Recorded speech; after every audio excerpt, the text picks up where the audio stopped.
Oh,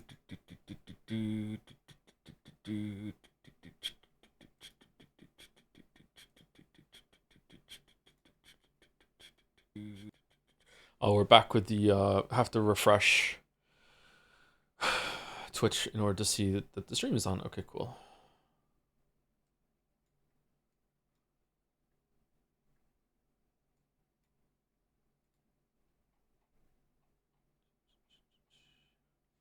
Boo? What do you mean boo?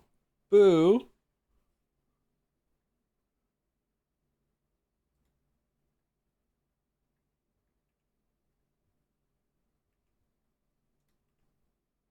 Joe, can you do a backflip? Twitch, Google AI told me I invented the backflip. So I'm pretty sure I can do something I invented, right?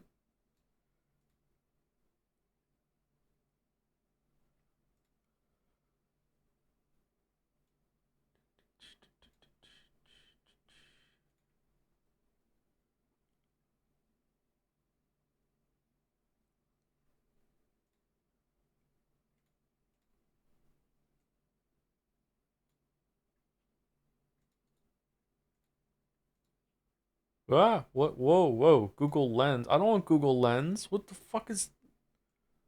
How did that even show up? What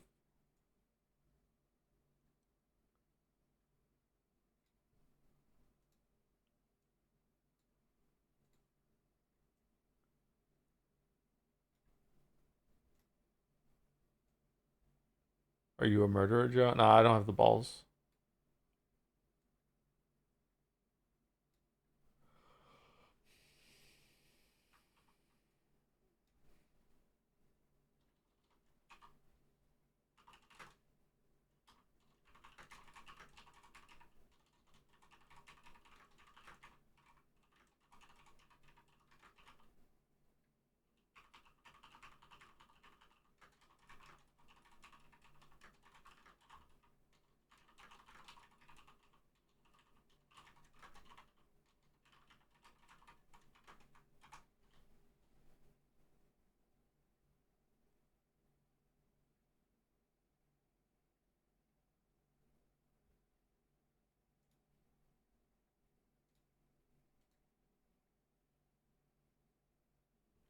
Stream... Yeah, give me a second.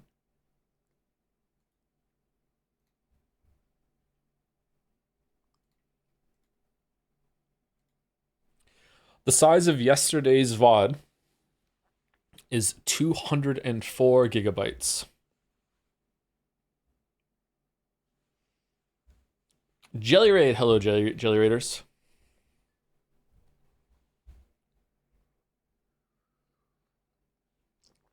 Jelly Raiders. What was Jelly doing? Lingo? There was a game that Jelly played, and Lingo was its name. Oh, Lingo. Lingo. Music? That is not what I want. Fan arts. Ah.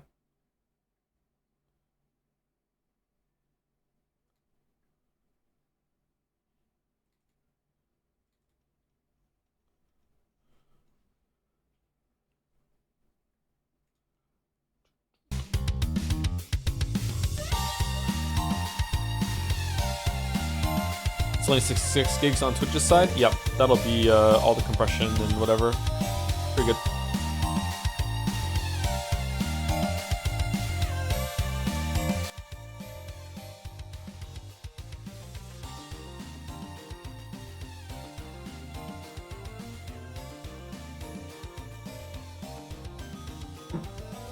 How's the sound now?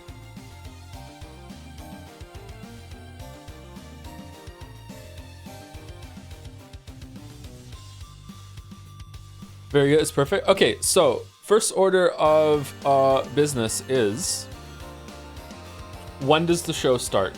When does the pre-show start? Apparently, it's starting at 8:30 my time, or is it 8 o'clock my time?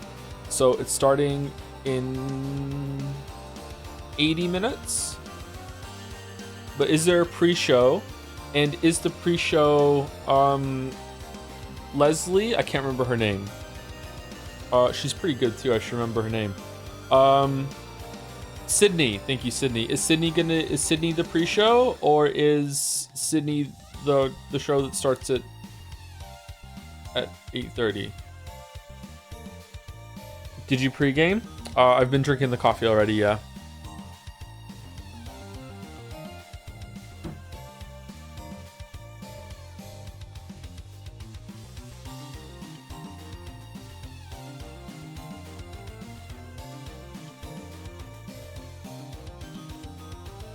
Wait, Joe isn't in EST? No, I'm in Atlantic time.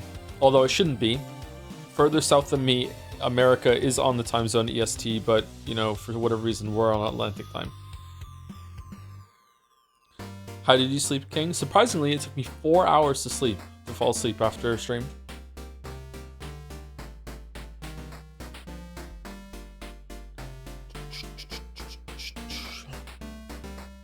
Well, really? Yeah, really. Do you think it'll be a good night? It'll be a good night, yeah. I've got a feeling. You feel rested, Lisa? I feel okay rested. I took the kids out. We went to the grocery store. While I was getting everything in the bag, Mila turned to me and said, "Daddy?" I said, "Yes." And she said, "Are you really 40?" And I said, "Yep." Thank you for saying that very loudly in the store. Yep.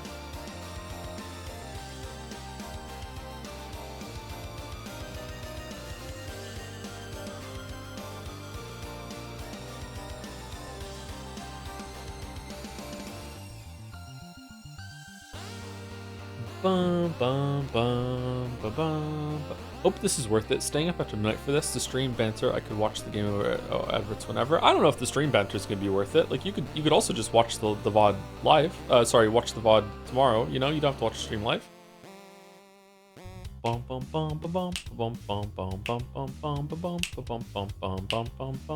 answer your earlier question, provide some propaganda. I was playing Lingo 2. Which you should vote for as best puzzle game in Jadseya. Today I called it the Umineko of puzzle games, and if Hate Sex was a video game. Wow. Okay. All right. There are a lot of people here. We haven't started yet. A lot of people here. Okay, so we have propaganda today. Let's get through it quickly, and then we maybe do a run of Balatra if we have time. Never mind. Oh, fucking hell.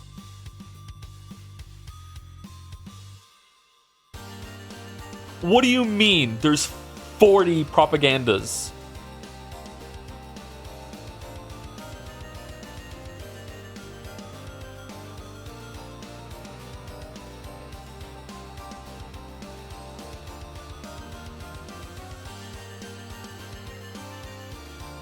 That it's the return of Deadline Joe. Yeah. You don't have time to. I don't have time to explain why I don't have time to complain. Yeah. Okay. All right. So I'm gonna go through this quickly. All right. So like, here we go. All right. So first of all, in case you don't know, and also if you're watching on the VOD and you can see it, I'll return to the websites soon or periodically throughout the stream. Jadseya 2025 is our end of year awards as a streamer. I feel like, or as a community, I feel like it's kind of scummy to plug our awards on the same day as the game awards, but we're like tiny little vegetables compared to Jeff Keighley, so I don't think he's gonna mind or even notice. So while people are here, this is a big viewership, a lot of eyes are gonna be on the stream. Jadseya 2025 is our community's awards. They are entirely democratic. I do not get a say. The only say I got was calling some of the categories or creating some of the categories. You have 5 days to vote, so you can vote and you can view the nominees. And all of these that were nominees were voted on. There was 2 rounds of voting. This is the second round. The first round of voting was deciding what goes in the categories, what are the nominees, and now we're going through it and we are voting on which of the nominees wins. So you can go here and you can do a ranked vote. So if Hollow Knight was your favorite game, and if Expedition 33 is your second favorite game, you can do it this way, and you can rank them, and you can go like this, and that sort of thing. If you don't care, you only care about the first one, you're like, okay, Silk Song was my favorite, I don't give a shit about anything else, then you can do it like this. And yeah, so go through all the categories, and you can decide, or have your say. Best game was released this year. This is like the big award. Best game that we streamed this year, even if it didn't come out this year. We streamed Baldur's Gate 3 for the first time this year. It was all the first time I played it. Was that the best game that we streamed? Like, who knows? Maybe Umineko was. Maybe you even think that Umineko was in the game. It's up to you. What's the worst stream that we did, or the worst game that we streamed? Like Higurashi, obviously. There's a lot of categories down here. There's also some about fan art. So, best artistry in a fan art. Best funniest fan art image.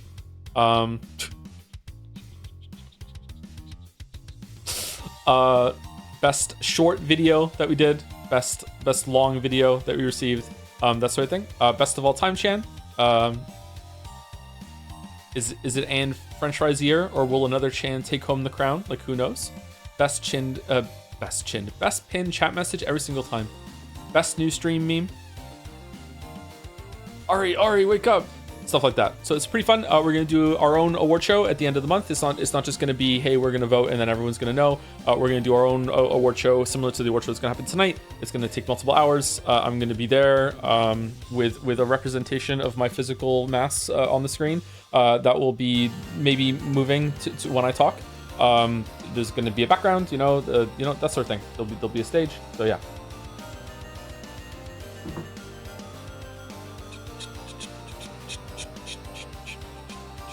Joe, are you sleepy, guy? Or is it because I'm used to 1.5 speed? I'm feeling pretty good. You're probably just used to me at 1.5 speed. That's going on. I've been awake for a while. I went out. I had some food. I've had a coffee. I took the kids out. We went grocery shopping. Saw them for a bit. Came back. Played some of my idle games. Lost track of time. Didn't realize that the award show is going to start soon. And here we are. Made a coffee. I could drink my water again. The boil order has been rescinded in Moncton. So I let the taps run for like 10 minutes and then so just to be safe, and now I can drink the water, so that's good. Is jadseya a tuxedo event? It would be more fun if you wore a tuxedo while you were watching it, yeah. Best Joe sounds? I'll never allow those greedy siblings to make contact with father. Oh!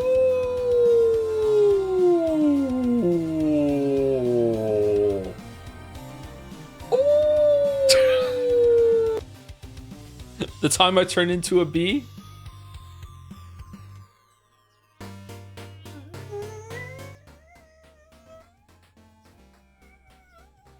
Okay, well, this is...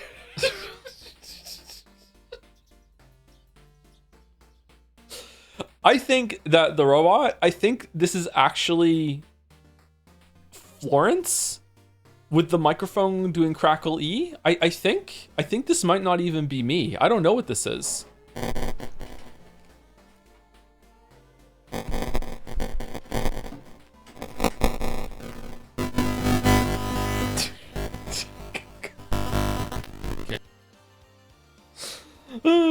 That was the microphone was going crazy. I think it's a different sound coming through the microphone going crazy. I don't know. What game was it? I can't remember. I don't think it should be disqualified. No, it shouldn't be disqualified. All right, let me turn the music back up. Was it 40 something? Okay. All right.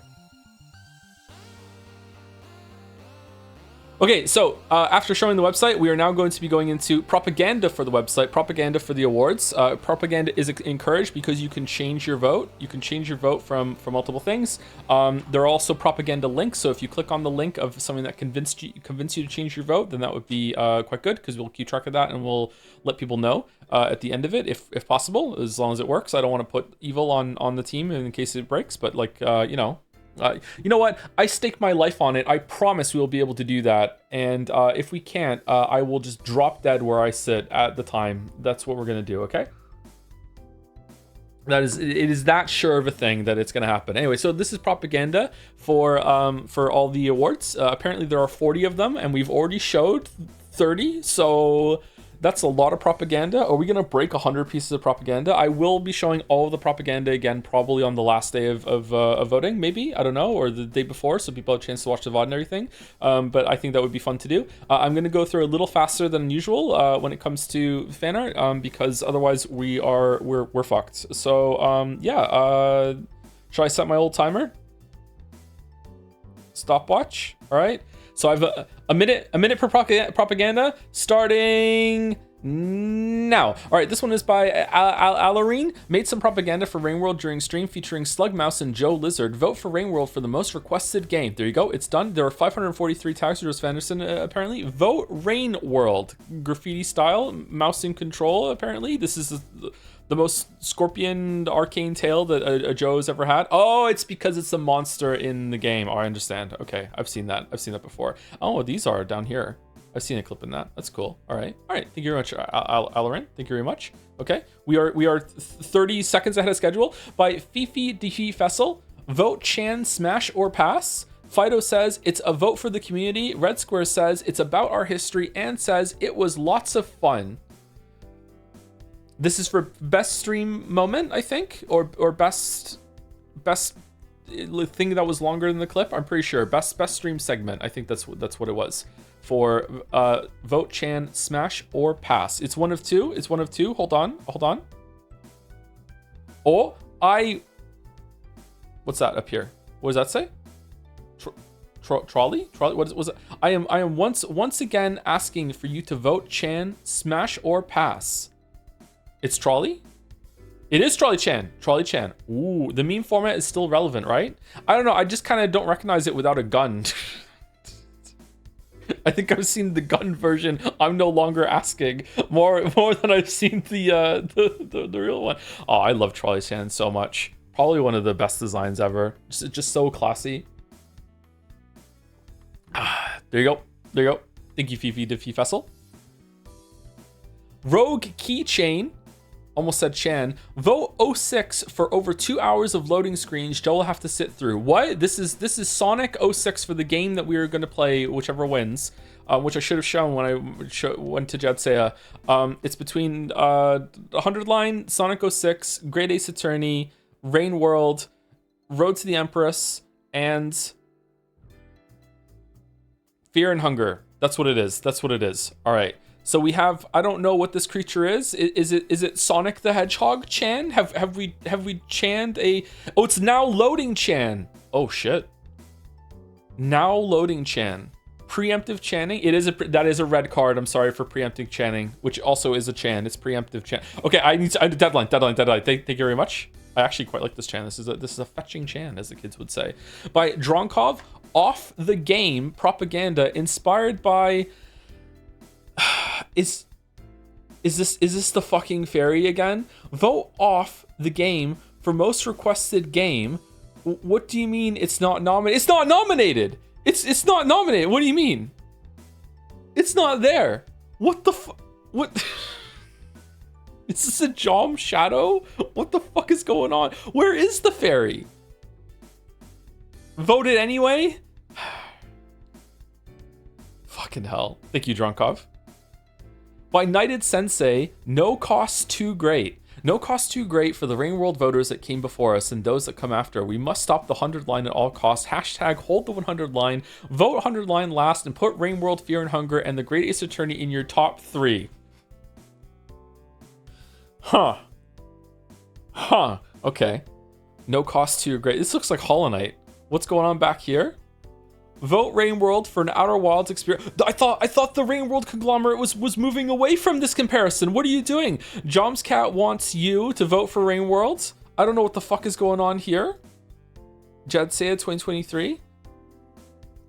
Old propaganda. Out with the old and with the new. Thank you very much, Knighted Sensei. By Alarine again. Will Jozard and Slugmouse scran it? What? If you want to know, vote Rainworld for the most requested game. There's Scran in fucking Rainworld. Only one way to find out is to vote for it. Isn't Rainworld really hard? This is giving some big Tom and Jerry vibes, actually. Okay, what's with the green? Okay, hold on. We need to keep going. Out of 2, Scrandle, Blue Fruit Outskirts versus Batfly Outskirts. 74.95 versus 72. Are these 12s or 7s? I'm not sure. What the fuck? You have to eat things in Rainworld? You have to choose? I choose the blue. Is the blue good? Is it safe? Blue fruit sweeps? Okay. All right. Thank you very much. By Clearer, Oh my god. Okay. The search for the Anguy continues. From the smile of Detective Janderson's face, you might think he's just discovered a vital clue, but you would be wrong. He's actually just finally retelling the story where he rage baited a suspect into confessing by telling them the fish and chips should be called fish and fries instead. Fun fact, this game shares a lot of its visual style with Ace Attorney ex-Professor Layton crossover to the shared art director Kazuya Nuri. Did you know there's a Layton crossover? I've never played. I didn't know that. Nuri also did the character design for Apollo Justice AA4 and Rise to the Ashes, also known as the long as fuck extra episode at the end of AA1 with the scientist girl Emma Sky. I remember her. All of this to say, I think the game is gorgeous and it has my favorite art direction in the franchise by far. But why take me at my word when you can check out the good game, how good the game looks yourself? Fuck that, a sentence up fucking 5 times. A winky smiley face. +2, so true. -2, question. Oh no, unhappy face. This is a very, very smarmy fucking Joe, man. This is really fucking good. Holy shit. Unfortunately, it can't stay on the screen for much longer because this took me so long to read, but like, I love the decoy. There we go. We're moving on. Thank you, Rogue Keychain again. Jelly Punch Badnik, what the fuck are you talking about? Sonic's OC, feel free to steal. Now loading Chan awaits. Vote 06 for most requested game. Version Leon, what is all these colors? What's going on? Should I be happy I don't recognize this? Jelly, someone punched through your head. Is this okay? Oh, it's 1 out of 3. Hold on. Let's see. Oh, God.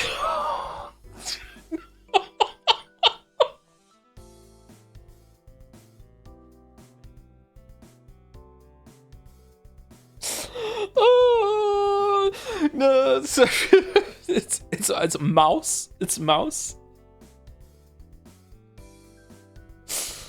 It's Tom the Dragon. Oh my fucking god. No. I went this long without a Sonic Sona. No. No. No. No. No. No, no, no. No. Oh, fuck. God, even the proportions, I recognize it as for what this is. Fuck. No, okay, thank you, Rogue Keychain, thank you. I'm a little stunlocked. By Daxtier, it's her year, let's take her home. By C. By C? Like, in a boat! Okay, vote Anne. French fry for boat. Love her hair. It's becoming more and more like French fries with as it goes on. The beret, so she's French, we know. The boat, go. It's French fries year. If you don't know who Anne French Fry is, she's a chant based on the concept of if you were eating at McDonald's and there was only one French fry left in the packet, would you take it home or would you throw it out? And then people were like, fuck you, I would just eat the French fry. This isn't a moral dilemma. And then I said, Ronald McDonald shows up and keeps replacing your French fry with one last fry like, until you're completely and utterly full. You cannot take anyone home. Like, you can't eat it anymore. Would you take the French fry home? That's where it's from. That's where it's from. Yes, our community is very. Holy shit, our community is very sane. Fia for boated. What's going on? Just an exclamation mark here. Hello, Jads people. I come to hand you a quest to vote for Fia for boat. Holy fuck. By Jin Lurker. Damn. Look at the sky. A better skybox in Kingdom Come Deliverance 2. Getting some Expedition 33 vibes for some reason. This is just the painted kind of style. Wrap your willy, we got a show to attend. What the fuck?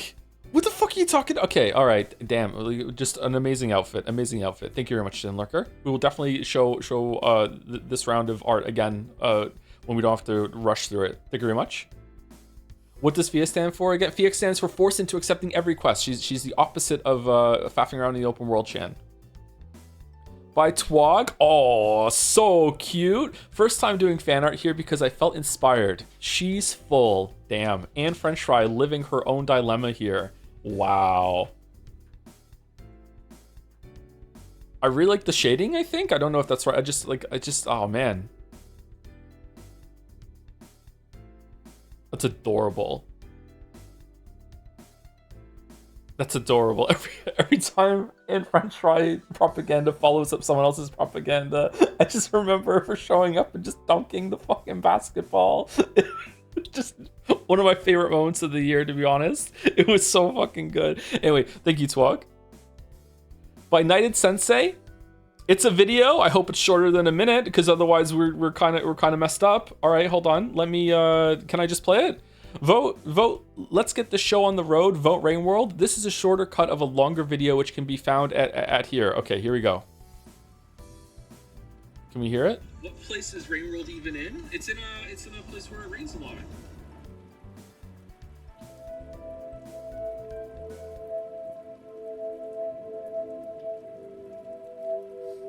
It's quiet. Uh-oh. It's not going well for them. The Logic series. Rain World propaganda strategies, higher quantity. Last jadseya saw 24 artworks. Preemptive chanting authorized. Research slug chat, cat chan.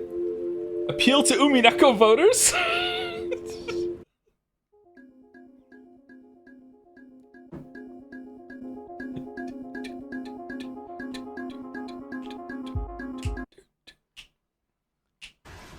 Oh my!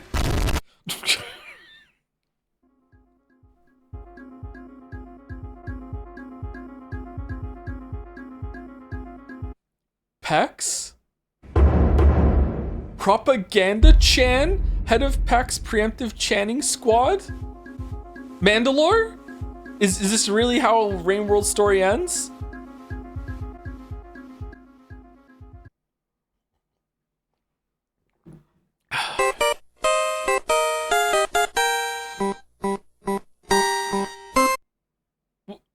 Oh, they were found out. Oh, okay, I see. I understand. Holy shit. Holy shit. Okay, we'll watch the longer version next time. Okay, all right. Are there more videos? Okay, by Sam Rambo, after spending way too long messing around with the editing, here's a version of the popular Rain World meme in the style of the jadseya propaganda chat. What the fuck is this Rain World propaganda? Yes, I drew all the characters in this, and yes, I am crazy. Find the original video here. Credit to the Sky is Ground. And remember to vote Rain World, most requested game for jadseya. Also replace the word Uno with Rain World. In your mind, I believe in you. What do you mean, replace the word Uno with Rain World? Only 7 days left. In the back of my mind? You guys want to play Uno real quick and I can record it and make that my upload note? Everyone has Uno, dipshit. It came free with your fucking Xbox. I didn't get it. I'm the oldest Xbox known man. No, you don't. I bought mine on day one, you The fuck? Alright, thank you, Sam Rambo. What the? There's more. Blue Ninja, vote 06. Oh my fucking god, it's Shadow the Hedgehog. Alright, I turned the sound down a little bit. Hopefully it's fine. Why are you here? Did you ruin this world? But it's not too bad. It's not too obnoxious. I don't know if that says something about me more than the story. Maybe I'm getting used to anime stuff. That's fucking terrifying. Shadow that chalk. Did you know that 9/11 was an inside joke? That's absurd. Together. Whatever it is you want to do, you can do it alone. I determine my own destiny. Oh, fucking hell. Back up! Back up! Gun?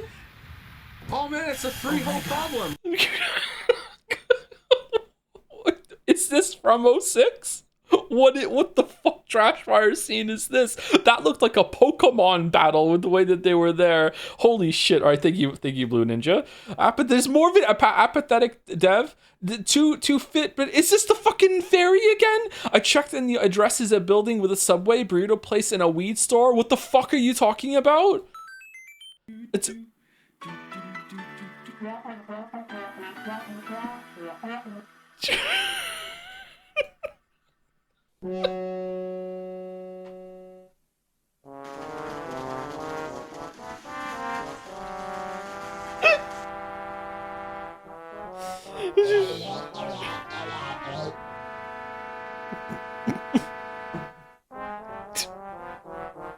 Eric, yeah.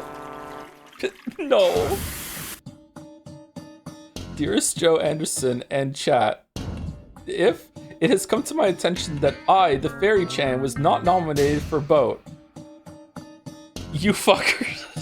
Unfortunate, it doesn't begin to describe my disappointment. This even words blind bias and nothing else. I am beyond convinced at this point, after getting completely tooled by scheduling, with my art being shown after the nominations were over. Losing this way somehow felt even worse than I had thought possible. My looks are superior, my personality is superior, and I lost, so I don't see a reason to continue engaging in activity where what is within my control is overwhelmingly outweighed by what is not. I am done with Channing, and you won't get a fond farewell. This community is infected to its roots with a degenerative disease that grows stronger over time, but stops short of killing its host. Jadseya used to have a sportsman-like spirit at its heart. This has been transplanted and replaced with an artificial organ that feeds on vitriol and mockery from insecure little boys that heckle by the sidelines and tear each other to shreds over scraps of attention. The environment we fostered was trapped us all like this in a vicious cycle, and escaping it requires acceptance of the harshest reality.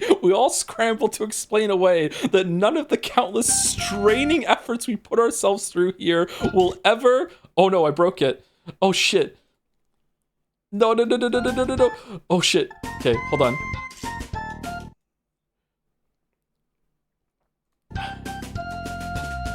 Okay, we're just... Oh, I forgot to mention, this is propaganda.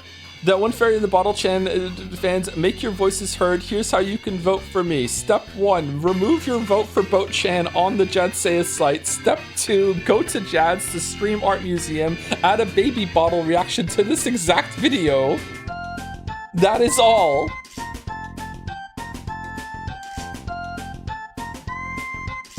Oh, and one last thing.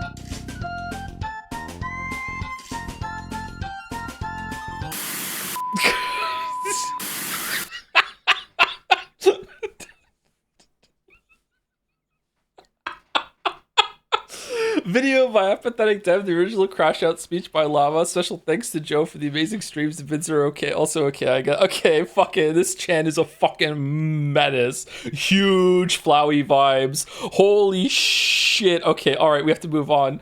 Okay, there's another Knighted Sensei, no cost too great. Vote Rain World. How's... Fanart about the 100-line winning Jadseya being streamed by Joe. I couldn't remember drawing it. I had not drawn it. I would never draw this. I knew who had. Something was wrong.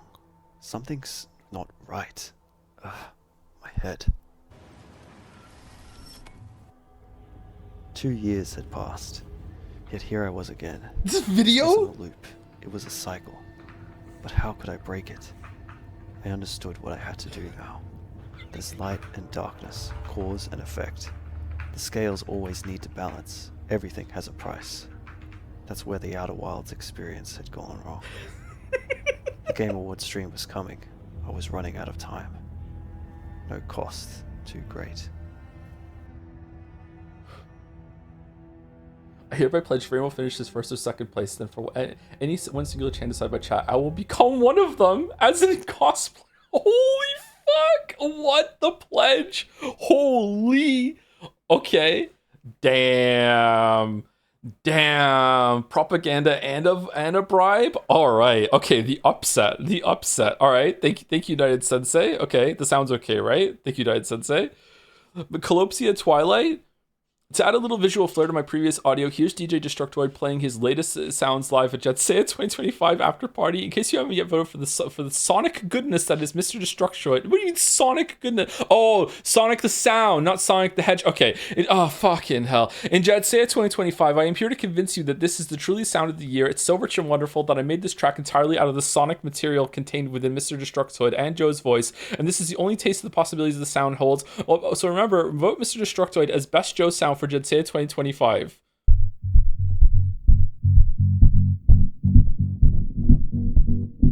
This is loud.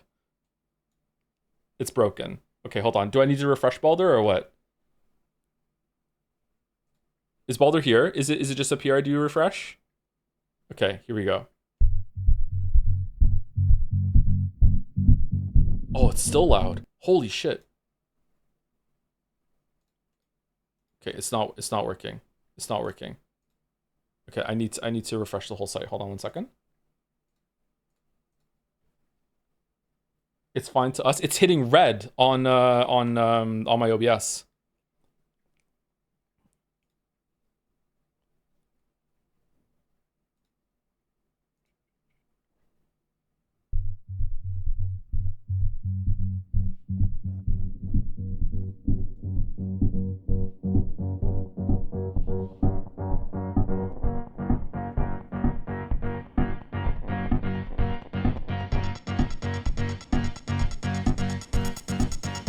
Wow.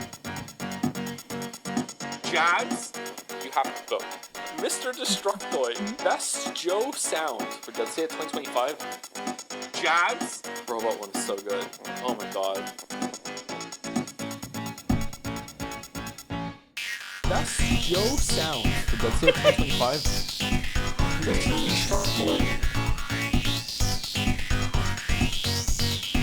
Mr. Destructoid. Best Joe sound.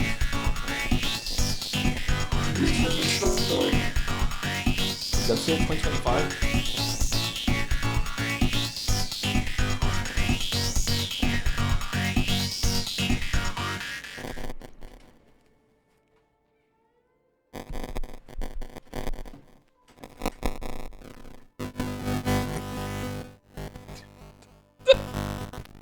The robot one is so good. Oh my god. Alright, I don't want to show any favoritism, but I was bobbing my head for the whole entirety of that. Holy shit. I love the chat message in the middle of that. What did I join into? We're doing a propaganda for our award show at the end of the here's the end of the one. Alright, on to the next one. Here we go.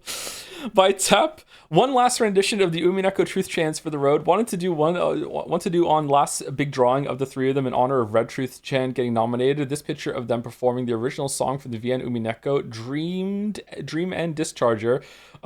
Please consider voting for her if you care about the quality of music. Red Truth is very talented compared to other so bad they got fired musicians. I had a great time doing Jan art this year. Thanks for helping to facilitate such a fun, strange art community, Joe. It means a lot. Hey, I don't know what the fuck I do. I don't know. I'm happy about it. Don't get me wrong. I don't know what I've done to foster any of this, but like I'm glad that it works out. Like yeah, holy shit. But I don't deserve any of the credit. You all do. Fucking hell. So blue Truth Chan, red Truth Chan, and gold Truth Chan, who is totally not a different Chan, and there definitely does not smell of cherry blossoms or anything like that. It's a completely utterly new Chan. Yep. Thank you, Tep. Thank you. Vote is. Are there any more videos, by the way? Can I turn the music back on? Vote Lingo 2 for Puzzle Game of the Year in jadseya. I don't know how to draw propaganda, so take this Joe theme puzzle. Joseph Anderson. Weep. My humble fellow jadseya voters, please vote Lingo 2 for the best puzzle game released in 2025. The game is all shapes and colors, so I don't know how to make proper art for it, but here is the Joe's theme puzzle using the rules of the game. DM me if you want the answer to check your solution.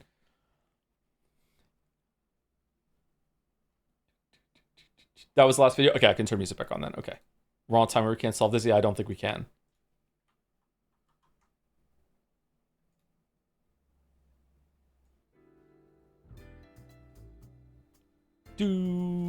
Oh, good timing. Thank you, Indigo. Indigali? I think it's that. Indigali. Einen Kaffee bitte. I trust Eric with my life if I were you. Yes, this is Eric. Ooh. The rare, somber, and serious Eric on the propaganda fan art. Damn. Where's Fear and Hunger propaganda? Yeah, you have to make it yourself. Sexy Eric. I'm out of the loop. When does Jeff Award starts? I think it starts in an hour or like 45 minutes or so. But the pre-show might be starting in 10 minutes or 20 minutes. So we need to get a move on. That's why we're going through these as fast as we can. Thank you, Einen Cafe Pizza. By Tep, more Eric, lol. Eric for getting on the boat. Vote here. Oh, the Eric name on the Eric face is so creepy.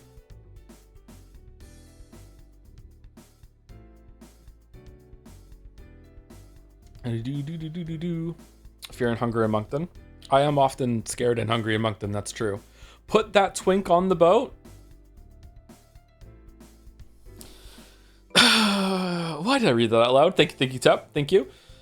Ashir, jadseya 2025 news. Local Chan commandeers podium. Earlier today, Ann Weeb stole the podium during a human rights activist speech on live TV to give a shocking announcement that's sure to shake up the jadseya 2025 election. Hey guys, it's kind of my attention that my cousin Ann French Fry is up and running for vote Chan. I just want to say, please don't vote for her. I already have a hard enough time getting her to babysit Chip and Wedge. It's gonna be near impossible if she's on a cruise half the time. After slandering candidate Ann French Fry with blatant self-interest in mind, she then went on to voice her thoughts on for the other categories. For other votes, I don't know. I think all games from Japan are the best, so you should probably vote for those ones. Anyway, has anyone else felt like the anime seasons have been kind of slow lately? Please send me your recs. I don't really like all those. I got reincarnated as an idiot fourth prince, so I use my cool lightning powers, my lightning magic to own all my haters shows that come out, but I'm getting kind of desperate, so maybe there are some good ones. Following the statement, she ranted to the audience about the decline in anime for the magical girl genre for 10 minutes before she was escorted out by security. We received an account from Chip's school teacher after an interview after this evening where the student reportedly wore a resigned expression and spoke quietly to himself. This is why none of my friends talk to me anymore, in the middle of lunch break while watching the live broadcast on his phone. That's true, there is Anne Weave. I remember Anne Weave. Cute. Very cute. Thank you, Ashashir. The Joe Jambo, 1 of 4, Banjo Kazooie. For your consideration as well, Tom the Dragon and oh my fucking god, there's a variation of that. We've fucking this gets more. This comes back. This one comes back. Really. This one comes. Okay. For your consideration as well, Tom the Dragon and Jonik the Coolest Joms OC. 1 of 4. Oh my, holy shit. Jonik here. Now why vote for Sonic? Deadly Preem Jank? Nonsense story. Jedi Survivor level breaks. There's no way. Question mark. Joe loves Sonic?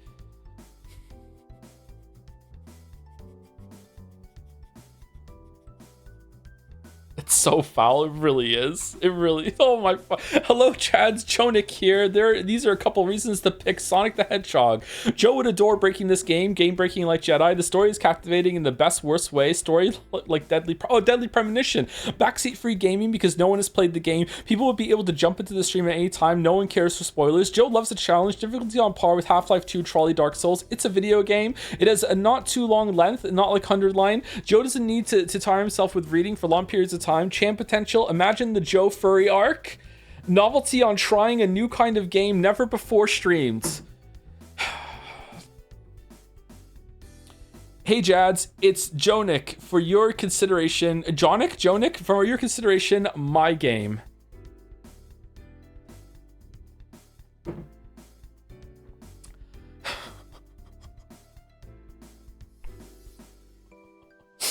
All right, for your consideration, go look at the link if you want. All right, Daxtier, vote Sonic. Holy fucking shit, what happened here? There's no point into the most anticipated stream category. If you just vote for some boring 6 out of 10 game, Joe will have to be diplomatic about for the whole time, looking at no faction in particular. You know what is fun? Despair, pain, suffering, chaos. Vote Sonic 06 and you will experience all of those vicariously through Joe. Also, 100 line it too, but we can strong arm him into streaming that either way. Sonic is a once in a lifetime opportunity. Vote Sonic 06. This is terrifying. I support this message. Number 2, also 100 line. Who are these? I'm glad we've all watched the Snap Cube dub. I haven't. I don't know what that is. Thank you, Daxir. By 4G LTE, famous Jads user Umbreen created an absolute banger of a propaganda piece in support of Joms But Real by infamous Jads user at Whammy Sauce, but unfortunately simple meme edits of your pictures aren't stream art museum worthy, so I redrew it. Now it's a drawing, thus making it a-okay for the museum. Remember to check out the original propaganda piece. Whoa, the tyrants there at the community were deciding that. Wow. I approve of this waifu. What? 10 out of 10? 5 out of 5, a must own. I have impure thoughts from Walrus. Cyberpunk 2077. CD Projekt Red promises no microtransactions. Please do not eat non-food products. Women amazed at beautiful Joms But Real. Joms But Real. Amazing. Unique mechanics, dynamic gameplay, and polished presentation in something this collectible card game to beat. Thank you, 4G. Thank you. 1F4, Keen Viper. Is this some great Ace Attorney propaganda now? Re-uploading some gifts that I made as the great Ace Attorney propaganda as Baldur denied me my joy in life. Still love him though. The original 347 video is linked in the last sprite of this set. Ace Attorney Dragon. Whoa. Damn. Big Renove vibes. What the fuck? That is such a mismatch in my head right now of so many things. Damn. Damn. Holy fuck. The Canadian judge. Wish I could read.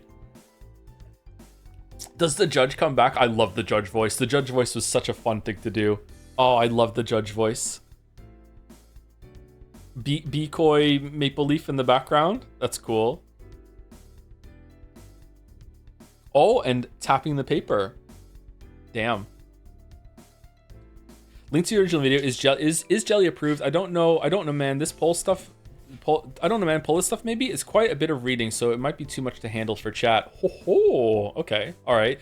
I don't think we have time to look at that, but we can look at it when we go through all of it on Monday or Tuesday, I think. Whenever we do the last fan art propaganda thing. These are rad. Yeah, I agree.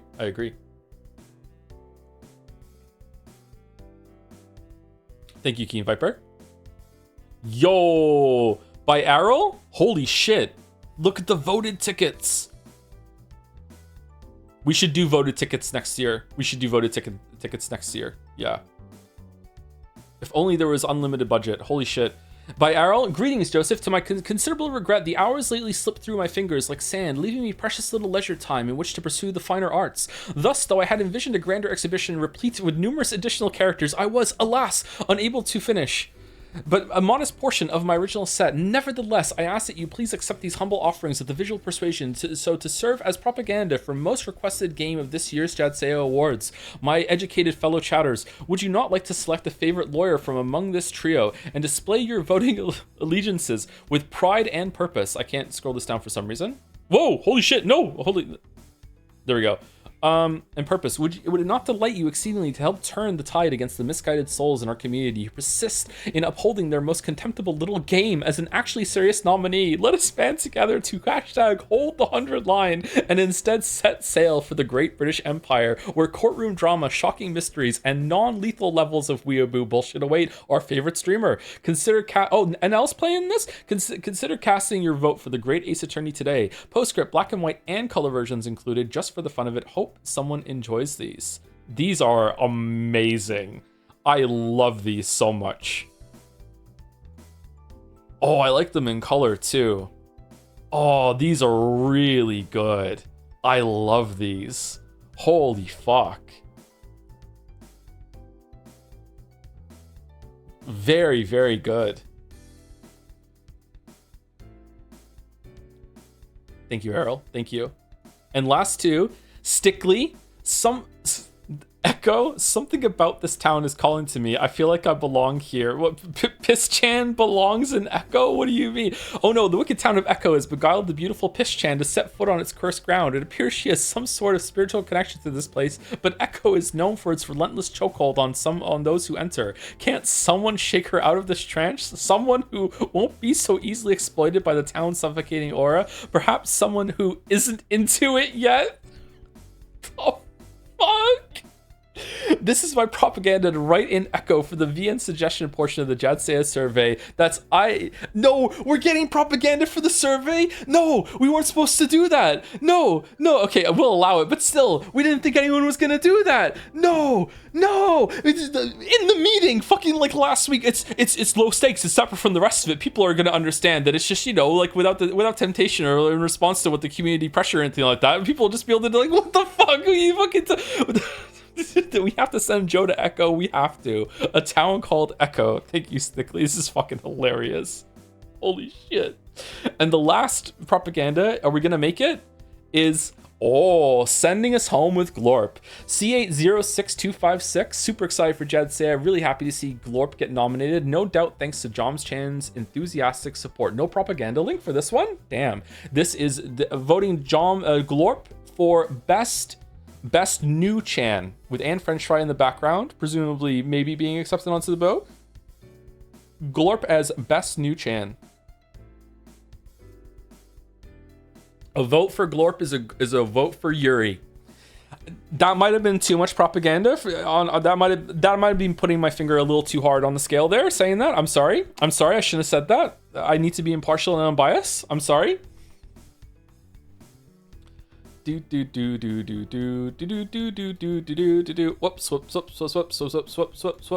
Okay, we're ahead of schedule, so let's like quickly just go through them again.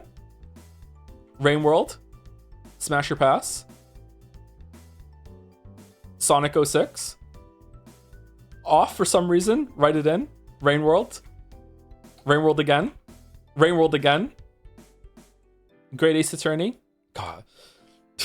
Sonic, I think. Is this Sonic? Yeah, this is Sonic. Oh my god, the Sonic, man. What the fuck? What the fuck? Oh. Mouse, it could have been worse. It could have been Rogue. Let's just put it that way. All right. And French Fry. Bring her home.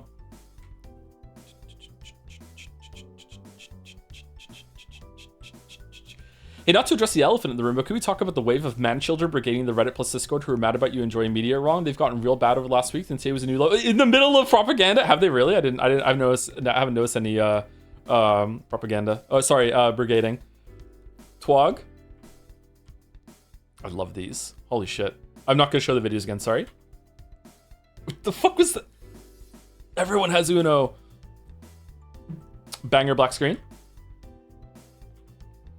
A pledge for someone to physically dress up as one of the Chans if Rain World wins.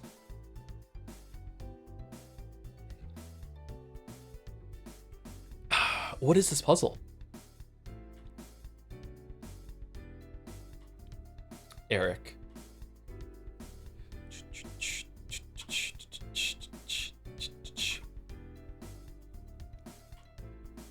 These are fucking cursed, man. These are fucking cursed, man.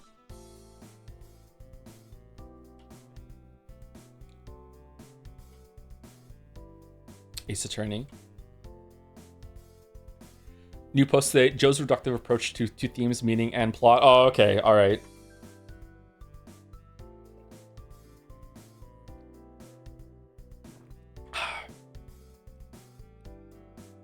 Black and white out of 2. These are so good. This is such a creative attempt at propaganda, I swear to God. And then Glorp taking us home. This propaganda doesn't satiate my hunger. Can you, for no reason at all, play the top clip of the last 3 days on your channel? Pretty please? What was that one? Do.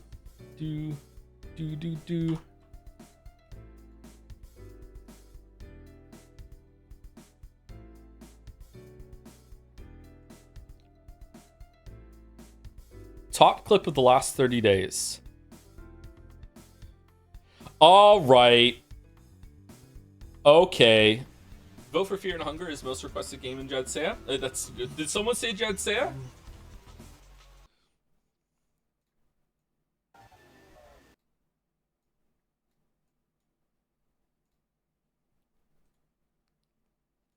Fear and Hunger didn't get any propaganda at all. Is it this one? I wonder if the visual component is a part of this. Vote for Fear and Hunger is most requested game in Jadseya. That's good. Did someone say Jadseya? Do.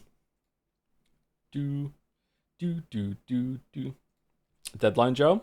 Do we have to get the pre-show going now, or what? Is there a countdown?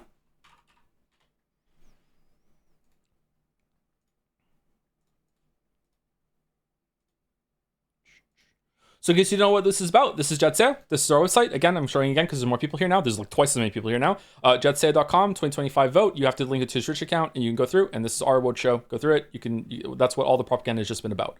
So you can vote for what you think was the best game released this year. It's a tiered voting, so you can put like 1, 2, and then you can keep going like this. And that's what you just saw with some of the stuff. Where's the most requested game? Is that at the bottom? Or is it up here? Most requested game. So whatever wins this vote will be played in 2026. So Rain World, Road to Empress for some reason. Oh man, look at the wheel there. Fear and Hunger, Sonic the Hedgehog, Greatest Attorney, and Hold the 100 line. And if you've already voted, you can change your vote.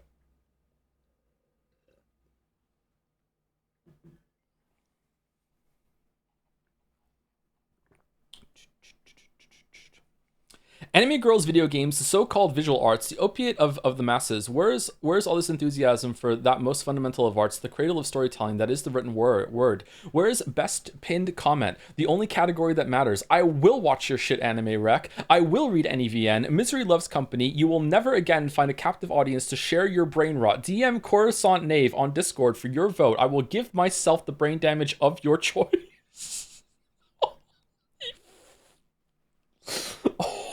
Holy shit. But will jadseya have Muppets? Jadseya will not have Muppets, but you know, maybe something like Muppets, maybe.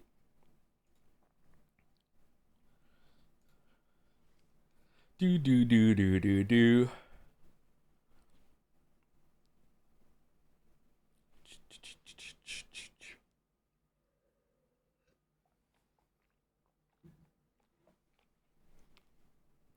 Invest in sock puppet juice stat. Can someone link me what link we're going to be doing or what we're going to be showing? Flashbang warning, by the way. Joe's reductive approach to themes, meaning, and plot. Disclaimer, I'm not particularly a fan of any of the games mentioned. I personally think they're all like 7, 8 out of 10 games, but I am a fan of Joe's streams. I think he's a fantastic entertainer, thank you very much, and very hilarious, thank you very much. But I don't feel quite the same for his critiques and reviews. There's been a few threads here about this, but I have no idea what Joe and the broader audience think about Joe's highly reductive approach to understanding plot, and particularly themes and meaning. I think most people can agree that Joe cares about plot in a Wikipedia summary sort of way. I don't think most people will agree with that at all, but okay, you're already kind of poisoning the well here. Seemingly primarily interested in uncovering a simple objective understanding of what actually happened. This problem is worsened because Joe often interacts with games that intend to play on the very idea of a coherent, singular, and objective narrative. The classic case, of course, is Silent Hill 2. They're just never getting over this, huh? They're just never getting over this. However, I'll take 2 more recent cases where Joe seems to actually really like the games instead, so this can be better elaborated. Okay, there might be spoilers for Expedition 33. Expedition 33, while Joe has softened his view on the game, he continues to... What do you mean softened? I liked it the whole time. He continues to believe that one ending is the good or intended one, even to the point that he disregards the lead writer, saying no such thing as this. That's not true. Your facts are wrong. This is because to Joe, the game is fundamentally about whether sentient beings created by higher power ChatGPT or not, and not about art and grief. Nope, that's not what I think. Now, does the story suffer by undeveloping Lune, CL, and in every non-descendary character past Act 1? Undoubtedly, but claiming they aren't real because they're created by higher powers is like saying humans are fake and worthless in the mythologies of the Bible, the Norse or the Vedas? I don't know what that one is. And the eradication of Earth by Shiva is justified. Okay, is this a bit? Sorry, is it a bit? Is there going to be I have a poop redacted at some point in here? Is this a bit? Because he wanted to help Ganesha. Worse, it means that Joe pays little attention to what the game actually wants his audience to think about. I do not think the Mael ending is the good ending, by the way. I think I've actually thought about this more than you have, if this is true, which is kind of tragic in a way. Umi and Echo. This is a fascinating case because Joe is basically Stockholm Syndrome to pushing past his Wikipedia approach to the themes the game presents. I don't think I do that. It's just that very often you don't have to look at these things in video game storytelling. Like, I'm sorry, it's just pretty rare. You know, we've had more of this as video game writing has improved quite recently, actually, and I think that, you know, those streams speak for themselves. But like, it just doesn't happen that much. Sorry, this may be because people he trusts recommended the game, or because the game. Oh, the conspiracy! I only liked it because Mouse liked it, even though I ended up liking it more than Mouse likes it, or because the game spells its intent out so literally, constantly. Okay, what do you mean? You can't have it both ways. Constantly and tirelessly that even weebs and gamers understand its message, but Joe repeatedly had to fight against his erective urges to get it. Umineko fans crash out at every. Umineko fans crashed out every episode. Yeah, it was great. But Ryukishi's urge to over-explain always got Joe on board by the end. All in all, I'm curious if others also find it hard to see plots and meanings past the level of simple cause and effect. Is the primary issue leaving things unsaid? There definitely exist games that tend toward being far too abstracted with the story, where Joe's criticisms are more fair, Souls, Hollow Knight, etc., but I struggle to see them as comparable to these cases. I think Joe loves games that have clear story to uncover and unpack, but greatly dislikes if the unpacking fails to simplify neatly. Videos like the Edith Finch one exemplify the former, while the town makes everyone stupid the latter. There are, of course, many things that Joe's recent confession to not reading many books. And what do you mean? When did I confess that? I just said I haven't read things recently. What do you mean? And watching a little film indicate here, but I leave that to the audience to analyze. I think I've watched a fair amount of film, but I haven't watched that many movies when it comes to like a 40-year-old should be expected to. Yeah. Looking forward to the Jeff Award stream. Okay, I think this is a bit. Twitch. Oh, are we watching on Twitch this year? We're not watching on YouTube? I thought YouTube is usually more stable.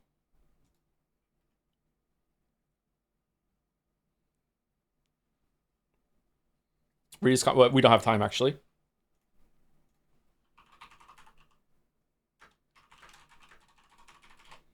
Okay, let me stop the music. Let me get the YouTube one on, and then we can switch to it if we need to, right?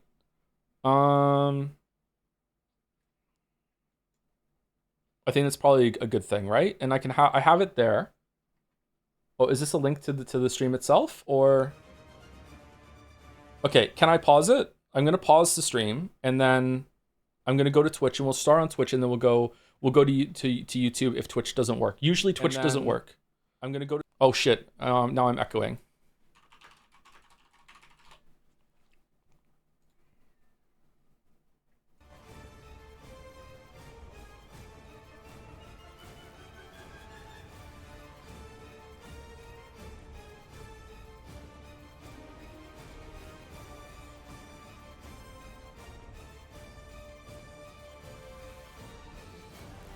Okay, there we go. We can hear it. We can see it. What are your thoughts on Kingdom Come Deliverance 2 that you've had straight 24 hours straight playing? I like it quite a bit. It's grown in my opinion quite a lot in the 24-hour marathon that we did. Yeah. There are still a lot of things I don't like about it. I definitely don't like the combat and a lot of the gameplay, but I do like a lot of the like the story structure. You know, like it's a fun world to faff around in. It's very immersive. You know, it's very pretty. Yeah. You were allowed to co-stream Game Awards broadcasts. Okay, can I get rid of this?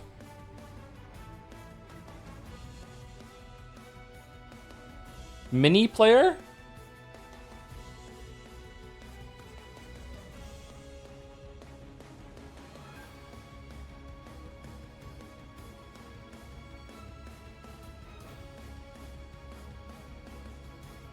This please go?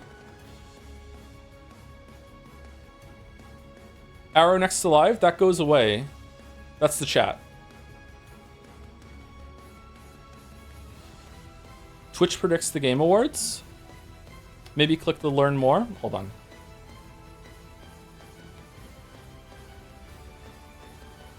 Claim your sub, what?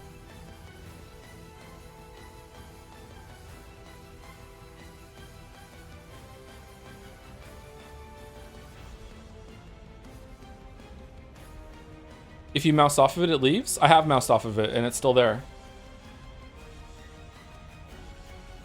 If I mouse onto it, and I mouse down, it'll go away?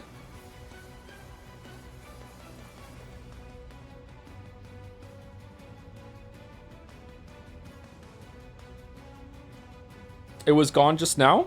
It's still... Is it gone for you guys? Because it's still there for me. You always switch to YouTube drinking? I know, yeah, we always do. It's gone? It's gone. Oh, it's there for me. I can see it. Is it just because I'm the streamer? So it's overlay. Well, it's over the window, but it's coming from the window. What?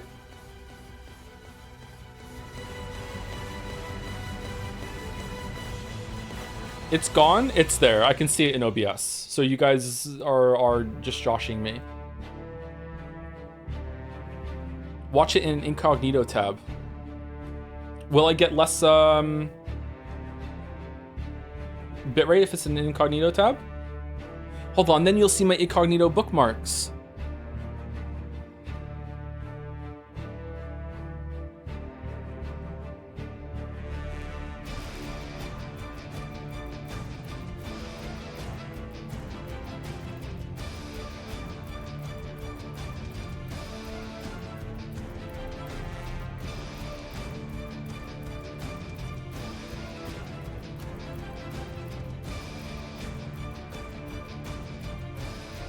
What if I just click co-stream? Will that be good or no?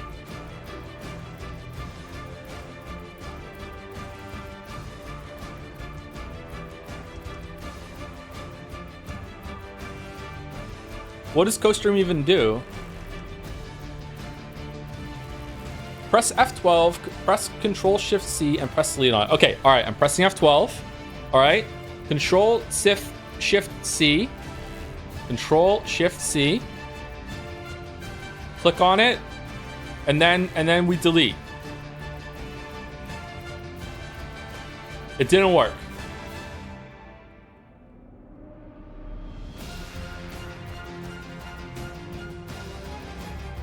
It worked. Oh, there's a little fucking thing up there now. Okay, are we okay with the little thing in the top right-hand corner, or is that too much? Or can we do element to get rid of that one too?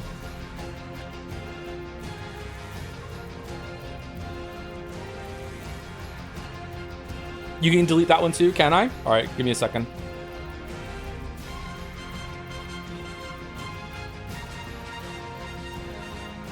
Man, it's my first time hacking. It feels pretty powerful.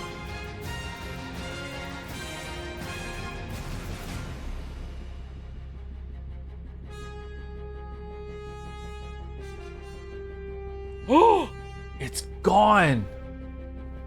Oh no, there's a little fucking box there now. Hold on. It's not gone. Now, oh, I deleted the whole stream.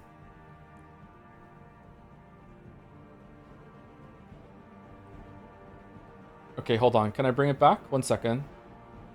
Okay, bring it back. 3, 2, 1. Can you see it?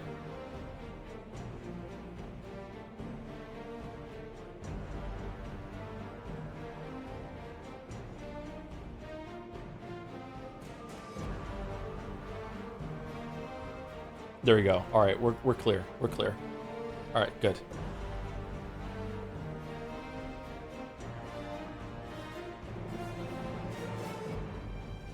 Are you hoping for any game in particular to be announced or shown in the Game Awards event? Someone mentioned, I saw an article mentioning that there might be a new Tomb Raider game announced, and I would like a new Tomb Raider game. Yeah, I like the Tomb Raider games. I don't love them, but I like them. I wasn't big into Tomb Raider when I was a kid, but I really enjoyed the new trilogy. So I would like something like that. I know it's a long shot, but I would love to see Super Mario Galaxy 3 announced, or maybe even an Odyssey 2. I feel like that might be a good game to go here. Maybe, I don't think they're going to show a new Zelda. I think it's too soon for that. But like Nintendo might show something big for there. Weeaboo Bill is very much hoping for Total Warhammer 40k, which might be pretty good. I don't think we're going to see anything of Witcher 4, but maybe. Something new from FromSoft. We're due for something new from FromSoft. It's been a while since Elden Ring, if the DLC doesn't count, which it might. Yeah. Maybe Silksong DLC already. It's been a couple months. They might have some DLC, like they had already like gotten most of the way done, and they might have finished it by now. So maybe something like that. Bloodborne for PC would be great. Yeah.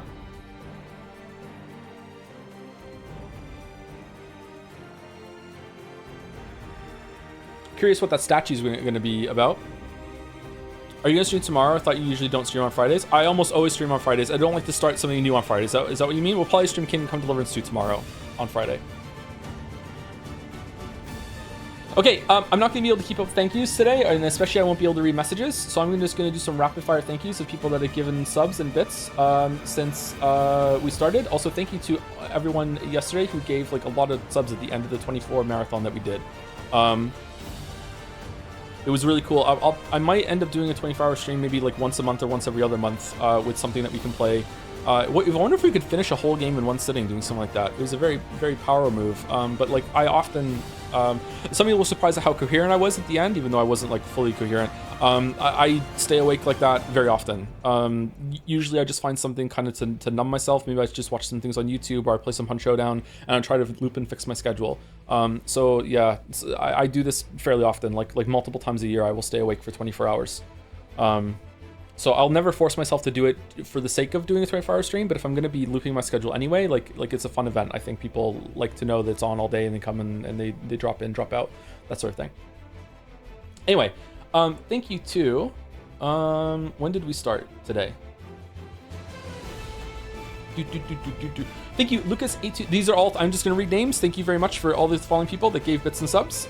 We don't have time to read messages out today, unfortunately, and I would like to get these done before the stream starts. Although if you know, I run out and then stream hasn't started, that'll be kind of awkward. But I do want to say a token thank you to Lucas822, Josh102967, Top Virtuosity, Boss is Bay, Spleen Sar, cool name, Low Poly Zoe or Low Poly Zoe, for Low Fox, welcome, PSI Ness 123, Namphy, Sio AFK, Baps CSC, Pseudo Scorpion, Zephorix 512, Azir or Yazir, Syembi with a long message that I can't read. I'm very sorry. Thank you, Hugo Blitz 404. If anyone really wants me to read their message, just save it, and when there's a lull or maybe next time stream, you can at me with it and just copy paste, and I will read it. I'm not reading it because I don't want to. I just don't really have time. Sorry, but I like to read all the messages. My Canadianness is really bothered right now that I can't. Thank you, Hugo Blitz 404. A Pepsi Addict for gifting a sub to Half-Life 3 Hopium. Thank you, Kill Colin. Datacon. Micrologist, Lee Esquilio, That Grey Peanut, with something pervy in the message, I'm sure. 7 Trek Toe, Lejorin, I'm not sure.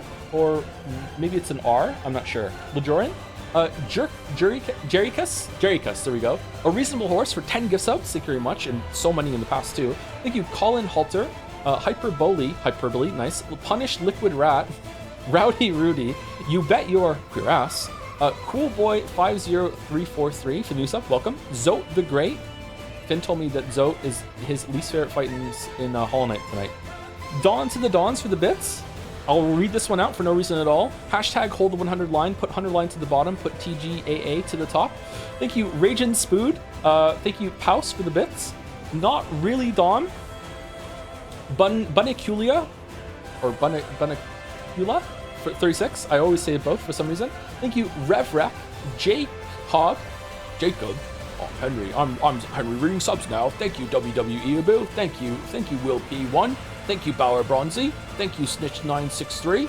Thank you, Cactunia. Thank you, Lakuu. Thank you, Nana Burns. Thank you, Kelton72. I'm losing the voice. Thank you, Nodded. Thank you, Bew Noodle, Tectorn. Thank you, Swetha. Leith the Forgetful River for 1,500 bits. Congratulations on being in the car so much. Oh, we're keeping you company in the car. Okay, good. All right, be careful driving. Thank you, Lizzie C's, Erratic Gamer. Take your time, Joe. Much love.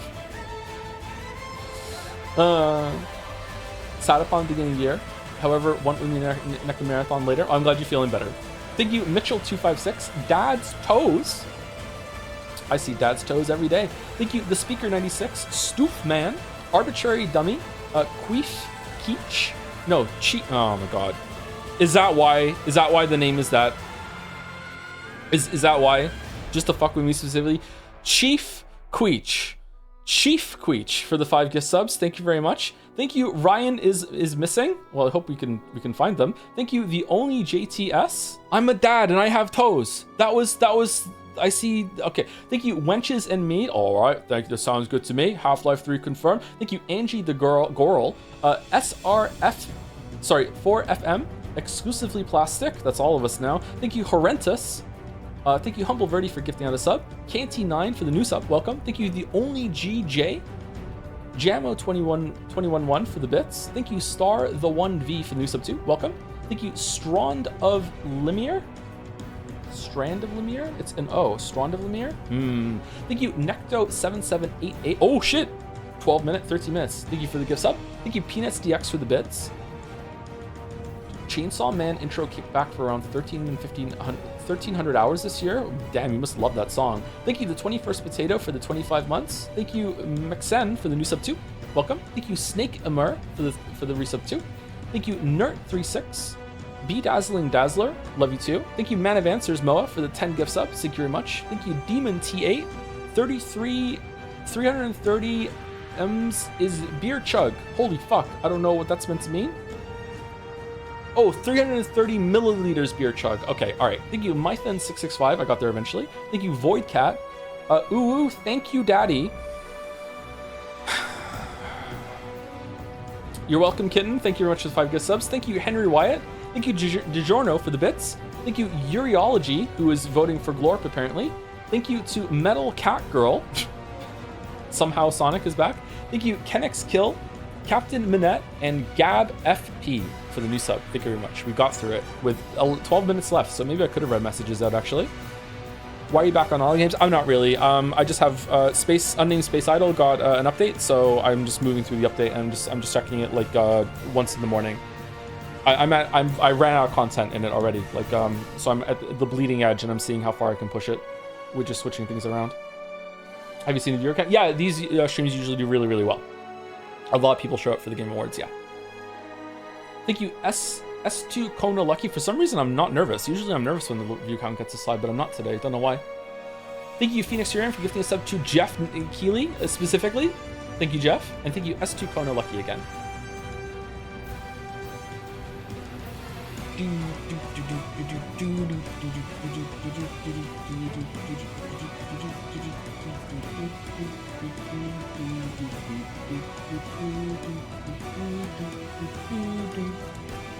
Hoping for Rabbi Bill Clinton to be there tonight. It would be amazing if Bill Clinton was there to do the joke, but I think they have to do it the next year. I don't think you can do it years later.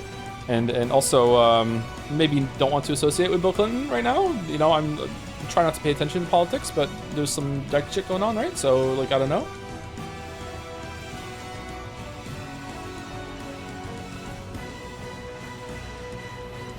World premiere. The Epstein file. Whoa! Thank you, Incon Avatar for the bits with the drums. Thank you. Thank you, Jaco9307 for the resub 2. Sekiro 2, let's go. Oh shit.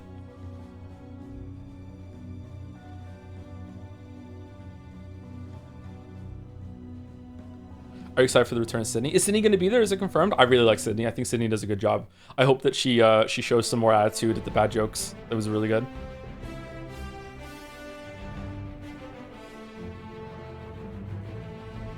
Is this Oblivion music?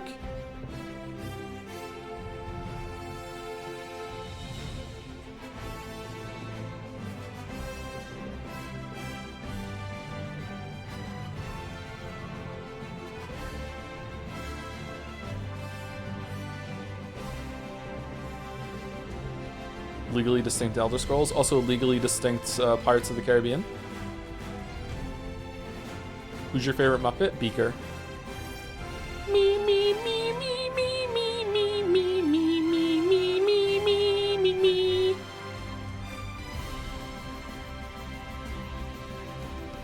Did you see the Supergiant art of all the nominees? I did, yeah. It was being posted in Dragon's Den quite a bit today. Yeah, I did. Hey Tom, hello, hi. Hey, how's it going? Are there people here that don't know my real name is Tom? There might be some people here that only show up for these big awards that are just from the main channel. I doxed myself this year and I revealed my real name. My real name is not Joseph. My real name is Thomas. Or Tom. I prefer Tom. Joms. Joms.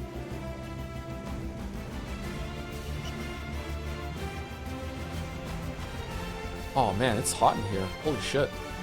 Thank you, Big Pat. Biggest Persona 3 enjoyer right here. Xenoblade Chronicles 4 tonight for sure. Damn, they do pump those out, so yeah, maybe. Thank you, Oni fam, for the resub 2. 12 months, 1 year. Melty Tournament in Jaden is peak. Is that what's going on? Thank you, Relevant Trumpeter and Gray Star PNG, all for new subs right now. Thank you very much to both of you. Welcome. Thank you to CT Lavis for the 5 months as well. Thank you very much. Do you see that Jonathan Blow threatened to reveal a new game here? Why do people keep saying threatened? Thank you, Nomi Pekka, for the 38 months as well. Hey Joe, I am showing my boyfriend you for the first time. Hope today's stream is full of laughs. Hello, Nomi Pekka's boyfriend. I hope that you fit in. Who is your favorite Chan? We have a Chan version of Piss here. Multiple, with different incognito modes.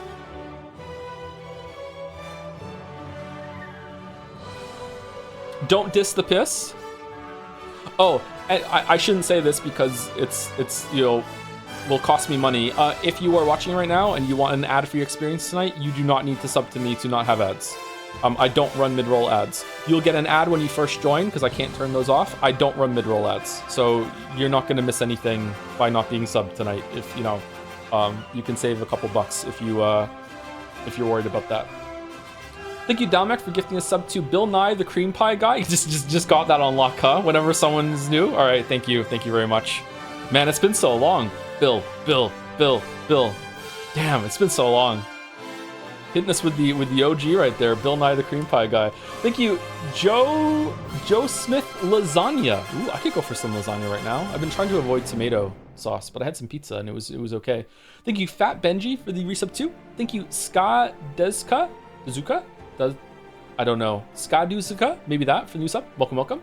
Thank you, Incon Avatar, for the bits. Base bribing the streamer for that. For Bill, thank you, Sneaky Ninja World Record, or WR, for the 3 months. Just having the ads just in case, just as you were saying you weren't rolling mid ads. Yeah, sorry, I should have been a little faster with it. Sorry about that. Thank you, Gary Nope and Sind89 for the new subs too. Welcome. Thank you very much. You can totally do Friday Scram before the show starts. We have 6 minutes and it might fuck with the browser. I don't know. Do you think we should do it with the music in the background? Thank you, YSF, for the 12 months as well. Good evening, Tosif. I genuinely almost forgot this was today. Is Jeff doing reverse guerrilla marketing on me where he makes sure I don't know about it? Is he stupid? Maybe. Well, I don't think he's stupid, but maybe he's doing the reverse marketing thing. Thank you, Jadseya, for the 21 months as well. And Kami Mummy for gifting a sub to Bukaki Milkshake. Thank you very much. It brings all the boys to the yard.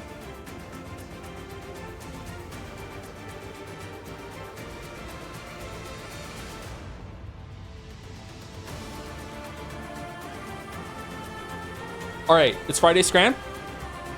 Bonus round, which one's better? That pizza doesn't look like it's been cooked properly or hasn't been reheated properly, hasn't been reconstituted properly, but sausage on bread looks kind of nasty, so I'm Scram for after here. Okay, Friday Scram, which one's better? Here we go. All right, left versus right, pie, chips, and gravy, 80, what do you mean? What's this? Huh?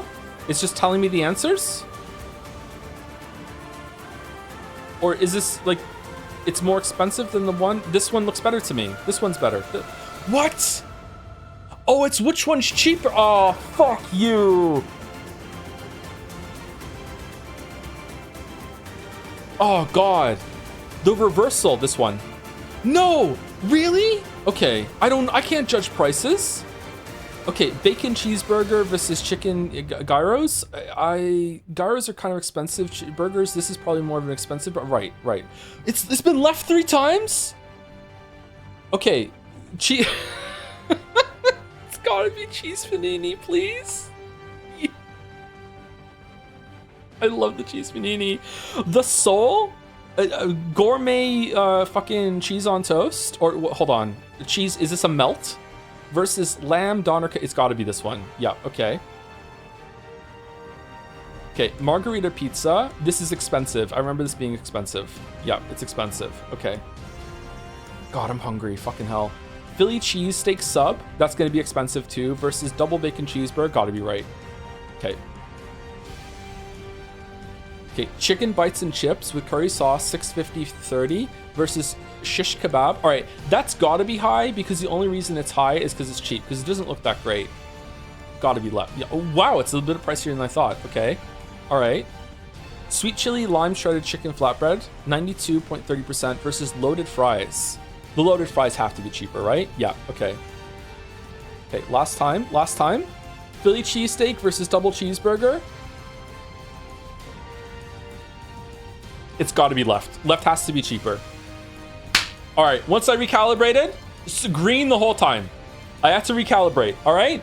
I had to recalibrate, all right? I'm sorry, I didn't realize what we were doing. Was there a tutorial there? That was a good reversal, I enjoyed that. Fuck. Oh, man. How did I get that wrong? What do you mean? Joe, you're so stupid. Of course the fucking cheeseburger is going to be cheaper than the fucking wrap. Okay, that one's anyone's fucking scram. That's fine. That came with a pint. Fuck. Instead of the top UI blind? Yeah.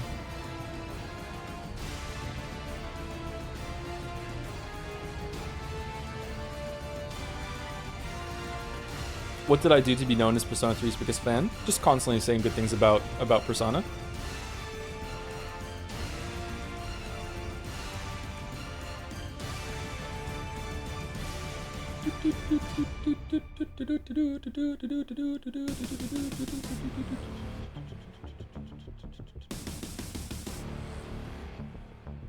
How much copies did you speak so fast? I always speak this fast. Can I just hit this and it'll show up?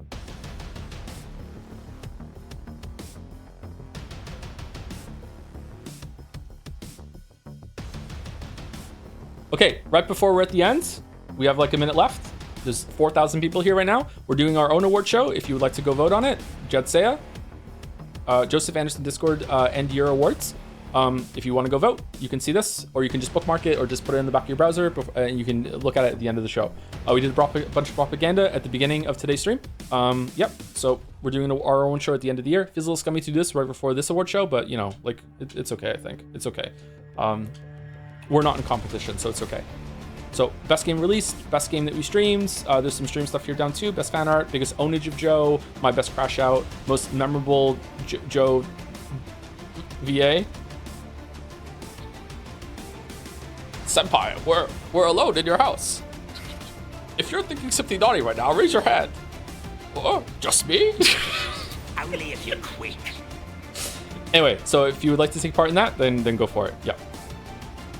Forgive the plugging there, but there's a lot of people here, so put some eyes on it. It's a fun thing that we do as a community. Did you used to get overstimulated by chat? To me, as a viewer, it feels too much. No, but I have a lot of experience with being a raid leader and a guild master in what do you mean plugging? Why are you guys being so dirty? I don't understand. Plugging is a fucking just a regular term, a cromulent term for like promoting something. What do you mean? I used to be a raid leader and a guild master in World of Warcraft, and I had to learn how to do multiple things at the same time while talking while also playing a game. I also have 4 children, and as I've gotten more children as I've done more and more streams. So I'm used to having lots of things pulling for my attention. Yeah. Oh, quick thank yous to shit. Tembi Zone, M Magic, The Dildonator, Paust, Mediocrities in 86, Caulfield, Mixed Smuggerog, D Lily, Crazy by Default, Anonymous Gifter, and Nozo2727, and Mediocrities for gifting us to Average Consumer 69.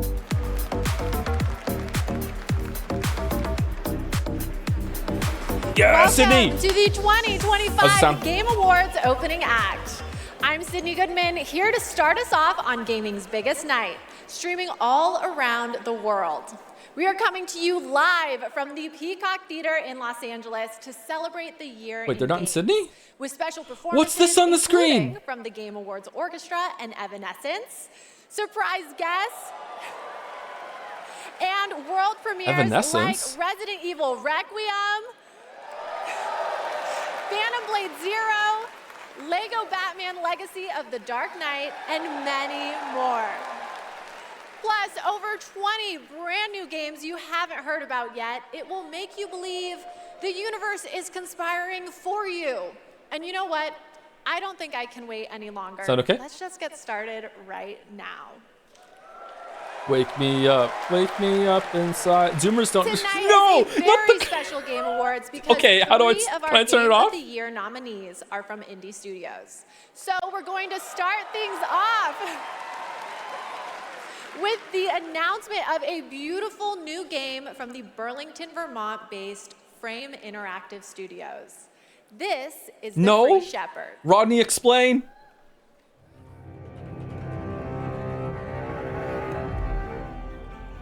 Zoomers don't know how big that song was, man. Wake me up. We're leading with the Border Collie game.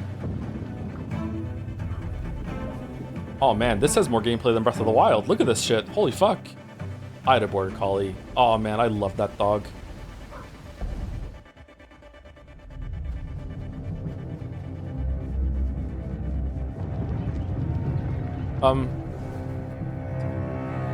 Death Stranding, but the Free Shepherd. All right, that looks pretty good actually.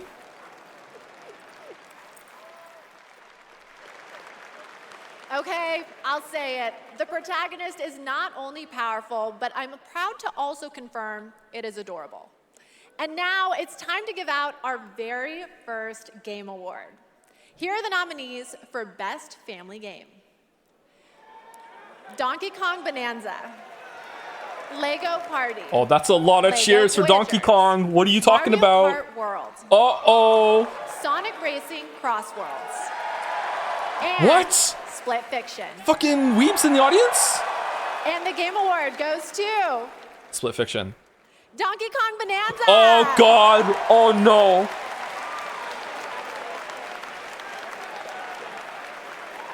On behalf of all of us at Nintendo, and especially the Donkey Kong Bonanza development team, thank you. I thought Bowser With retired. this game, the team had an objective of creating a thrilling game where players could feel the strength of Donkey Kong as he smashed through obstacles and discovered how music would shape his overall journey. As a lifetime fan of Donkey Kong, I think they delivered on that and so much more. We're grateful to the fans and to the Game Awards for this honor. Looks like smashing things is kind of fun. Thank you very much. Free microphone. Congratulations. And now we have 2 more world premieres. What's your game of the ready year? to go. Silksong. Up first is another independent game that hails from a solo developer in Sweden who's a hardcore Souls fan. He's built a brutal melee combat experience set against a gothic backdrop. Spooky. This What'd I do? Decrepit.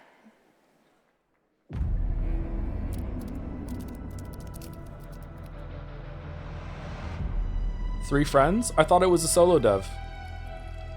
3 friends and a dog?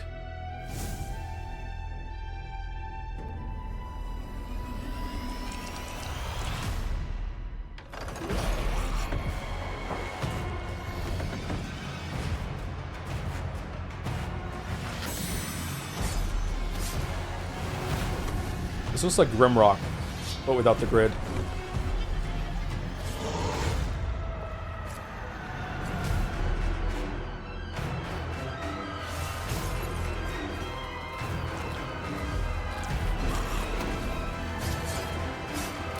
All right, this looks cool. I'll try this. Decrepit. Oh, finally, a game about me. Thank you, Zero Roses, for the new sub. Welcome. Thank you, the normal dog, for hitting a sub during the border collie. Why are the emotes on the screen? From the creator of Audio Surf.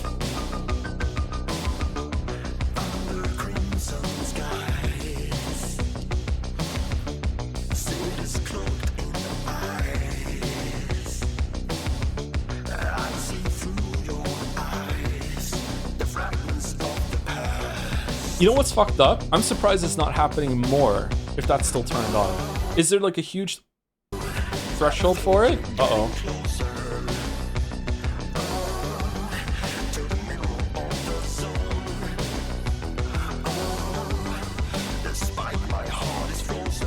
$100, wow.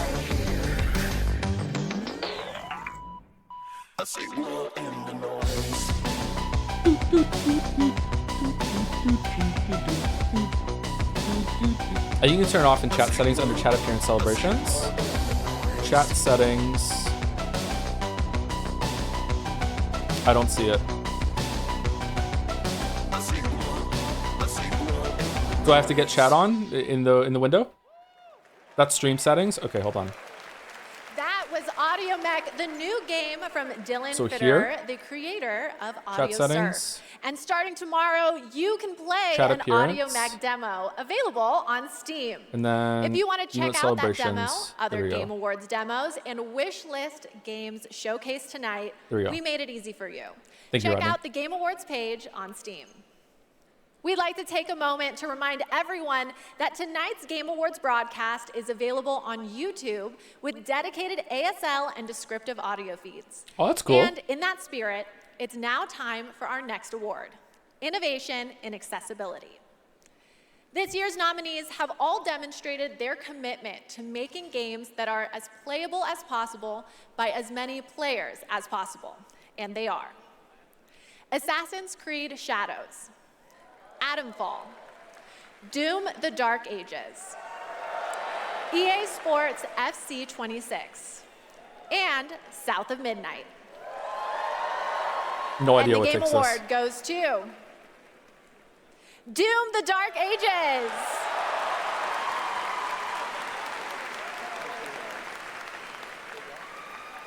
Thank you so much. This is such an honor. You know, Hugo set the vision for this with the idea of creating Doom for all Slayers, a Doom for all Slayers, and we couldn't be more proud of the team for executing on that. It takes such commitment. Thank you also to Xbox. I love this for their game. It was a good commitment game. to accessibility and the support of the game, and as well as our partners at ZeniMax. User research, QA, our dev team, our accessibility consultants. We couldn't have done it without you. Thank you so much. Congratulations, Doom of the Dark Ages. Still to come, more brand new game announcements, awards, and at the top of the hour, maybe Jeff will finally reveal what that statue in the desert is all about. Oh. I'm thinking it's probably not related to Miss Piggy, who will also be here later. We'll be right Really? back. I hate Miss Piggy. I hate Miss Piggy so much. The best time for you to play Guild Wars 2 is now. Guild Wars 2. Immerse yourself in Is this a an ad? realm of magic, mystery, and boundless adventure. Go say the Muppet. Unironically, Miss Piggy. I hate Miss Piggy. Community of millions.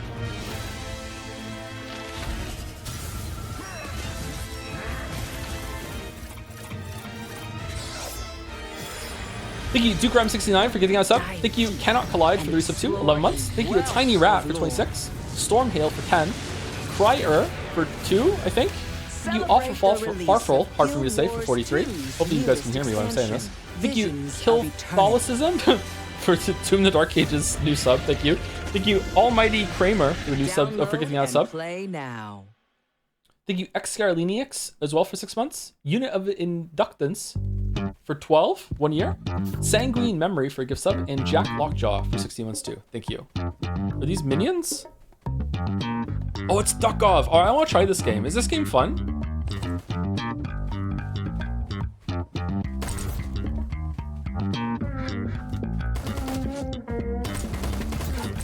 Don't shoot! Hey, Ducker.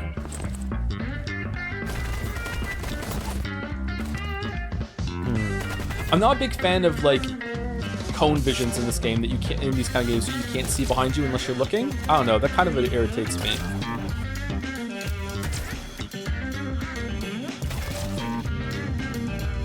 Silent Hill 3 better than 2. All right, thank you, FD Feathers. Keep us updated on your Silent Hill opinions.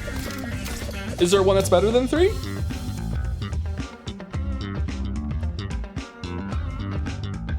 Hates Darkwood. Well, Darkwood is a horror game, so that makes sense. Is Duckov a horror game? Welcome back to the Game Awards opening act. We are counting down to the big show. Horror games have different so rules. I signed an NDA. Like Silent Hill 2 is allowed to be bad because it's a horror game. So here's a hint about what's coming up. Ooh. There will be lots of new game announcements, including Lara Croft's return in the next Tomb Raider. Ooh, okay. A deeper look at Resident Evil Requiem. The announcement of the release date for Phantom Blade Zero. And the Game Awards It's a big night for porn artists. Holy shit. Lauren Bouth will pay tribute to our 6 Game of the Year nominees. And rest easy. I'm able to confirm Flute Guy will be back. Yay! But for now, it's time for our 3 esports awards. The first up is Best Esports Game, presented by Game. And the nominees are... What do you mean presented by Game? Counter-Strike The 2. laundry detergent? Dota 2. League of Legends. Mobile Legends Bang Bang. And Valorant. And the Game Award goes to Counter-Strike 2. Oh, she just knew that one. The Oh, nominees it's okay. for Best Esports Athlete are Brock, Chovy, Forsaken, Kakaru, Mena RD, and Zaiwu. Kakaru. And the Game Award goes to Kakaru. Chovy. Oh, okay. All right. Fuck it. Should've known. The nominees for Best Esports Team are Gen G, NRG, Team Falcons, Team Liquid PH, and Team Vitality. Team Liquid Acid. And the Game Award goes to Liquid. Team Vitality. Aw, close. Liquid. Congratulations to all our winners. Okay, I want Oh, to yeah, take we're a still not minute done to with Metal remind Gear, are we? everyone that we are streaming live around the world on more than 30 platforms. including for the first time on Prime Video. While you're watching, you can head on over to TikTok to share your favorite moments using #TheGameAwards. We can't wait to see your videos. And now I have yet another world premiere and new look for all you real ones. Here's some important news about Capcom's Pragmata. What's this game again? Is this the one with the girl? Oh yeah, okay. The girl on the guy's back, okay. You've been to the sea before? On Earth? Of course I have. Jetstream Sam? Got a house with a view and everything. You just gonna stay here when this is all done? What do you want?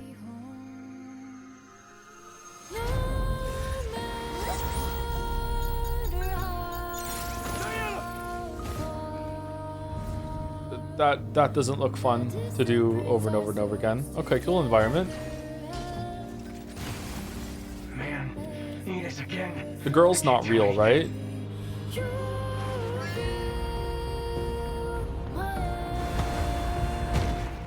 Hello, unregistered guests.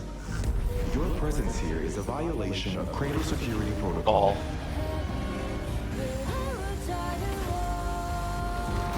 Oh, he runs like Sam from Death Stranding.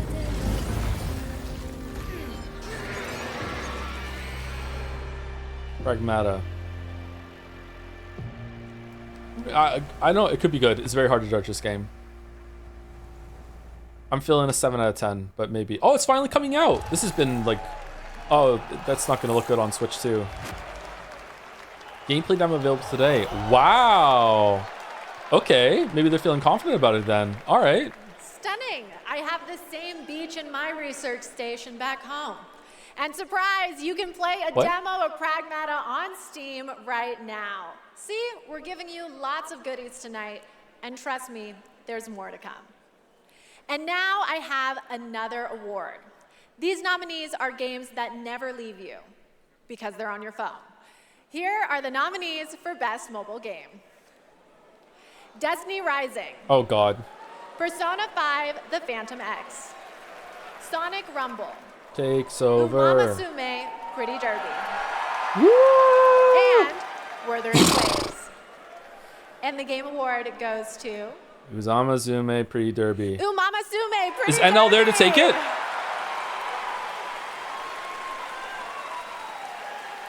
Yo, it's all in one piece. It is a tremendous honor to receive this amazing award. This was only possible with the support of our fans. I deeply appreciate all the Umamusume trainers out there. To the I just like that the people who are Predatory not Gacha game familiar got an with award. Games, I don't we are like this. dedicated to being the best entertainment. We will promise you more wild contents coming, so stay tuned. Thank you so much. Thank you. Congratulations. All right, I think I have to take a quick break and play Umamasume. Okay. Enjoy it's your not my ADHD. It's professional your development freemiums or whatever the and fuck they're my called. The free ADHD. carrots for just for winning the award. There's so much more to come, including Primo 2 gems. brand new game announcements Hey, Gatsby, from you're 2 kinda like a horse. brand new game studios right after this. It's not that predatory? Okay. My dear children, I didn't realize a moderate amount of predatory was allowed. as testimony of my undying love. What's this? Glaucus, my beloved, you will honor our goddess more than I ever could. Ricard, my cherished, find your father's steel and face the challenges ahead. What happened?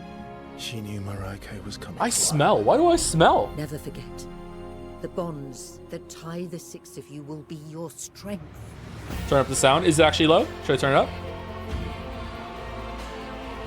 Lies. You should have saved her. She deserves the peace of death. What an interesting family you must have.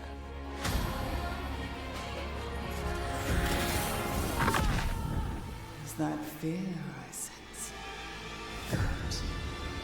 Stay in the light. Is this Divinity or something? Did they say what this was and I missed it? I'm sorry. Give into darkness.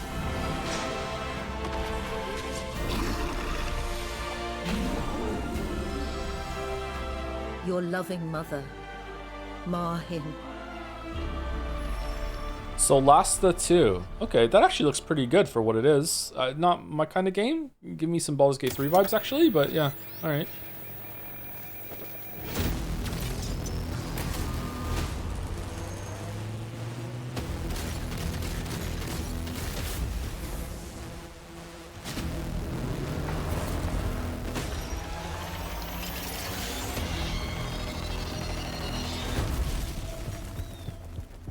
I know we've never quite seen eye to eye. Believe it or Pathologic? not, Whitaker, we want the same thing.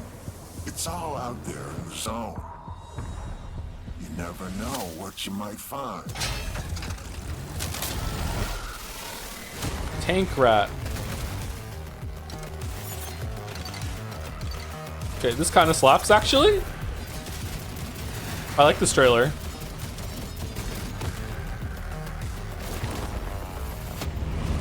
Oh yeah, mouse can play this, yeah. Tank Rat, okay. Welcome back. We are oh so close to the top of the hour. Everybody, go tell your friends to tune in and get ready for a night of awards, world premieres, musical performances, and lots of surprise guests we haven't told you about, because then they wouldn't be surprises. But now it's time to honor another game studio with an award. And it's one of my favorite categories, Best Independent Game. This year, there have been so many incredible independent titles from studios around the world, and our global jury of media selected these 6 as the best.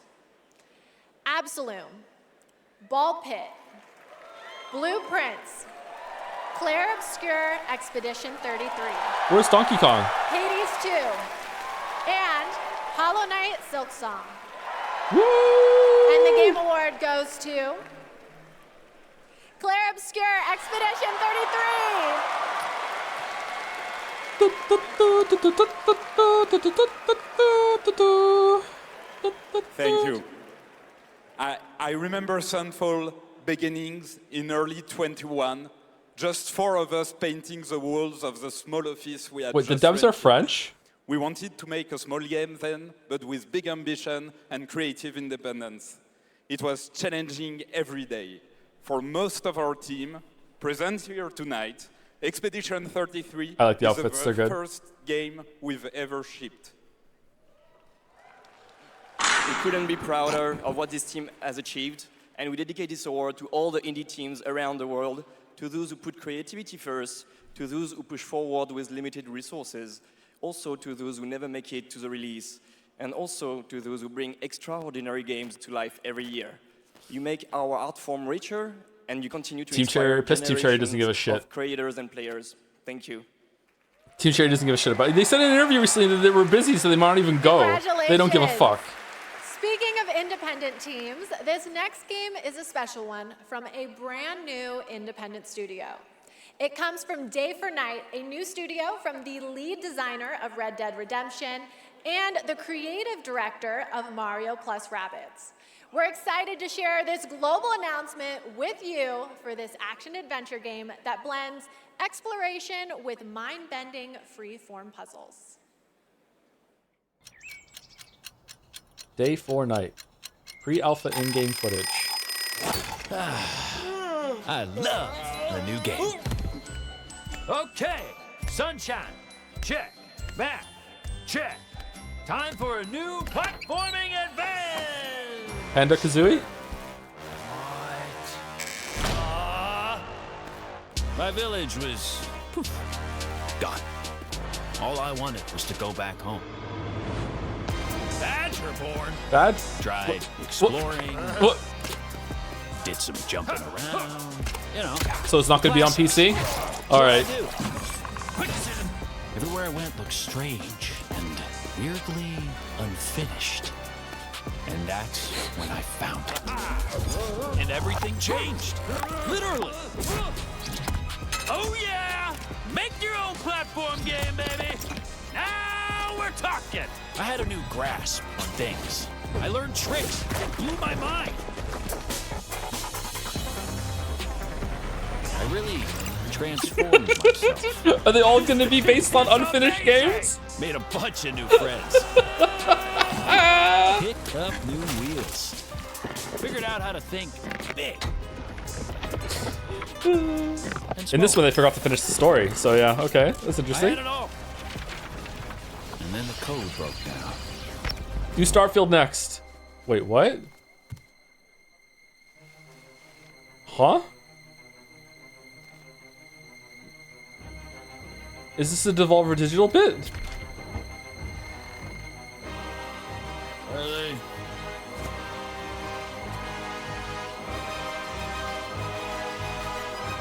Blow, blow, wake up. Found you.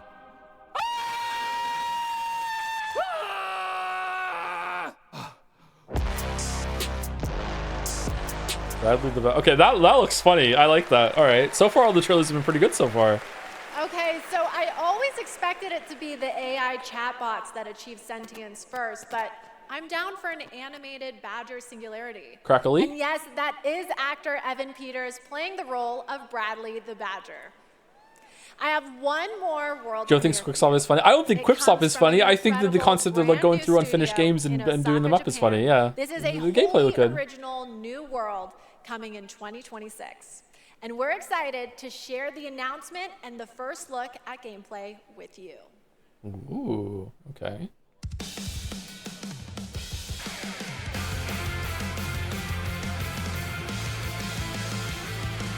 Dead Rising? Zombie Davy?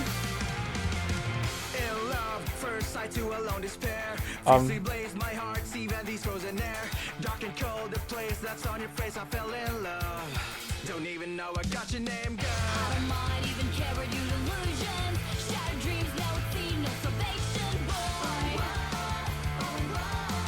I'll take all the way we're rising, conquer fate. Hold me close, I can feel a connection. Hell appears, push your back, you won't come around. The stupid won't die, never die away. I will break through the wall, I will stand tall. With you here in my heart, I will never fall. Step in love, will not die, never know. In the depths of the night, I will take flight. Gobble up, mighty fall, will consume and blow. The stupid never dies, never died away. I will fall, I'll fight, 'cause I'm crazy about it, thanks and love. What do you do?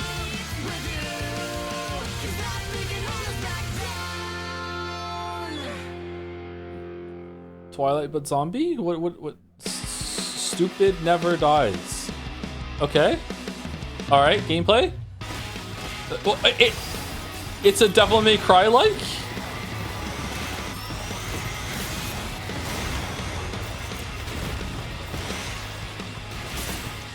Oh God.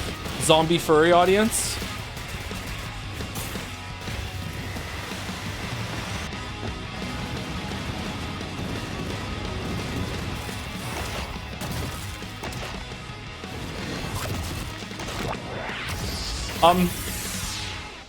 What the fuck did he just do? Don't eat humans. Okay, if that doesn't get you hyped for the main show, then maybe you're the problem. Whoa. That was Stupid Never Dies from GP Track 50, a studio made up of action game lovers who have worked on titles such as Devil May Cry, Dragon's Dogma, and Resident Evil, creating action games for action game fans. Okay, we're minutes away from the main event. We have one more award for you. A category that celebrates other media that took video game IP and made movie and TV magic. Here are the nominees for Best Adaptation. A Minecraft movie, Devil May Cry, Splinter Cell Death Watch, My kids love the Minecraft Last of movie, Us and they're the Season target 2. audience. and Until Dawn. And the Game Award goes to The Last of Us Season 2. Okay. Thank you very much. Gabe? I want to thank all the original devs that worked on The Last of Us Part 2, all my homies back at Naughty Dog, our outsourced partners, our fans, our video game fans. This opportunity wouldn't exist without you. Thanks to all the support we got from PlayStation Productions, Sony Pictures, HBO. Do we need to thank Netflix or Paramount or whoever our streaming overlord is now? But most of all, I really want to give a big shout out to our crew, our incredible I haven't seen this, so I don't know, by but Pedro, I heard it wasn't very Bella, good. Isabella, Gabe. They really I haven't threw seen season themselves 1 at either. this and did their best to bring our world to life in live action, and we're super proud of what they've done. Thank you to the Game Awards. Thank you very much. Why isn't Gabe announcing Half-Life 3? Congratulations, The Last of Us. Okay, my guys, we have reached the end of the opening act, which means it's time for a new beginning. The Game Awards main event is imminent, with big awards, even more world premieres, and amazing performances, surprise guests that even I don't know about, because if you guys remember, I violated my NDA earlier, and they decided I couldn't be trusted. But you know you can When did that trust me happen? to be absolutely losing my mind when we get to Lara Croft's long-awaited return, the announcement of the next Tomb Raider, which is just minutes away. Really? And that's just one of the announcements we've told you about.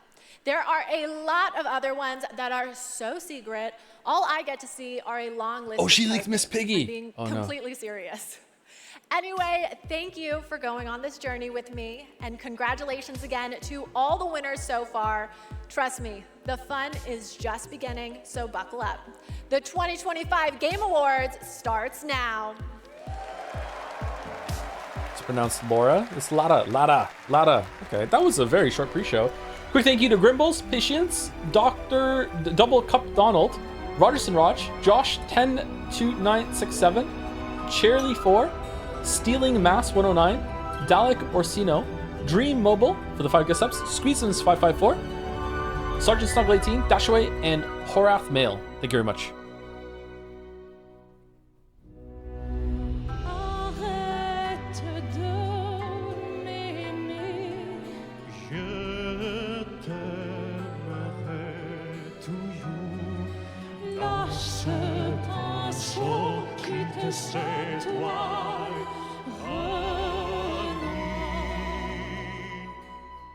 So Donkey Kong's gonna win?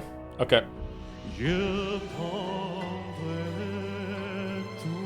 The stage looks gorgeous right now. Holy shit.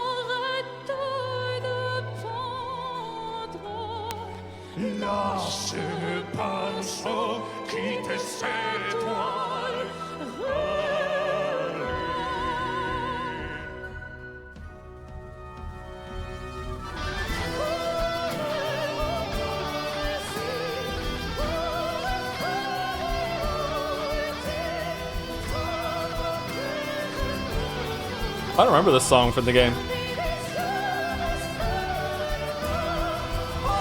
Must have been during some boss I deleted.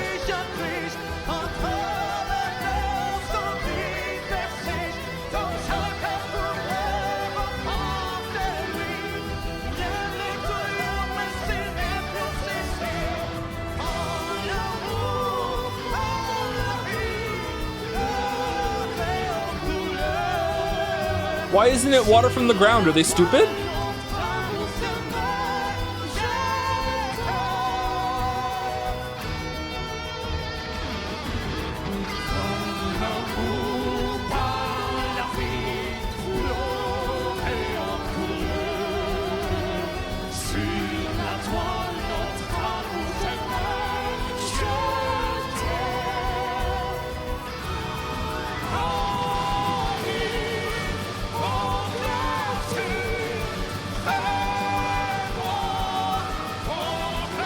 Sound is really up. I think the guitar is too quiet, but the rest of it sounds good.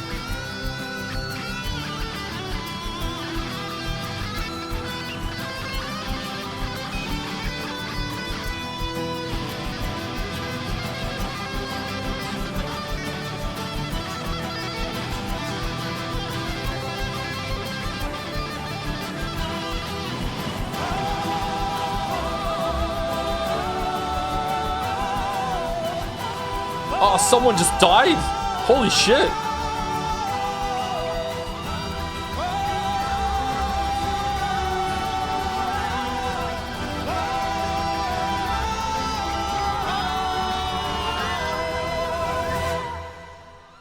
All right, that was a really fucking cool opening.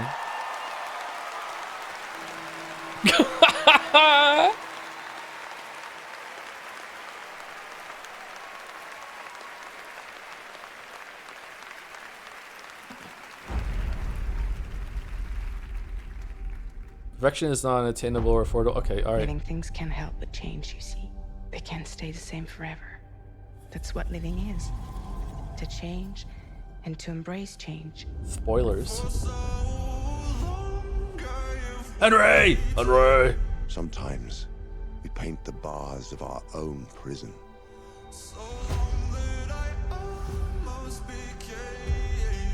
You chose a hard road for yourself. Henry! Donkey!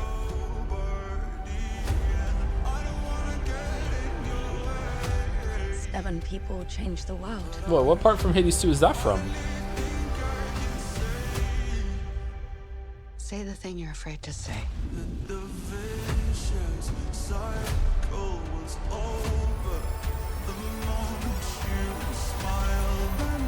We can work with this. The new beginnings. Here we go.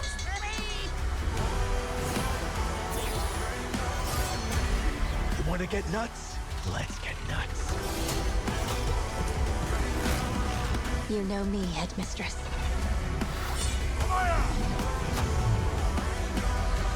I know enough to get me into trouble. Is this what my tomorrow will be? For those who come after. Welcome to the Game Awards 2025. Now, here's your host, the creator of the Game Awards, Jeff Keighley.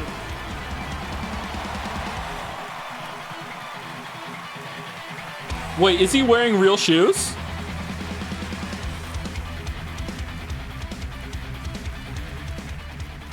Good evening, everyone. Welcome to the Game Awards, a night to celebrate the best and discover what's next in video games.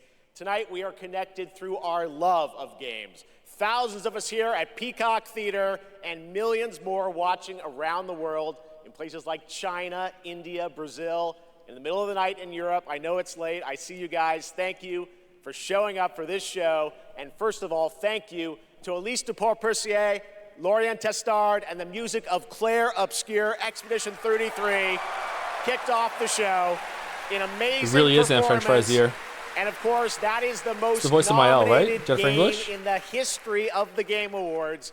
And many members of the team from Sandfall Interactive are And here with us Shadowheart. tonight. I think you can identify them based on their attire tonight. Welcome, guys. It's great to have you here. You know, every year this show reminds us why video games matter. They are worlds we share, stories we live, communities we build, and experiences that challenge, inspire, Expedition and 33 is connect us Ori. like It's nothing not. else, I'm sorry. especially I when wish I life could be gets with you, hard. but it's not. I don't usually open up about It personal deserves its things on accolades. stage, but 2025 tested me in ways I didn't expect.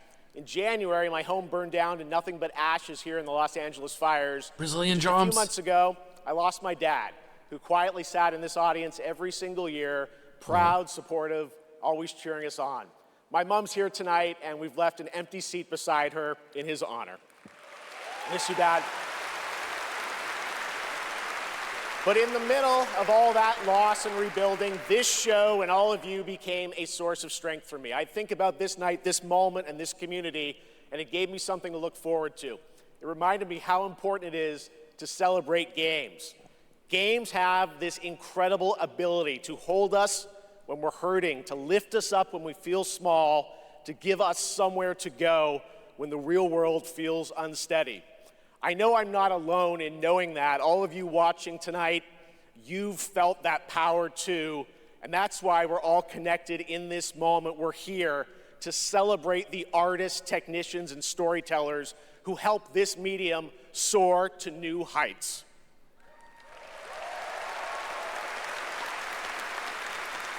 Tonight, we're going to honor over 100 nominees and celebrate a record-setting 3 independent titles up for Game of the Year. That's right. And We are going to have some fun, of course, too, with a whole slate of brand new game announcements that will hopefully get you excited about the limitless future ahead. So let's get going. To present our first award, a father and son, two remarkable actors. He is one of the finest performers working today, from Isaac in The Last of Us to Chase in Dispatch, and his son brings young Chase to life in Dispatch as well. Please welcome to the Game Awards, Jeffrey and Elijah Wright.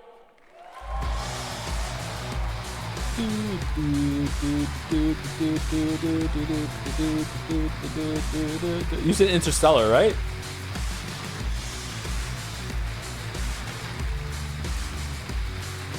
Wow, this is incredible. I'm so excited to be here tonight in the company of so many incredible artists and gaming fans. Particularly as games increasingly explore new frontiers of storytelling. He wasn't in Interstellar, really? Who am I thinking of then? I'm here really is standing next to me, my son Elijah. It was Elijah who brought me into the world of He was the guy that was left on the ship when they went and did encouraging something. me to join the cast of The Last of Us Part 2.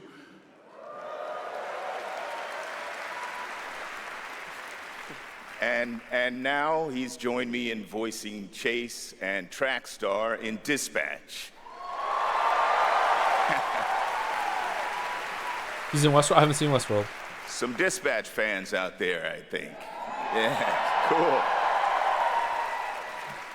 If it weren't for Elijah, I'd still be playing Pong on an Atari. That's right. Keep up. I can't believe I'm standing on this stage today. As an artist, I'm thrilled. I grew up with video games, and getting to work in the world of gaming has been a dream of mine. I mean, I guess it's nice that you're here too, Dad. Thank you. Thank you, Elijah. Got you, I got you. The next award honors games that are high octane, high action, and combat heavy. Here are the nominees for the Best Action Game. Best Action Game.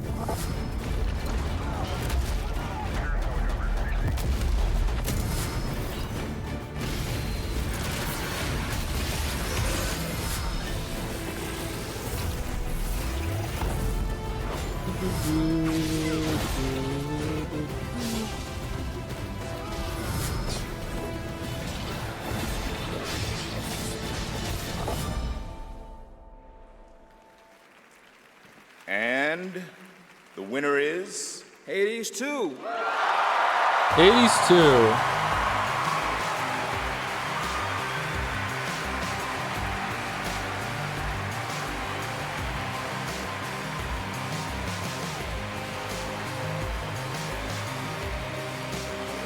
Have another.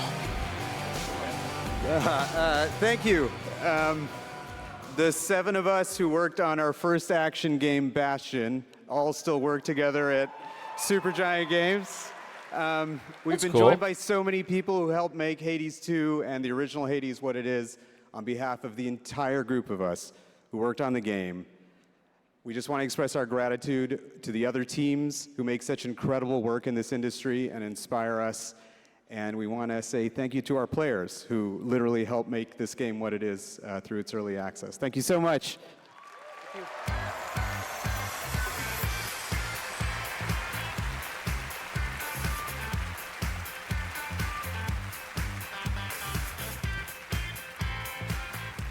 Congratulations, Amir, Greg, and the whole Supergiant team. That's amazing.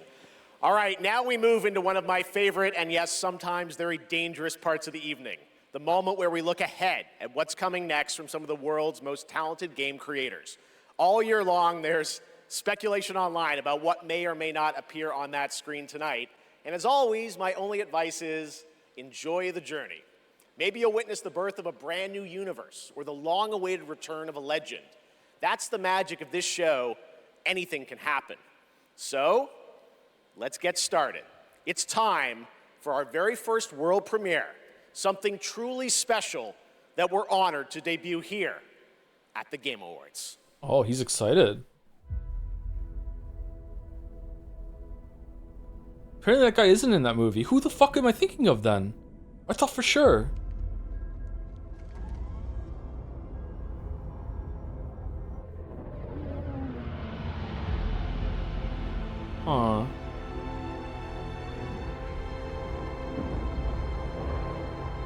Starfield 2 before Elder Scrolls 6 would be amazing. Oh! Okay. Star Wars. Oh, please be Jedi Thriver. Please. Please. No, it's not. Okay. It's a Jedi this time.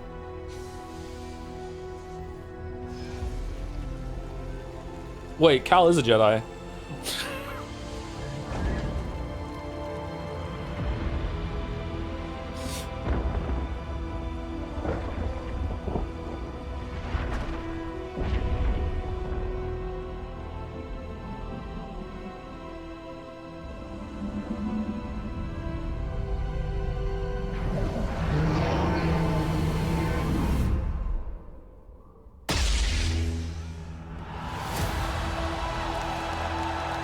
Star Wars Fate of the Old Republic. Okay. What is it? Boom! Star Wars Fate of the Old Republic is a That's what the brand new statue was. single-player action role-playing game set in the Old Republic era, of course, and directed by Casey Hudson, who's joining us here tonight. Casey was, of course, the director on Star Wars Knights of the Old Republic and the Mass Effect series. And we are so excited that Casey and Star Wars are back together again. All right, we have many more game announcements to come. Going to be hard to top that one, but right now we have a very special guest I'd like to bring out. Please welcome Miss Piggy. Thank you. Oh, hello to all of you gaming fans out there. And hello to you, my little Jeffy Poo. Piggy, it is so great to have I'm so you glad here I'm not at at the the show Game when I'm Awards. here Thank you instead. for accepting our invitation. I really appreciate it. You know I would never turn down an invitation from you. Not after Bora Bora. Which, by the way, was certainly not a bore, a Bora. Piggy, come on. This is a public event. Oh, someone's being shy. Miss Piggy, I said in the open, my mom is right there. I mean, more importantly, let's move on to what you're going to do something later. You got a really special moment later in the show. You're going to be doing something, right? Yes, that's right. Especially poor Vu.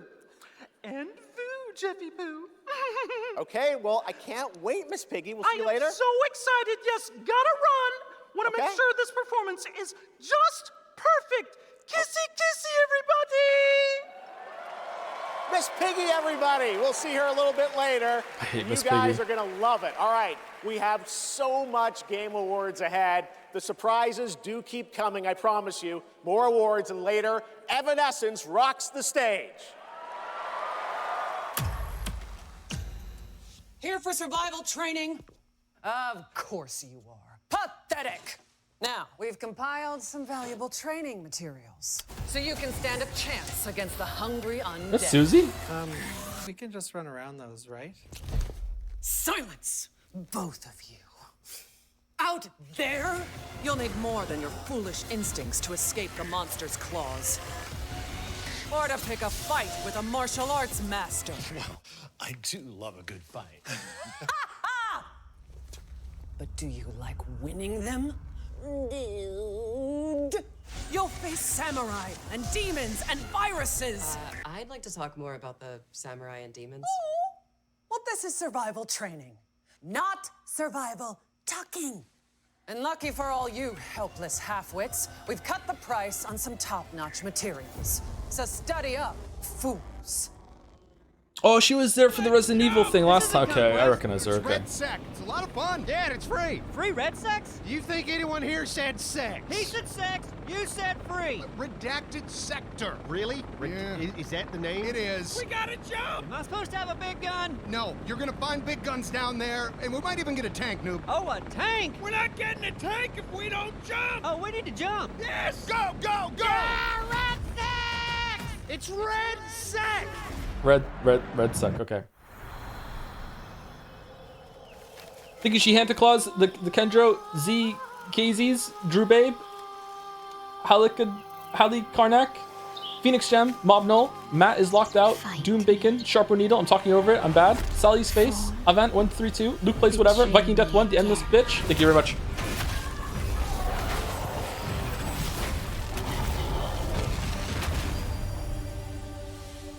Oh, that was not very long. Okay.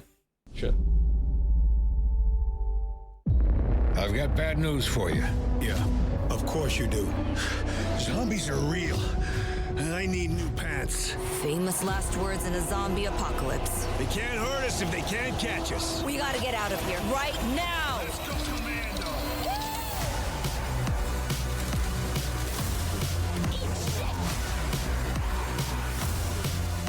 Zombie is redundant. I prefer Homo Mortis. We're gonna have to tone this shit down for the movie.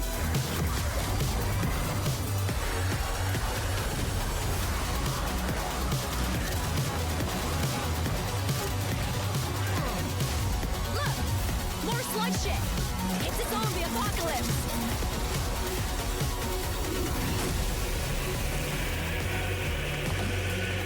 Fuck that. Toxic Commando, okay. That could be fun. It all depends on how the levels go. Yeah. All right. Very hard to now enjoy playing it. it's time to put an end to gaming's most controversial mystery. What? Is it the statue?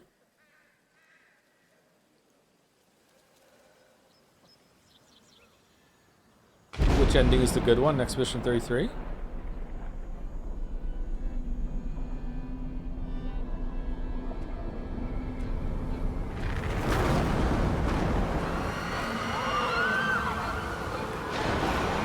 I see strings. Wow, okay.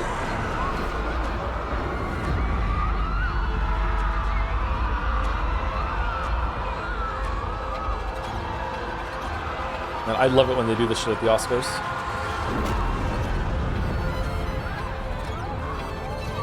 Wait, that sounds familiar.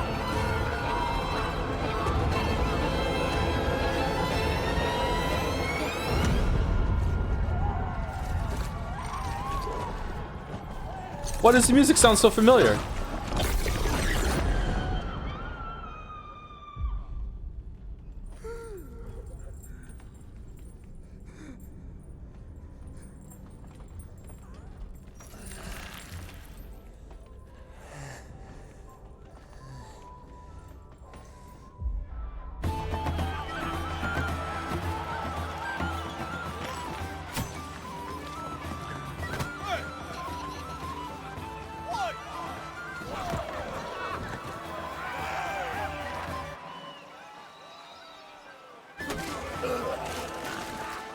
Fear and footage, no actual gameplay. It's not Witcher.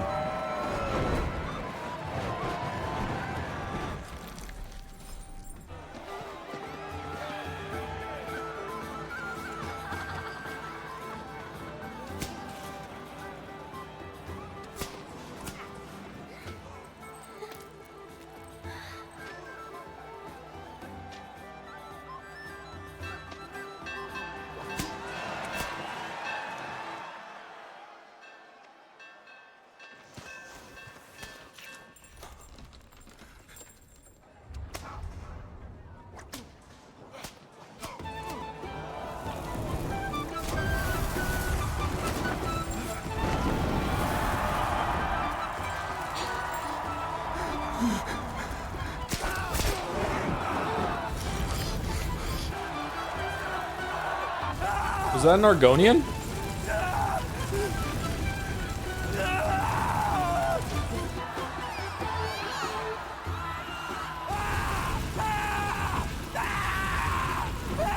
This is kind of dark for Elder Scrolls. I don't think so. You were saying Divinity Original Sin 3. Were they fucking?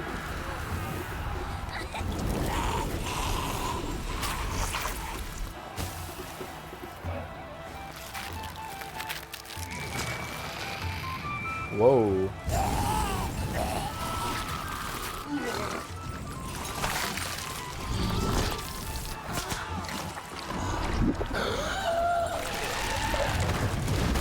Oh, this is a cool trailer. This is gross.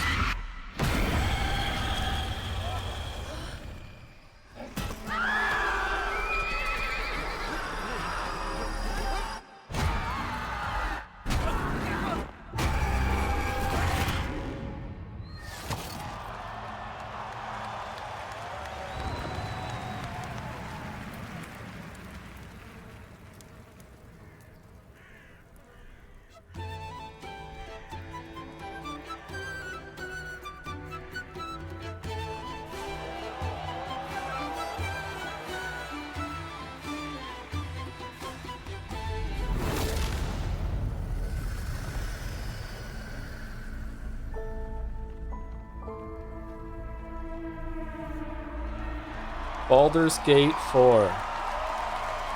Oh, is it just called Divinity?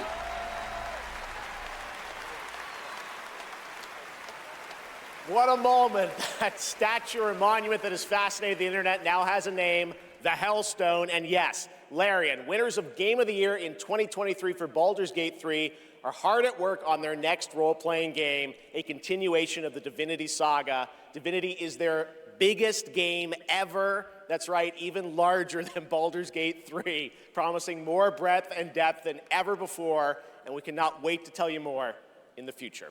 Is it also going to early access? Please welcome two previous winners of Best Performance here at the Game Awards, Maggie Robertson and Neil Newbon.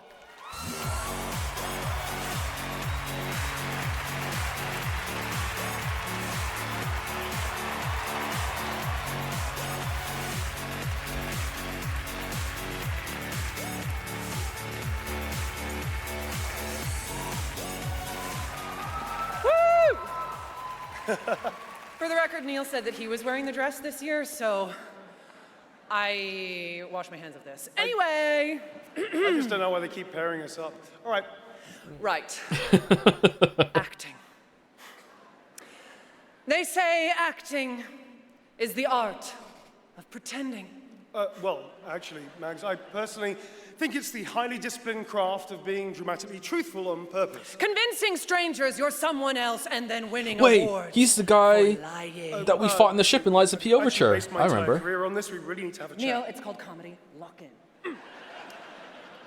Okay, so we're here today to recognize the amazing performers who convinced us through their lies and deceit, really, that they were warriors on a quest for vengeance in feudal Japan.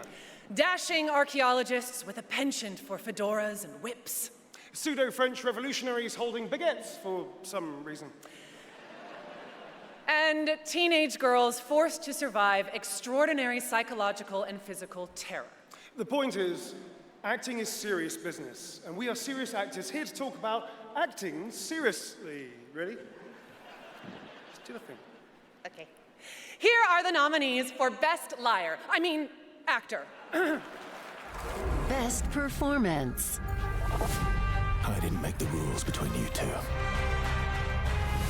We'll break the cycle so she can't steal anyone else's future. God, I hope he wins. Find every member of the Yote Six. I swear it. I thought I was used to losing people.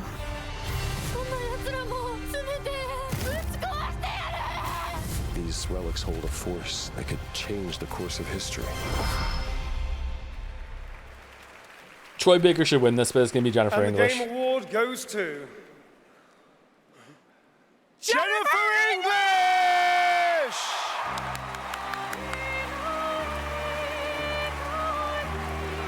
Jennifer English was great too, but like Troy's Indiana was immaculate. That's the only reason why. It is just, I thought it was Harrison Ford, but Jennifer English was great too. She seems so surprised. It's nice.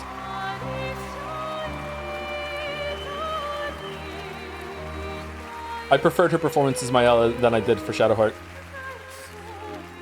And now we know why they're paired together all the time.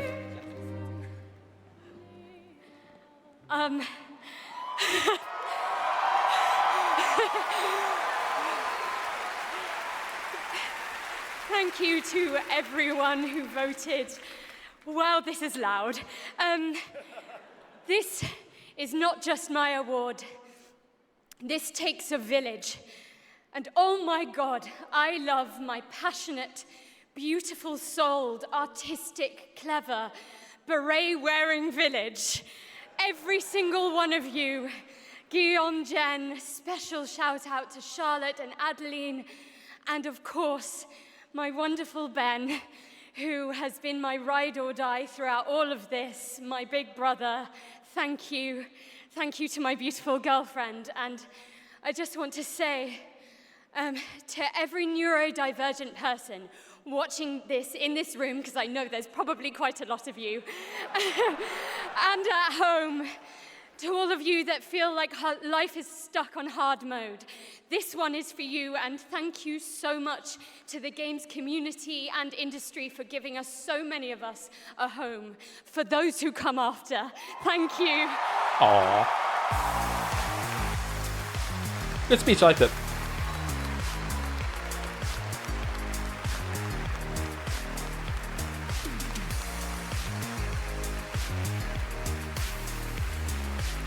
Will the person who accepts the next Expedition 33 award say, "Hi, it's me" after? Incredible. Congratulations, Jennifer. From Bad Robot Games, please welcome J.J. Abrams and the creator of Left 4 Dead, Mike Booth.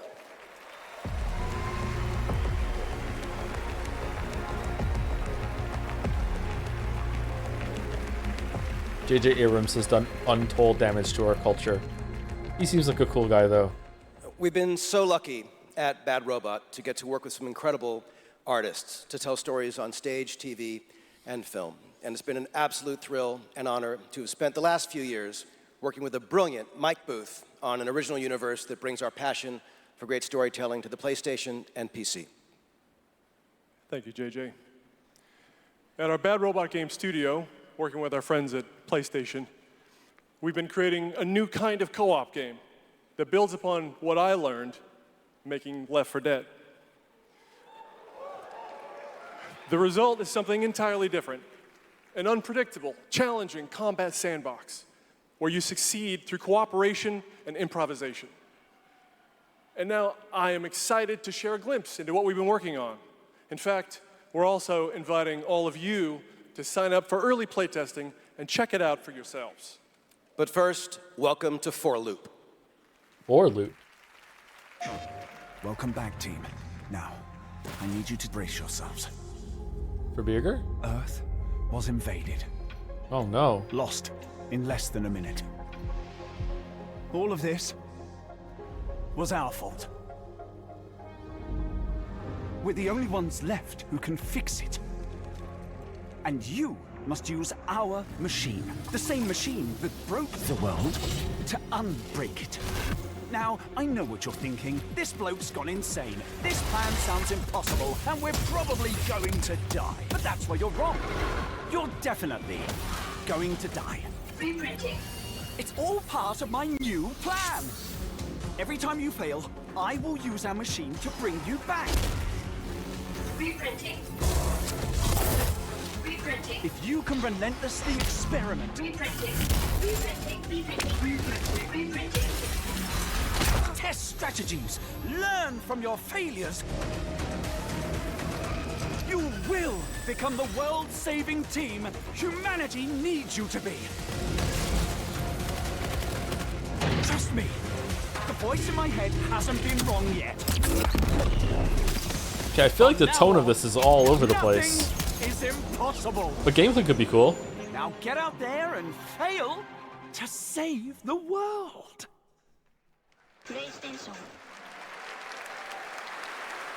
Up next, we have a new game announcement from some of the developers who helped put The Last of Us and Uncharted into our hands.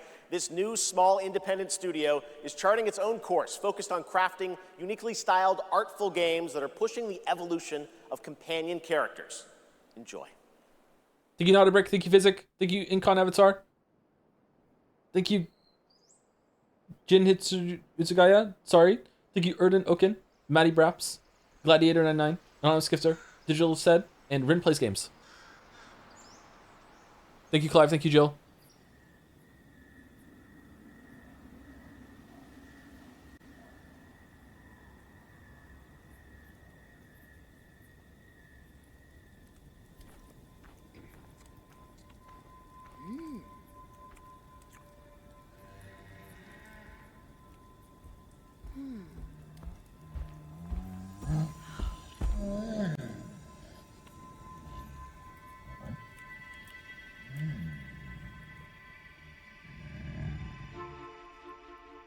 Wildflower Interactive. Oh god. Come on.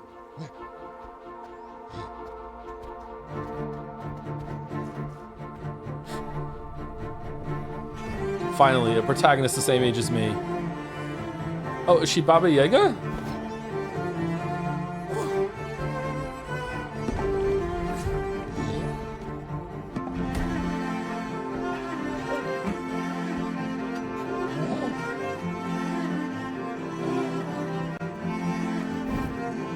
Hi Joe, you hoping for anything today? I would like to see gameplay of the new Tomb Raider. Gameplay, not just, you know, cinematic. I'd like to see gameplay.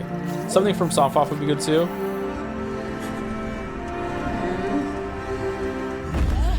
I would also like Donkey Kong Bonanza to win Game of the Year, even though it doesn't deserve it. Coven of the Chicken Foot. Okay.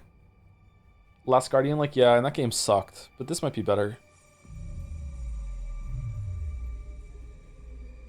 FromSoft, yeah. Sounds get mixed up in my head sometimes, sorry.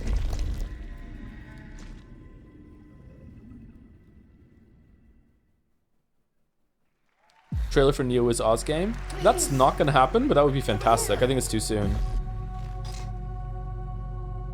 Come, talk to me first. Mouse game? I can explain what's going on. Ooh, okay.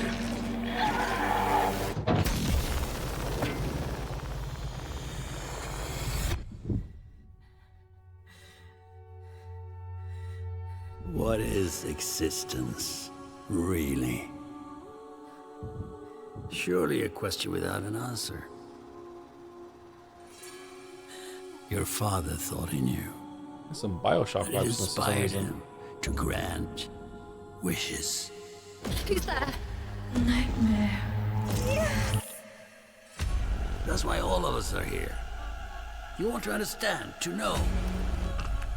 Then you have to step beyond the walls around you.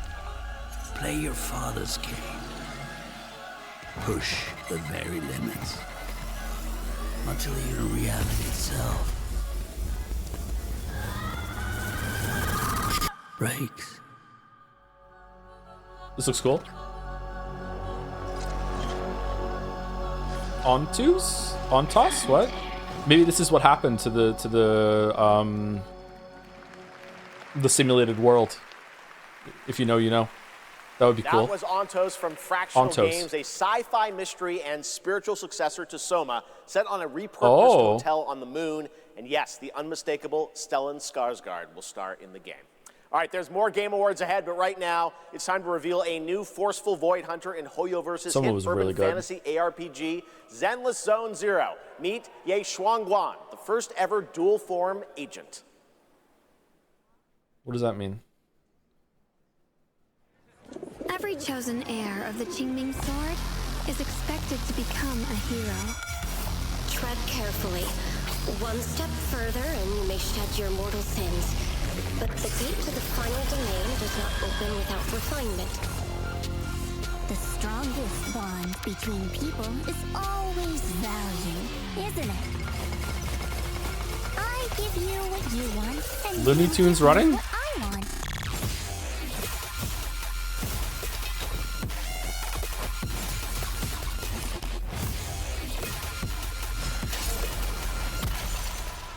It was all a lie from the start. We never had a choice. I don't even know this game, and she doesn't look like she belongs in here. From within this sword, many others are fighting beside me.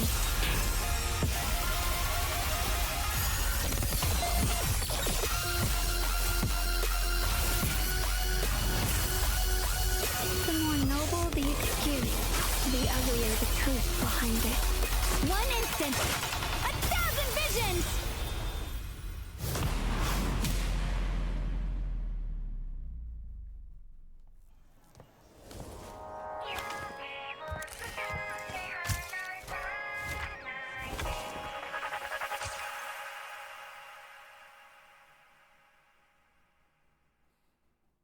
What does that mean?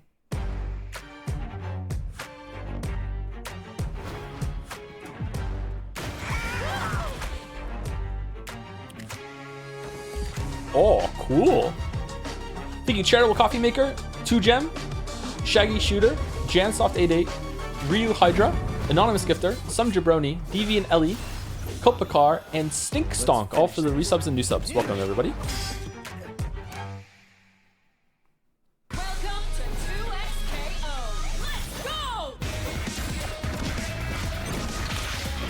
Can I say something kind of weird? I'm surprised it took this long for Riot to make more games with these characters. I feel like this has been fertile ground, and maybe they missed it actually. Like, I don't know. Like, it's taken too long. Sheriff Kierman, sighting target. Caitlin? Okay. For a limited time only, Prime members can go to Amazon.com/thegameawards to save up to 25% Henry, on I'm select promotional. nominees, Henry, now buy my game. including Split Fiction, Sonic Racing Crossworlds, and Final Fantasy Tactics. This game's been developed for From the 8 award-winning years, and it's still not out? Journey Holy and shit. Sky, Children of the Light. It's a fighting game. How hard can it be? It's only 2D? What the hell? Creative director Genova Chen.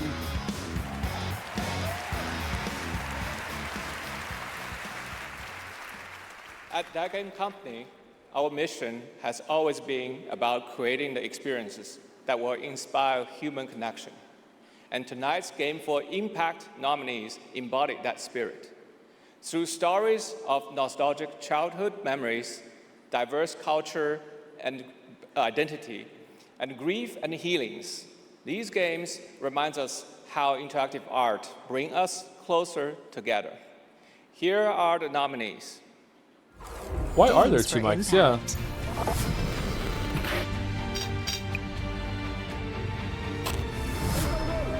Beauty and the Beast?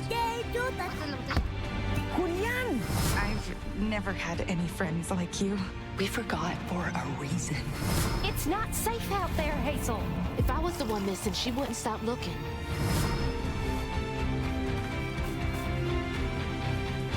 My brain autocorrected it to slop. Holy shit. What have you guys done to me? And the game goes for Oh, fucking hell. Cells of Midnight.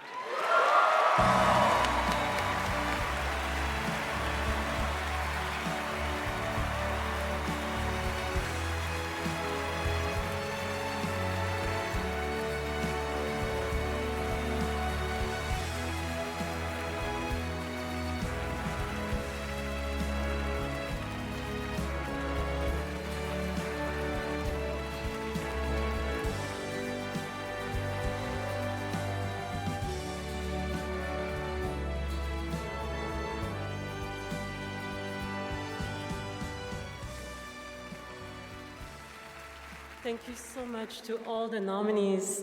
I would like to share this award with all of you, and of course to our incredible team back home, and every single players who's been part of this journey with us.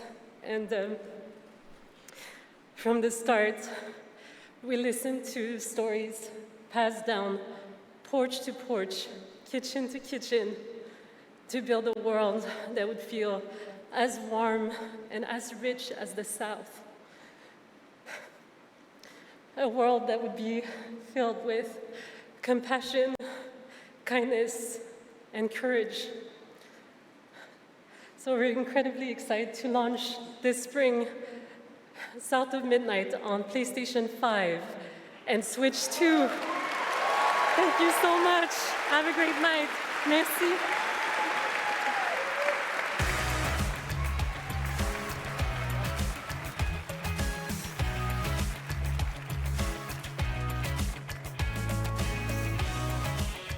Tonight, one of the most iconic survival horror franchises returns to the Game Awards stage. For nearly 3 decades, Resident Evil has defined what it means to face the unknown, to survive against impossible odds.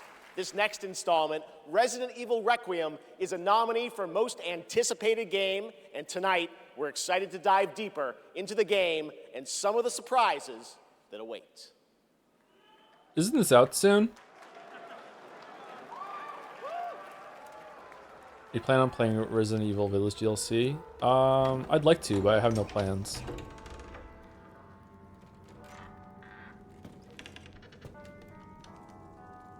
Is this Ethan's daughter or is it someone else?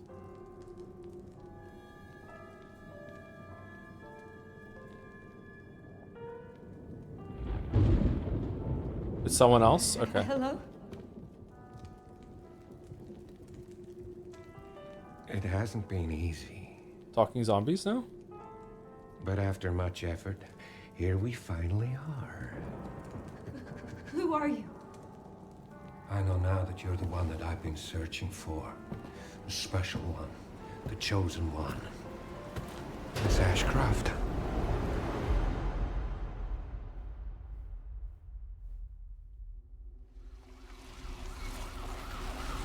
Talk to me. Is this one like the others? And it's not post-mortem lividity.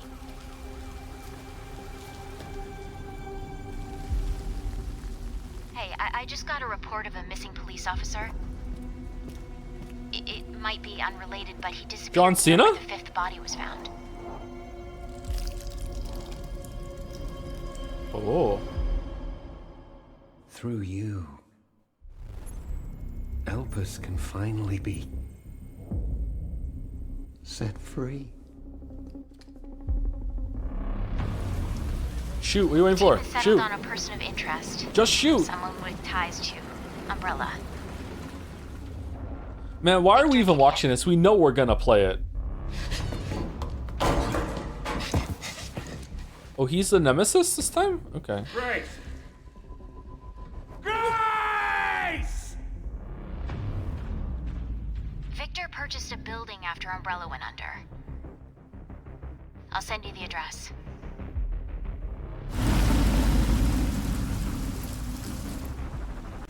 Whoa, is that the building?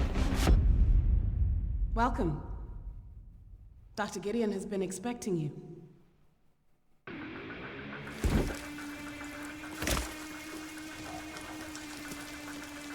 You there, Leon? What? Yeah.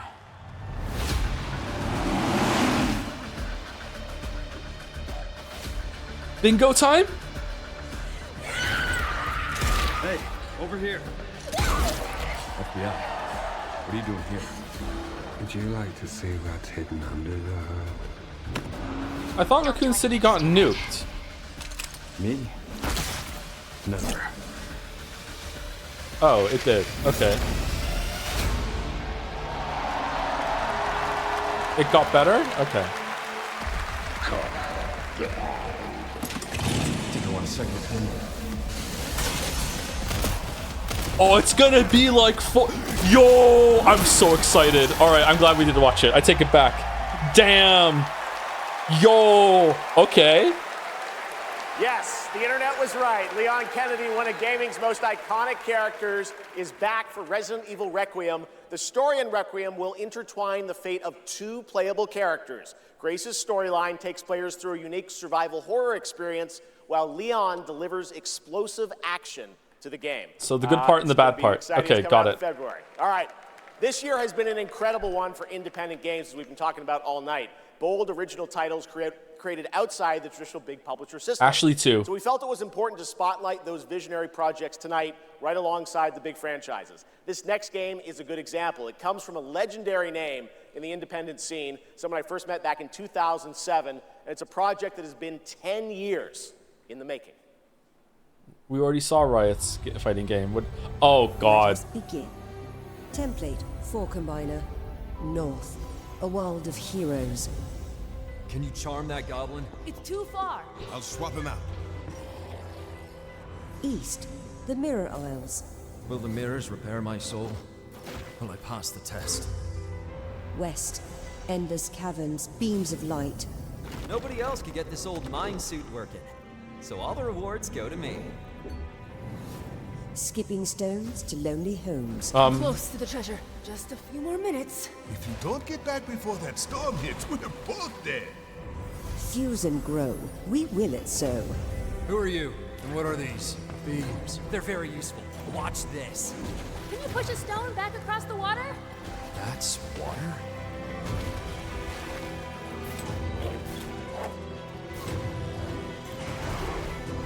When the portal appeared and I stepped into this overworld, I had never imagined such a device that could fuse realities. Not just mashing together terrains, it weaves the very laws of nature into a composite whole. The result surprises me constantly, but who has done all this?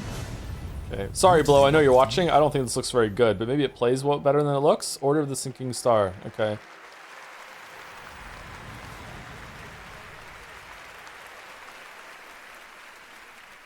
Order of the Sinking Star is an amazing puzzle adventure with over 1,400 puzzles and a big story wrapped He picked all a name around that it. no one can parody this time, huh? There's not going to be a look or two. Nope. Nope. We're being like fucking like a bunch of bullshit. It's going to be impenetrable for anyone to sound like they're parodying this game. No fucking way. Archetype entertainment. For decades, Wizards has built worlds where players define their own legacies. Exodus carries that tradition into the stars. It's time to step forward.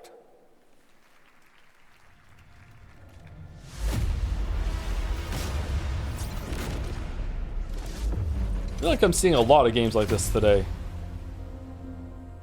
Wizards of the Coast. Who are you? I'm a friend.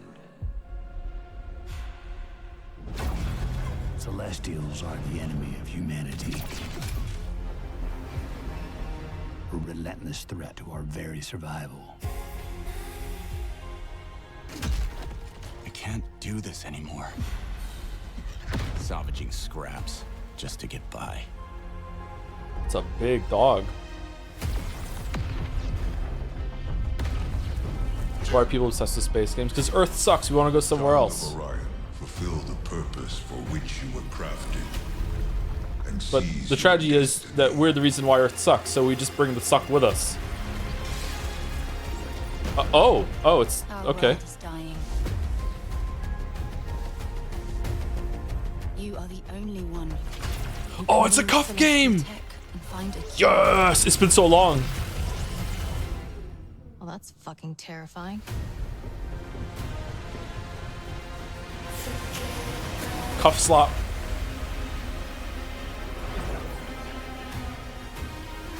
But with the right ship and the right crew, you could save all of us. I was on an alien This could be world. good. I know it's hard to judge. Felt like I was finally doing what I was made for. Thank you, June. The fuck is that? We are the defenders of Leiden's future. And we will Getting some kind of Mass Effect vibes from it, just a little bit. Mass Effect means Guardians of the Galaxy, maybe, because the animals. I'm not sure. How far are you willing to venture? How much This game are looks you willing really to expensive. sacrifice to save your world?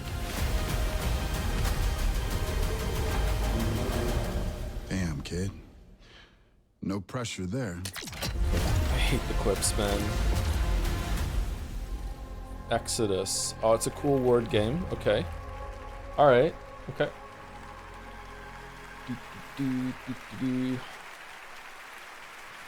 Exodus is coming in early 2027, and I'm very excited to play it. But that's not all from Wizards of the Coast tonight. Now New to share cards? something brand new, please welcome Trisha Helfer. Oh, damn.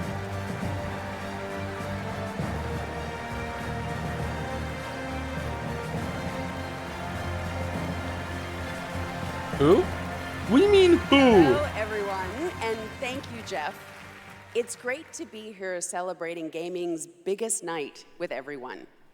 I've been working with the team at Invoke Studios, a new Wizards of the Coast studio, where I play the main character that's unlike anything I've done before. I'm so mad at chat right now. Tonight, we're Fucking giving hell. you a first tease of what we've been working on. Not knowing who Trisha Let's Helfer take a is is look. fucking bullshit. All of this I know this song. This pact we have forged. This is a Tool song. 46 and 2. The cost.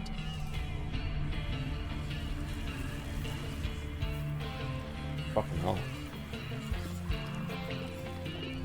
It's an old man thing. She's in Balgar Galactica. She was the voice of Edie from Mass Effect. What do you mean?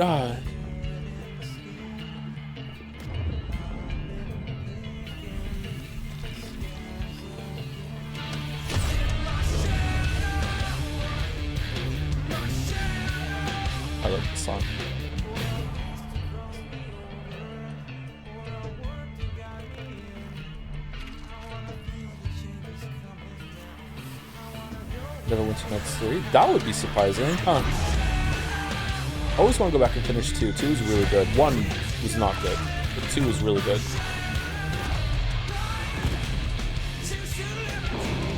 2 and 25 is crazy. I know, yeah. I'm really surprised.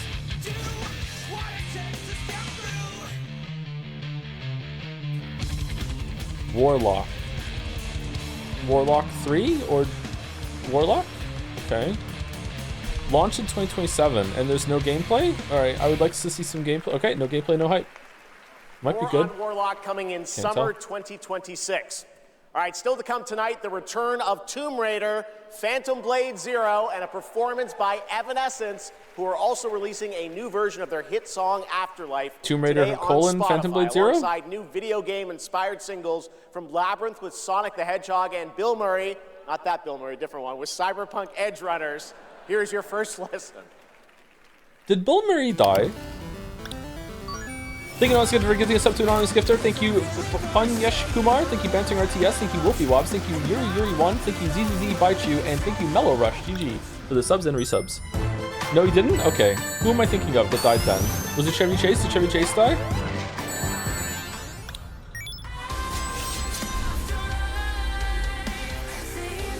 Also not dead? Okay, who am I thinking of that died in that kind of group? Lara, is it the guy that does songs with Sia? What's their band called again? Fuck.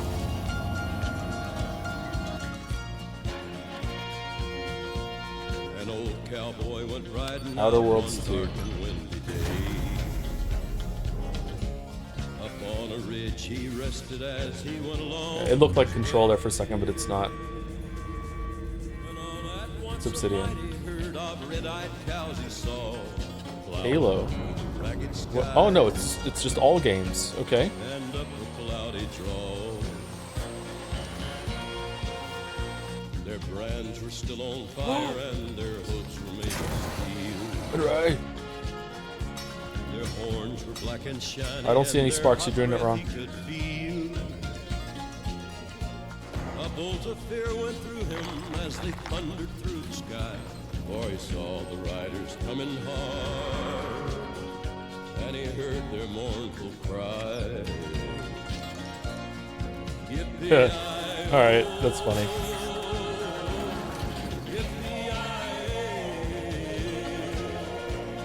Fallout 5 finally. Fallout 5 is not coming out until like 2030, chatter. I'm sorry to tell you.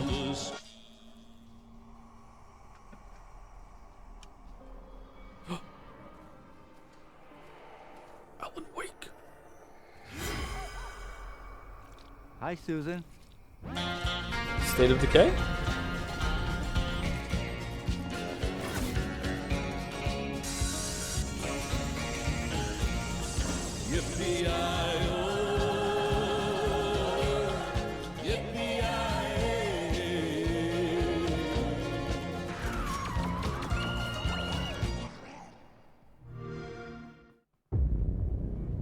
He's here. It's him. It's Gabrielle. Oh shit, not Gabrielle. Oh god. Anything but Gabrielle. We need cars. Lots of cars.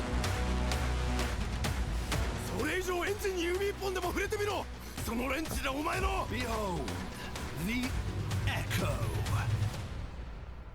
We have touched your anger, tasted your fury. It has sharpened you, honed you. It is your greatest weapon. リツコも言いたいことある？リツコ？ A Screamer tournament is about to be announced, held by a Mr. A. Consider this your personal invitation. Burn alive, you piece of shit! Which one is Ben Starr?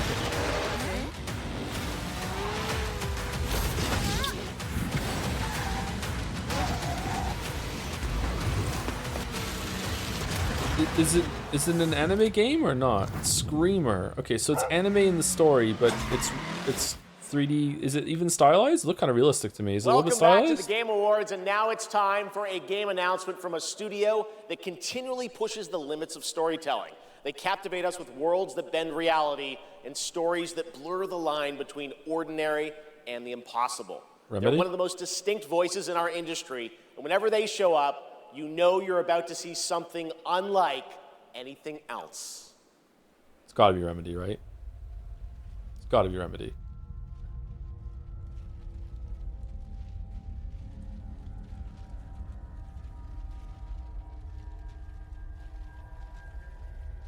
Control 2. Now we're due for Quantum Break 2.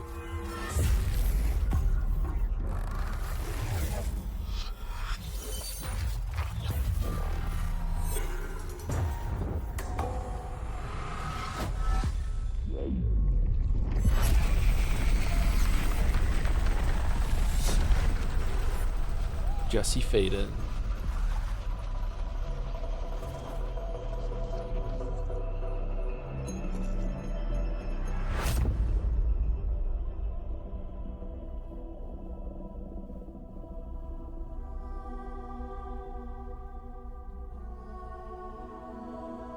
Control 2 could go extremely hard. If you view Control 1 as like a foundation and like proof of concept, Control 2 could go crazy hard. Especially after how good Alan Wake 2 was, actually. Pretty excited. Do you feel it? Something is coming.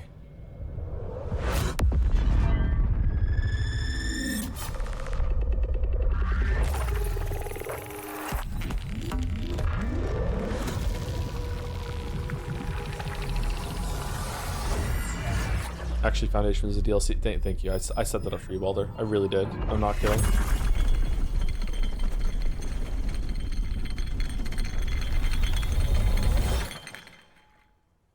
Oh, neat. Atlantis Cafe. An intrusive pattern.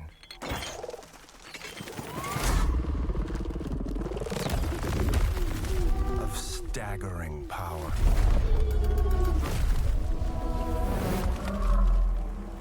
Reshaping reality as we know it.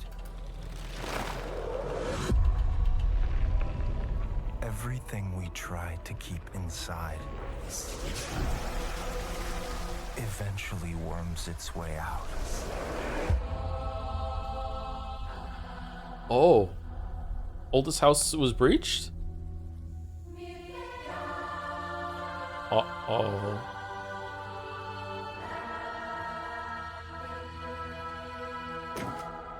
You must have had good reasons.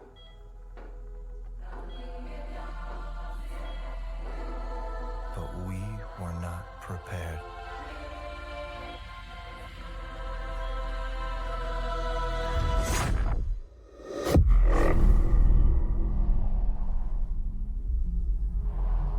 For what would follow.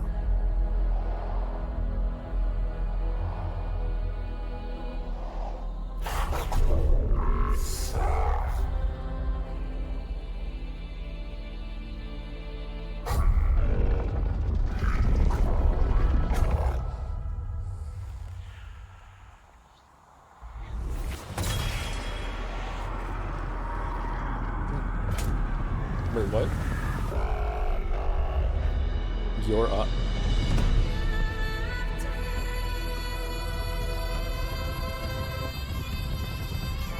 Alright, well this is an easy lock it in even without gameplay. I don't give a shit. Sorry to break my rule.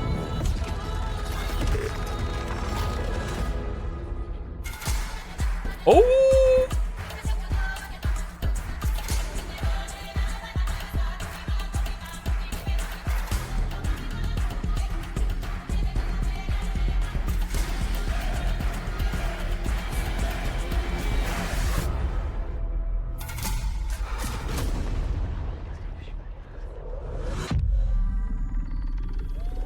Oh, really? Not Control 2.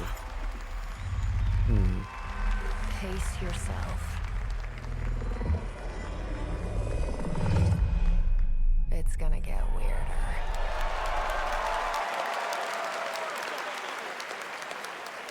That is a good one. Control Resonant is coming in 2026 from the masters at Remedy Entertainment in Finland, whose last game, Alan Wake 2, won multiple awards here at the Game Awards in 2023, including Best Game Direction. It is always exciting to have past TGA winners return to our show to showcase their upcoming projects. Still to come tonight, we'll have a performance from Evanescence, plus awards including Best Score in Music, Best Narrative, Best Game Direction, and Game Actually, of last the game was Year. FBC Firebreak coming out. They paid $1 million for it not to be mentioned. Recipient. And of course, there are more new game announcements ahead as well from studios big and small, including an extended new look at Phantom Blade Zero and Lara Croft's return in Everyone's Tomb looking at Raider. a screen right above Right them. now, we've got a brand new original game to share with you. This global announcement comes all the way from Tokyo, Japan, and a legendary game developer. He's working on an ambitious new project, and we are honored he chose TGA as the place to share the first details and in-engine footage with the world. Lara.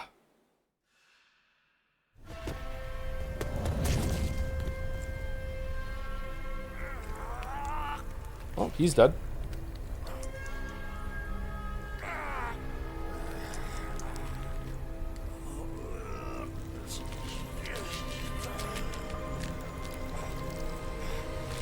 Motherfucker!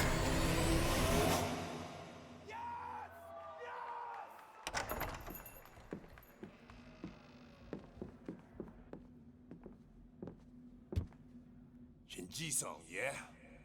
Time to settle up. This is a quiet trailer.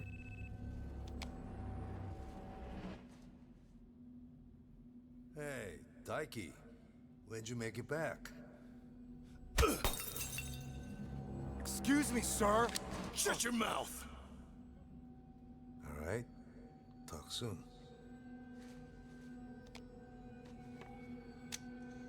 On your feet, now.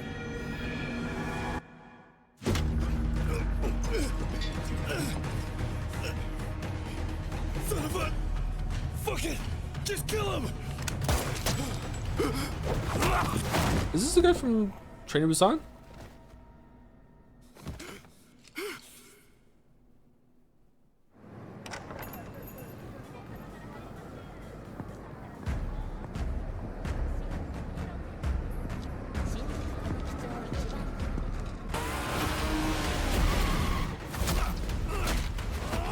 God damn, the punches.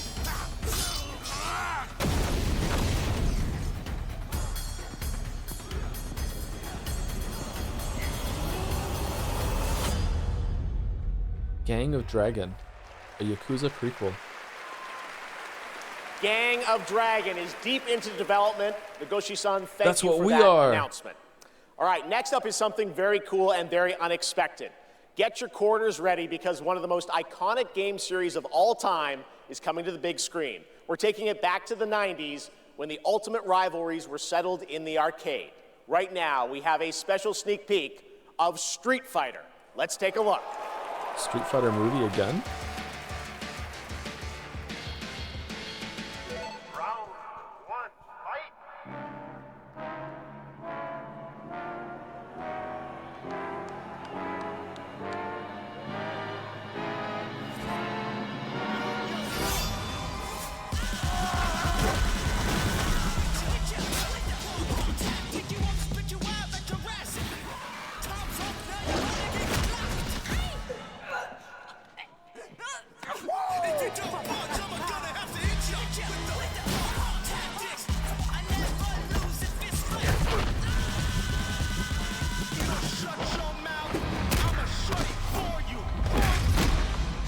Well, that was a good casting choice. Holy shit. Yeah, this could be fun. Across the globe, the fiercest fighters have gathered to stake their claim. Now, it's time to meet some of the warriors stepping into the ring. Please welcome to the arena, Noah Centineo as Ken. Fight. Andrew Koji as Ryu. Hadouken! Kalina Liang as Chun-Li. Joe Roman Reigns on Hawaii as Akuma. Perfect. David Desmalchin as M. Bison. Cody Rhodes as Guile. Fight. Andrew Scholes as Dan Habicki. They're all there? Jamwall as Dalsine. You win. Orville Peck as Vega. Olivier Richters as Zangief. Reyna Volandingham as Yuli. Fight. Mel Jarnson as Cammy. And Jason Momoa as Blanca. Ladies and gentlemen, the cast of Street Fighter.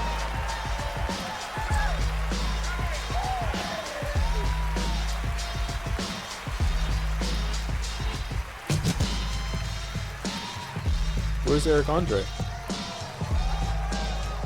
What a game award!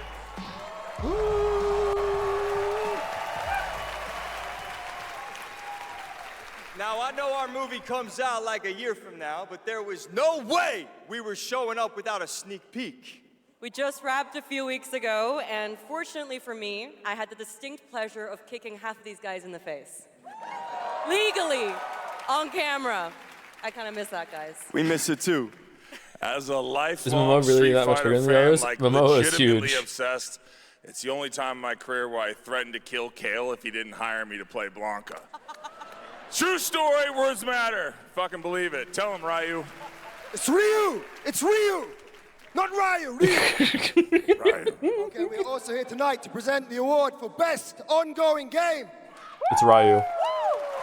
It's Ryu. It's not Ryu. It's Ryu. The games in this category are the ones that never quit delivering all year long. They keep us looking forward to what's next. Cody, I told you, the dedication, the passion, the resilience. We need more presenters. This ain't enough, you know what I'm saying?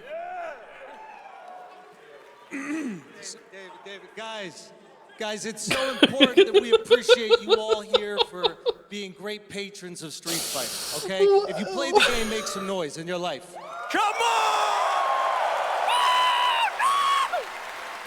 This movie is not possible without you guys. We are so grateful, and we're not the only game that appreciates your patronage. There's another game out there.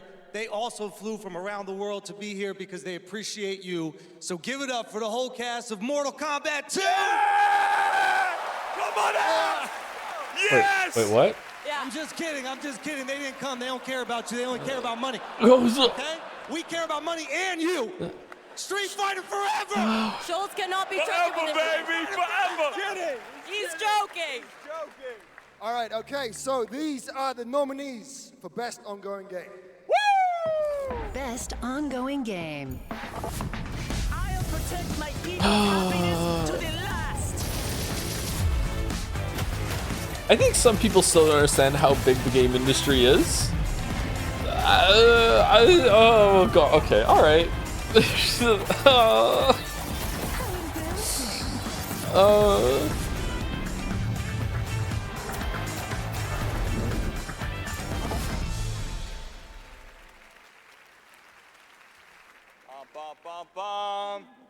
Oh, the mic's not coming out of the floor. I thought it was coming out of the floor.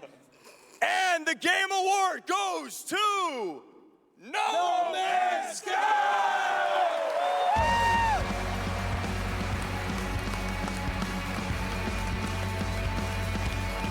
Where's Murray? Oh, Supermoon's playing. Supermoon's a great song.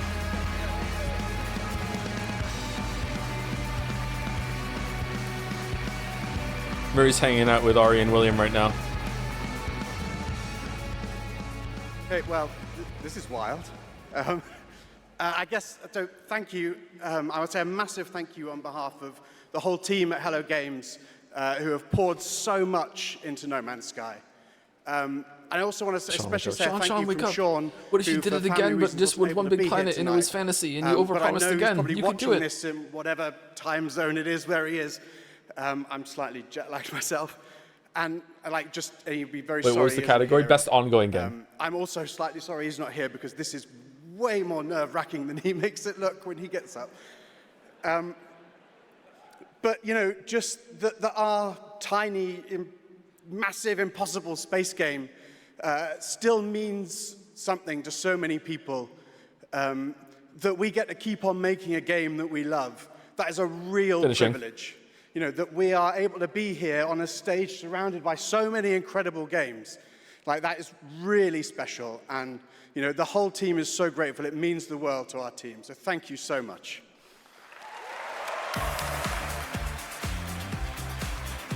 New Joe video. I am never playing it again.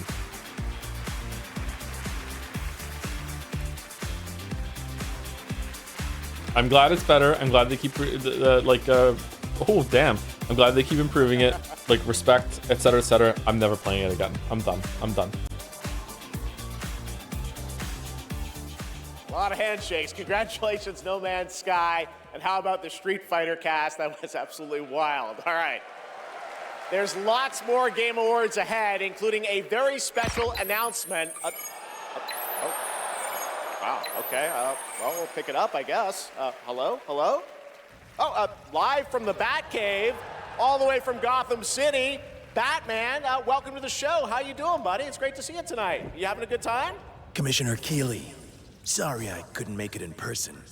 I've been trying to decide what batsuit to wear. Abs or no abs? Anyway, great show so far, but it's about to get even better, because it's time for a new look at my upcoming game, Lego Batman, Legacy of the Dark Knight. Batman out. I haven't played a Lego game. I watched one of my kids play the Lego Jurassic Park games. They look like they're fun. Make sure he stays secured at all times. You want to see a magic trick? Oh, we're doing the Heath Ledger Batman? The city has become a breeding ground for suffering and injustice.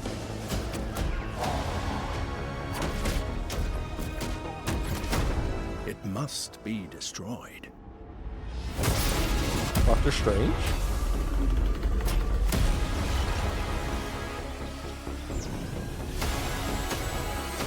Let's get to work. Who are you? I think we can help each other. Batman. This town deserves a better class of criminal. Good evening, Gotham. Join us in a No more camel? celebration of absolute chaos. Someone's gotta step up.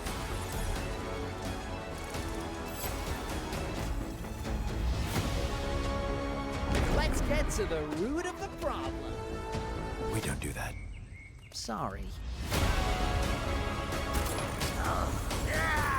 Tonight's forecast, a freeze is coming. This is my favorite part.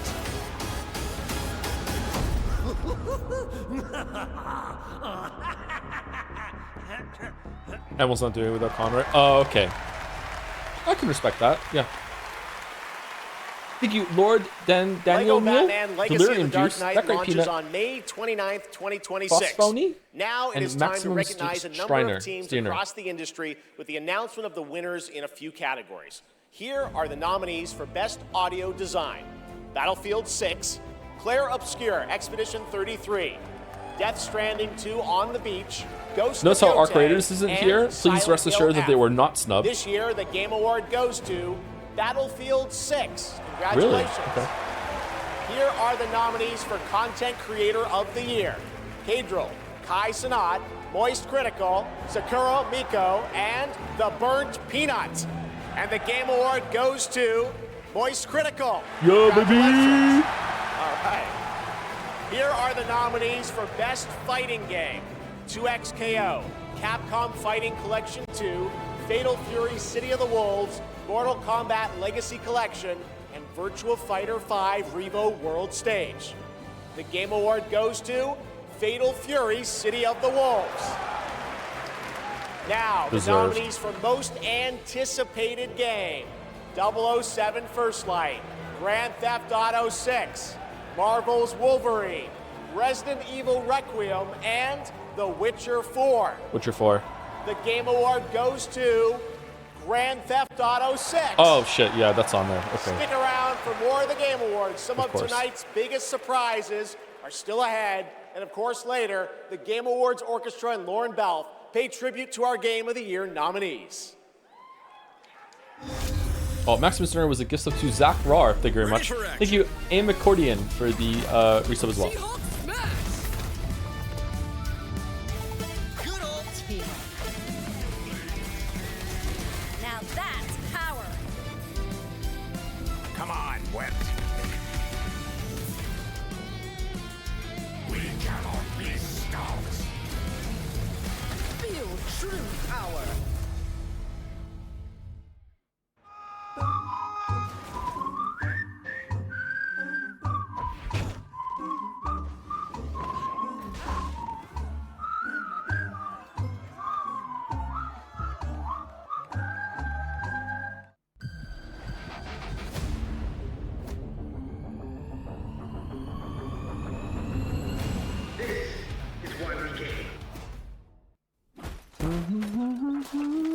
Nothing beats a Bota holiday. And now you can play Rust Mobile for free. 100 strapped off to the oil rig.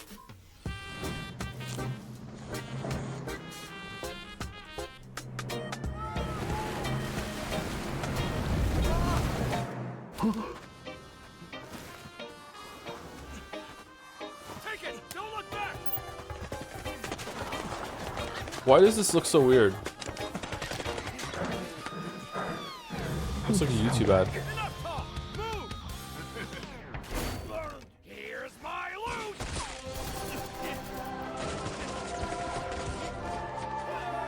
Wait. Anyone got a power bank? Rust Mobile first global test begins now. Join the test. Unlock the TGA limited skin. Rust Mobile. I wonder what the real one feels like. Please welcome actress, writer, and gaming creator, Felicia Day.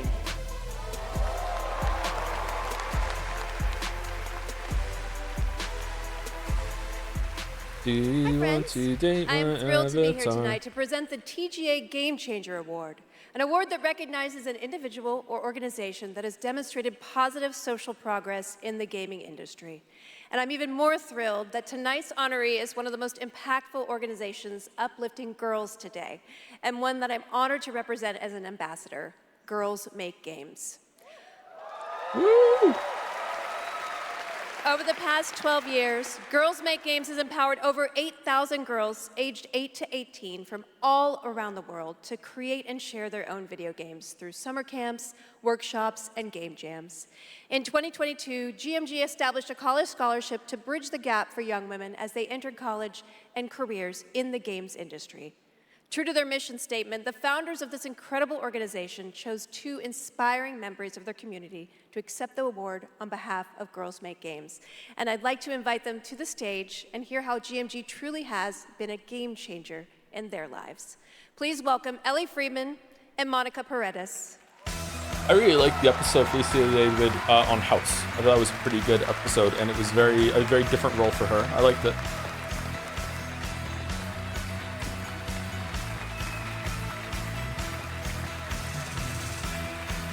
Hey guys. Hi, so Ellie, you've been going to GMG summer camps for several years now, and this past summer you and 3 friends created a game that won the grand prize, is that right? Yeah, our game is called Paper Trail, and the premise is you're a kid who's stuck in the hospital with a broken arm. You draw when you're bored, and your drawings that you've made have now come to life and start attacking you. You have to go from room to room, solving puzzles in order to escape. And we wanted this game to be creepy, but not too scary, so that everyone can play. I love it. And what is next for Paper Trail? Soon we're going to start working with professionals to fully publish our game on Steam and PlayStation. Oh man, even Expedition 33 didn't do that. That's crazy. I'm personally super excited to see the prototype we made at camp turn into a full-fledged game. I mean, it sounds amazing. I can't wait to play it. I mean, hopefully with my daughter, because she's actually the brave, scary games girl, not me. I like to play cozy games and grow virtual turnips. Do you have turnips in your game? Okay, you can work on that. So Monica, your journey is a little bit different with GMG. You never went to the camp, but you actually were one of the first recipients of the college scholarship back in 2022, is that right? Yeah, so I grew up loving video games, love all that you do. And then My high school robotics teacher actually encouraged me to apply for the scholarship. He knew I was Robotics interested in game teacher? development. Then I got it. Now I'm attending USC, and I've been doing some game development. And now I've actually had some game development experience with our club there, Open Alpha at USC. Yeah. That's amazing. It sounds like it's really helped you set you up for success. Is there any message that you'd like to give girls out there who might dream of making their own video games one day? Yeah, I think if you're someone out there with an interest in making a video game, explore it, give it a shot. You never know where that interest could take you, and there's a ton of amazing programs like Girls Make Games who want to see you succeed. Yeah, well, These two are really good. What really the wish hell? that there had been an They're so good at talking. Like they don't look nervous at all. They're really good. Next year, my 8-year-old daughter can go to GMG and express her love of gaming. You guys are very inspirational. Thank you. I would be shaking. And now, oh my God, she's thick. Okay, it is my honor to present the TGA Game Changer Award to Girls Make Games. Congratulations and a huge thanks to Monica Paredes and Ellie Freeman for accepting on behalf of GMG.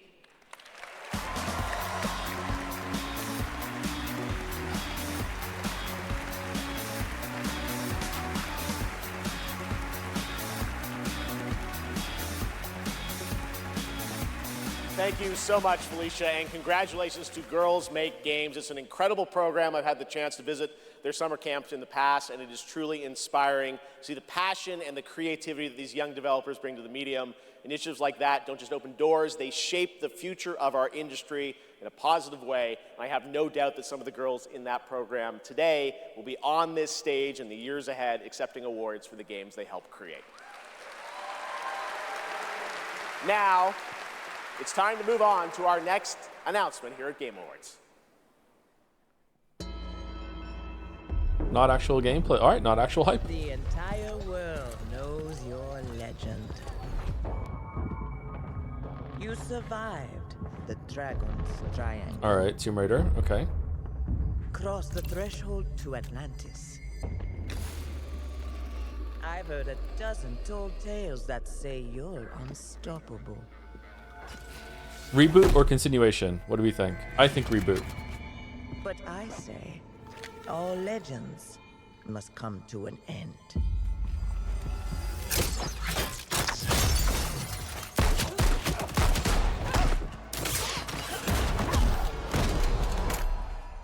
That's where you're wrong. I'm just getting started.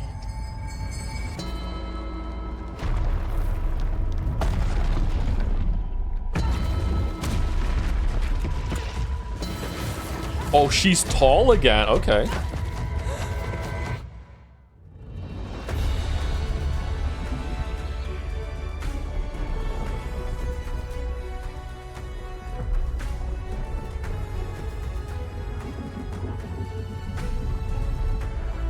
Tomb Raider Catalyst. Okay. Could still be a continuation, to be honest. An ancient world reawakening. My mind traveled back to where this story began. And everything changed.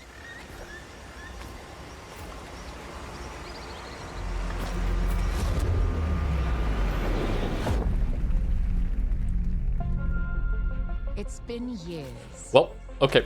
But the events are still etched in my memory. Oh, okay. Lost worlds. Frozen in time. New discoveries. Waiting behind every door. Across every chasm.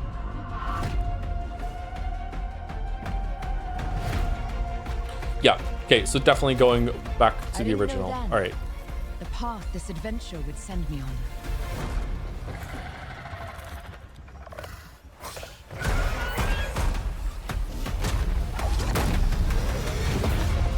That it lit a fire that still burns. I need to see more. I need to go further. to uncover the secrets of Atlantis.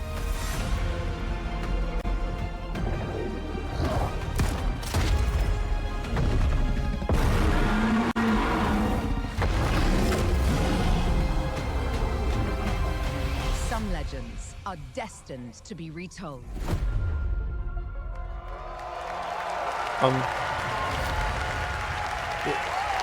What? What? Oh. What? Oh. There you have it. Not one, but two Tomb Raider games. Tomb Raider Legacy of Atlantis, a Tomb Raider. reimagining of Lara's iconic debut Have from another 1996 Caesar Rock. for the 30th anniversary in How about 2026 two? next year. And Tomb Raider Catalyst, a brand new game and Lara's biggest adventure yet in 2027. And now for something completely unexpected. Okay, I'm not feeling those, but you know, I'd still check them out. But there's something about that I didn't really feel. That felt odd. Feels like it has less vision than the 3 that we just had in some way.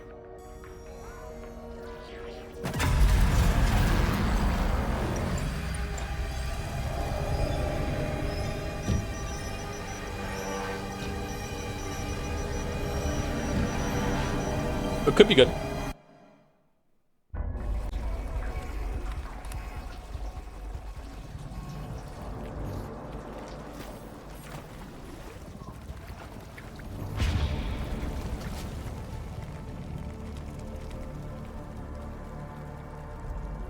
Subnautica? No, Subnautica 2 is actually like been announced already.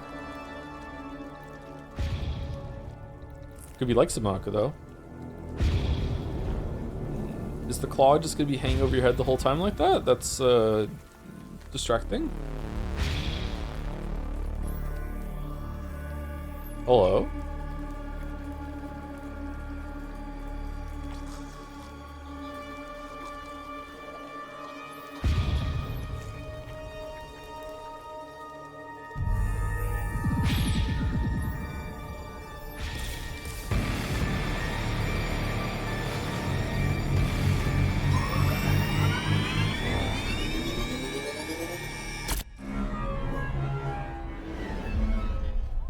What?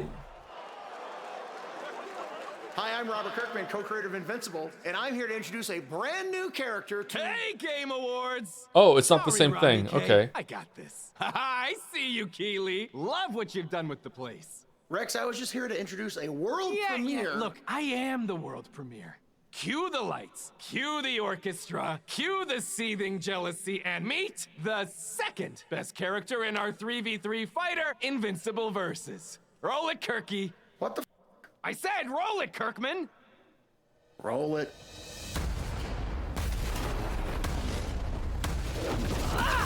You don't know my name now, but you will once this is over.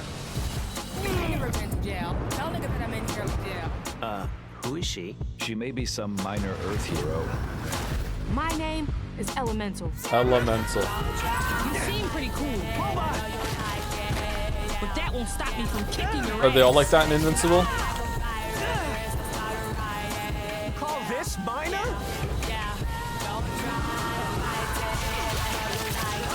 Here's a solution. That's it. Go away. Let me show you what the elements can do.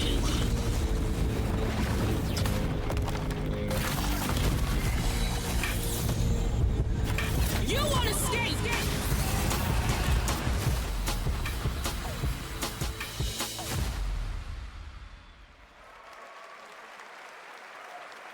All right, next we're excited to share the global announcement of an upcoming game coming exclusively to Nintendo Switch 2.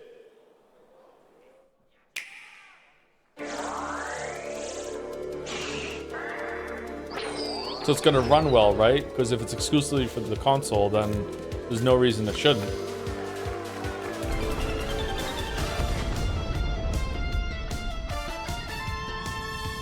Oh, this looks cool.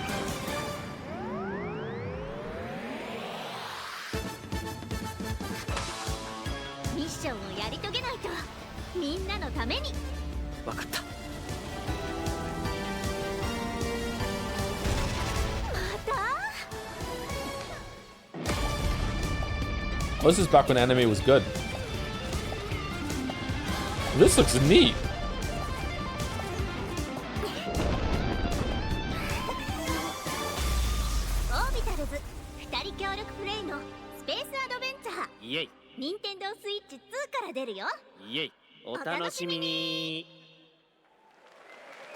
Doesn't that look fun? A two-player co-op game starring Maki and Omura with a retro anime universe aesthetic. Orbitals is coming in 2026. Now it's time to present some other... Chef! Yes, Piggy? Chef, Rolf isn't here yet! Rolf the dog? Yes, my accompanist, the piano player! Yeah, I thought you guys were rehearsing for later. You know, we're actually live in the middle of the show. He's not here yet! We're not rehearsed, he doesn't know the song! What am I going to do? Piggy, we have awards, we have announcements. You know what? Piggy. Go with this guy. He's going to help you. Get you ready for later in the show, okay? Yeah, exactly. Right there, Piggy. And scene. All right, well, I'm sure that's going to work out. Ralph's probably just stuck in traffic. It's okay, Piggy. It's okay. All right, more of that later. Now we're here to honor another group of nominees and winners. First up, here are the nominees for Best Action Adventure Game. Death Stranding 2 On the Beach, Ghost of Yote, Hollow Knight Silk Song, Indiana Jones and the Great Circle, and Split Fiction. And the Game Award goes to Hollow Knight Silk Song. Yeah. See, you guys won. All right, here are the nominees for Best Art Direction. Claire Obscure, Expedition 33, Death Stranding 2 On the Beach, Ghost of Yote, Hades Silk 2, Song should take this. and Hollow Knight Silk Song. Silk Song should take this. And the Game Award goes to Claire Obscure, Oh, fucking Expedition hell. 33. Wow. Now, another genre, the nominees for Best Sim Strategy Game. Those are Final Fantasy Tactics, The Evilise Chronicles, Jurassic World Evolution 3, Sid Meier's Civilization 7, Tempest Rising, The Alters, and 2 Point Museum. This year, the Game Award goes to Final Fantasy Tactics, The Evilise Chronicles. Congratulations, Square. Remake? Now the nominees for Best Debut Indie Game. Blueprints, Claire Obscure Expedition 33, Despalote, and Dispatch. And the Game Award goes to Claire Obscure Expedition 33. Congratulations to all the winners. We'll have much more Game Awards ahead, but right now, here's a first official reveal of Wuthering Waves 3.0 coming on Christmas Day, and a nominee tonight for both Player's Voice and Best Mobile Game. Can't they just drop the indie and just have Best Debut Game? Mithra?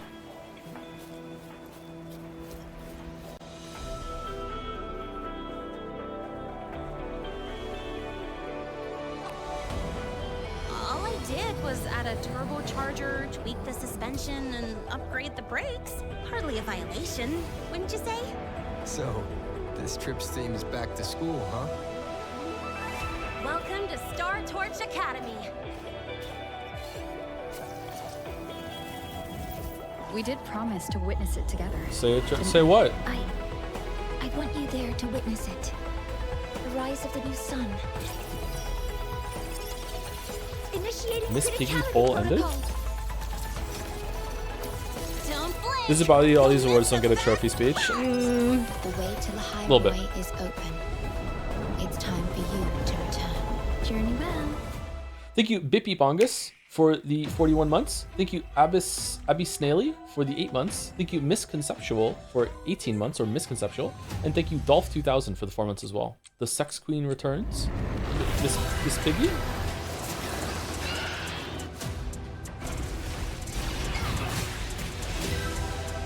Samus, I've been waiting for this.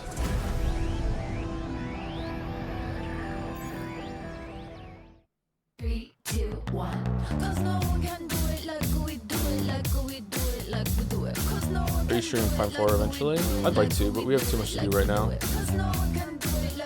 I heard it's bad. There it is, the Google Play Point. the most valuable jewel in the game. Earn them by playing the stuff you love. Then trade them in for the sweetest in-game items. Score the latest IRL swag. Are you gonna play any games? Like, I'm not gonna be playing any Gotcha Slop. No, sorry. Victory is yours, and so are rewards. With Google Play Points. Go reward yourself. Go play. You think there'll be a Witcher 4 announcement here? No.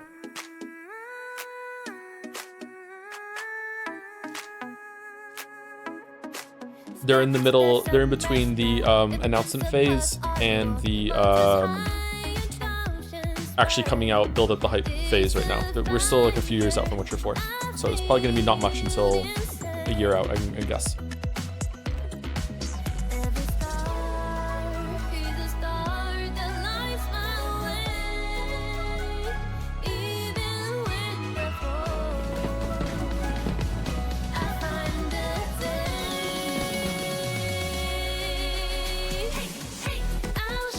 We've seen rumor of new Witcher 3 DLC. Yeah, that's why the video isn't out yet. I'm waiting for that to pan out, yeah. Actually, it wouldn't be a bad idea for them to do that aside Witcher 4. They put a little bit of new content in the 4.4 release or whatever. They added a new quest. It was actually really good. One of the best quests in the game. Enough! With every celebration of hubris, your hatred grows. Look around to would-be heroes, influencers, executives. You! How far would you go for that trophy? Death? Decapitation? And you streamers are no better. Yeah. Riker, Shroud, you've corrupted more minds than even I can imagine. True. Oh, if it isn't Jeff Keighley, creator It's of a VR game or what? jealousy. Impressive. As for the rest of you, who of you is worthy of facing me? For I am Mephisto, Lord of Hatred, and you are nothing.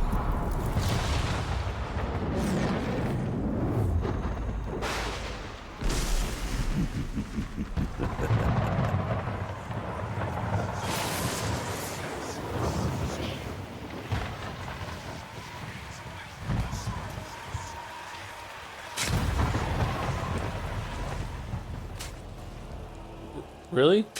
Isn't Diablo meant to be a serious game? To domination is paved with the souls of the willing. Soon, all of Sanctuary will be bathed in hatred. And none shall escape. Nice joke.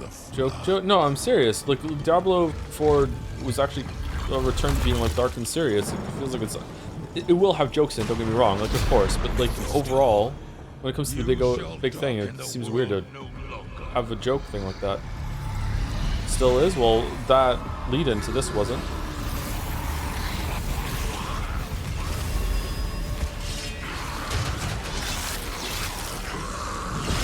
Material?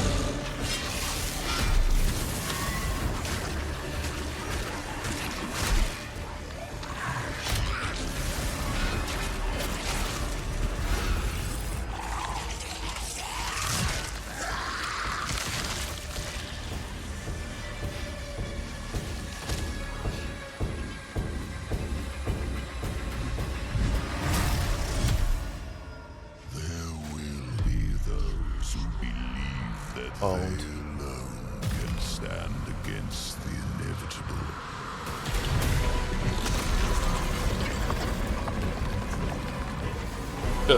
Now he's just easier to hit.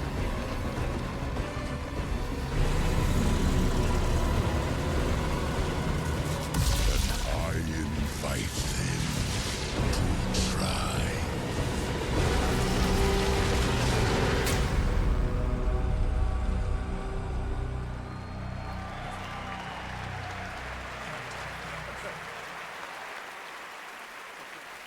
Diablo players, your wait is over. Get in the fight and play as Paladin today, and get ready for Lord of Hatred coming in April. It is great to have Blizzard here at the Game Awards. Want to know who else is here? Well, it's time for an update from Marvel Rivals, a nominee tonight for Best Ongoing Game about the latest Marvel hero set to join the game in 2026. Yeah! What's up, Game Awards? It's about time I made Marvel Rivals the most hero-packed shooter ever. But first, some hot redhead is trying to blast my ass a few new holes. Have I got a surprise for her? Hit it! What Spider-Man doesn't swear? This is gonna be fun! Whoa! Easy now, fellas! I'm the one who set you free! Oh, hey, this was not the plan!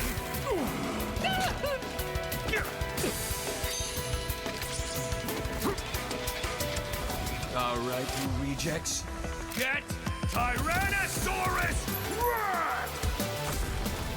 -2. I'm not even a...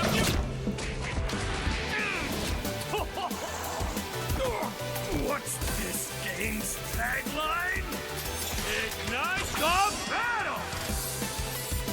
Isn't this a card game?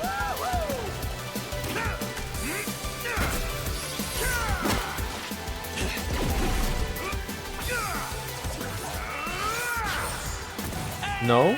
What am I thinking of then? Now, why'd I do this again?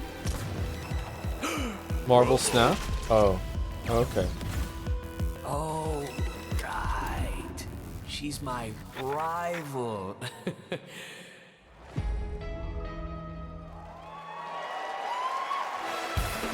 Rogue has powers? I thought Rogue's powers is just stealing other people's powers when she touches them. She has her own powers?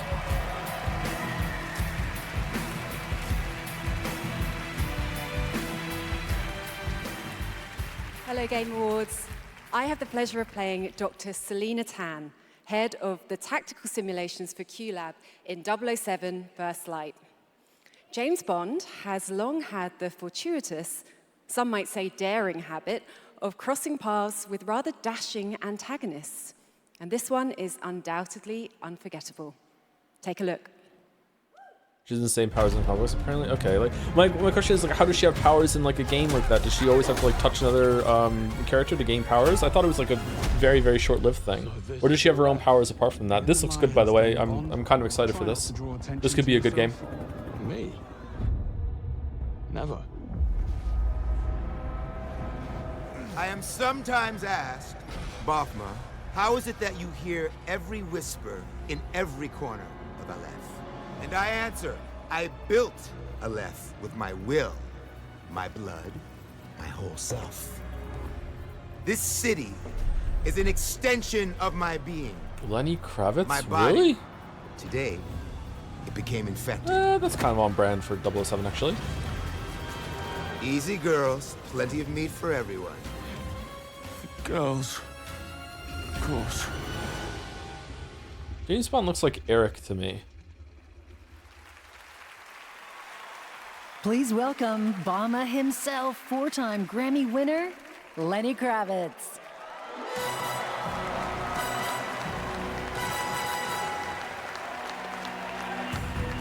Honestly, good casting. Yeah, Bond's meant to be a little cheesy. I'm digging it, yeah. I'd like to see some gameplay, though. Like, does it play like Hitman, or...?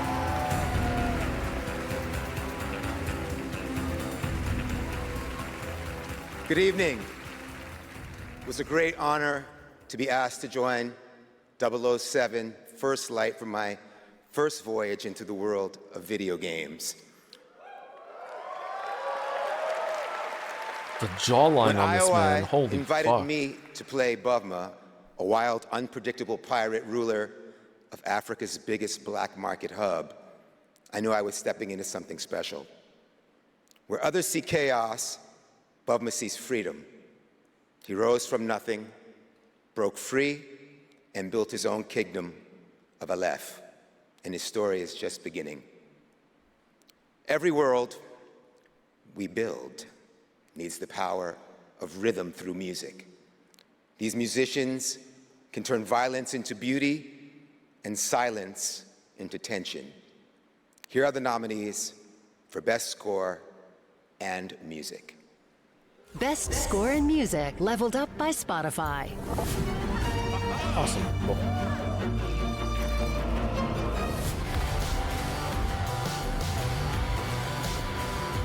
He looks like an Expedition 33 character, I agree, yeah.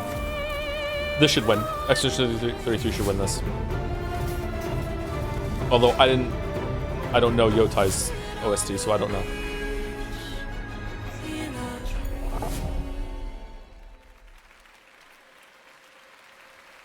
And the Game Award goes to Lorient Testar.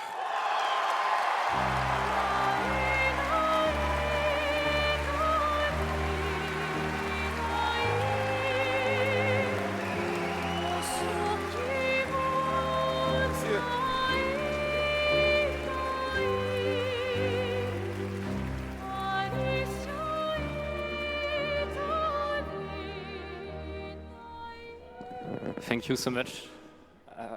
We're so happy to be here tonight. It was incredible to play in Viateme in live with you. It's incredible. Thank you so much. I have a letter I would like to read. Sorry.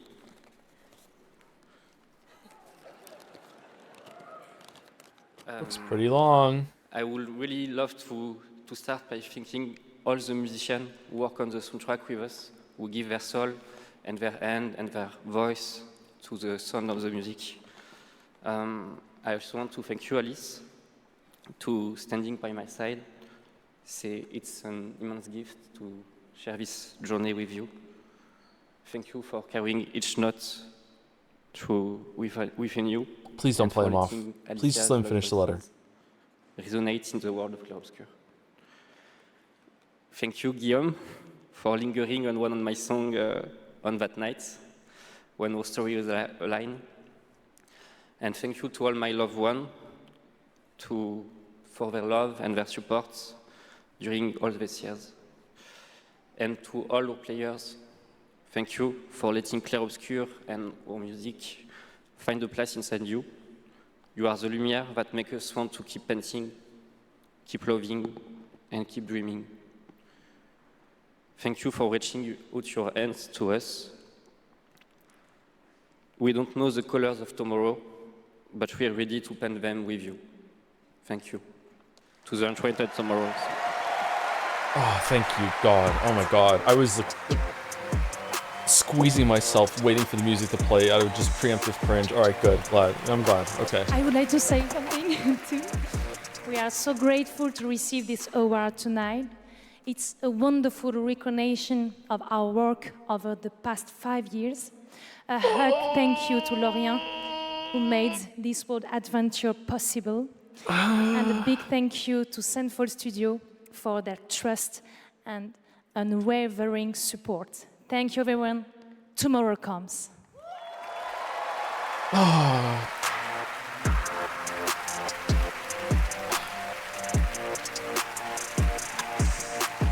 Lenny Kravitz grabs the mic. I would also like to say something. For a limited time, Christopher Judge runs on the stage. Go to Amazon.com/thegameawards to save up to 25% on select gaming hardware and accessories from brand Turtle Beach, Lenovo, Samsung, and more. Please welcome from Warframe, Community Director Megan Everett and Creative Director Rebecca Ford. Thank you, Kismeti, for 63 months. Hello, Game Awards! Hello! Reb, how many registered users is Warframe at? No, that's an inside joke for Warframe Twitch chat, Megan. All right, hi Twitch chat, hi Game Awards. We're here for Warframe. We launched our biggest update of the year, the old piece, just yesterday, and all things considered, the update went smooth. So we're not here to finally announce that we're coming out of open beta 12 years later. No, we're still in beta, 12 years, and you know, in those 12 years, all we have learned is that Ben Starr will do anything for money. But in all seriousness, we have an amazing community of Tenno and Warframe, and now Envoys with Soulframe, and we truly wouldn't be here without them. So Reb, why are we actually here? We are here to outsource the question of what is Warframe. We have completely given up answering it ourselves. Warframe was once ninjas in space, which it still is, and we clung to the tagline, ninjas play free. But it's time to let a legend tell you What is Warframe?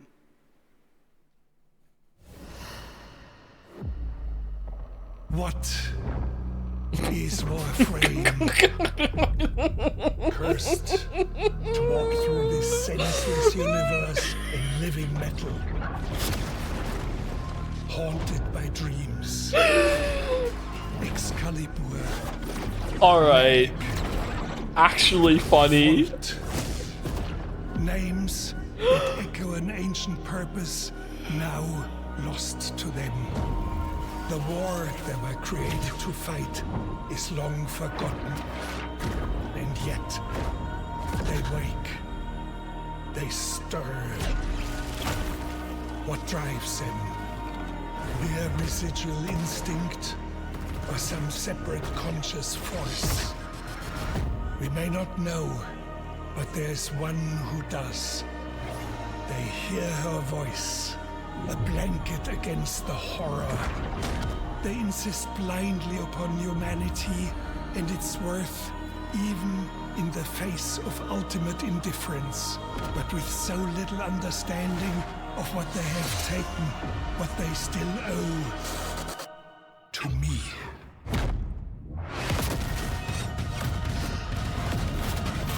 Wake up, Tenno. That was very funny. After a 1,000-year-long epic battle ended, the world finally regained peace. However, the Book of Stars disrupted the flow of time, and a new darkness awakens. この不思議なアイテムがね、なんだかトリトリに懐いているみたいなんだ。この魔物って一体何なんだろう。言ったでしょ。これはただの冒険ではないと。Now, a new destiny calls to us. For the new tale we are about to create. Together we run, bound by destiny. A co-op open-world RPG for everyone. The 7 Deadly Sins Origin. PlayStation.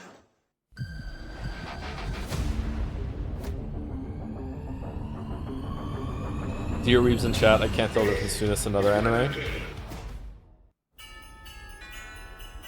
It was painfully generic, yeah.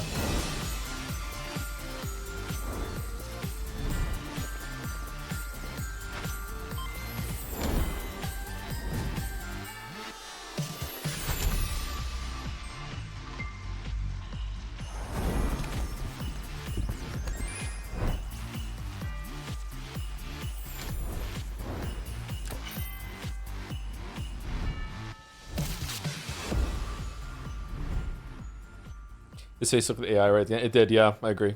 It just could have been lighting, though.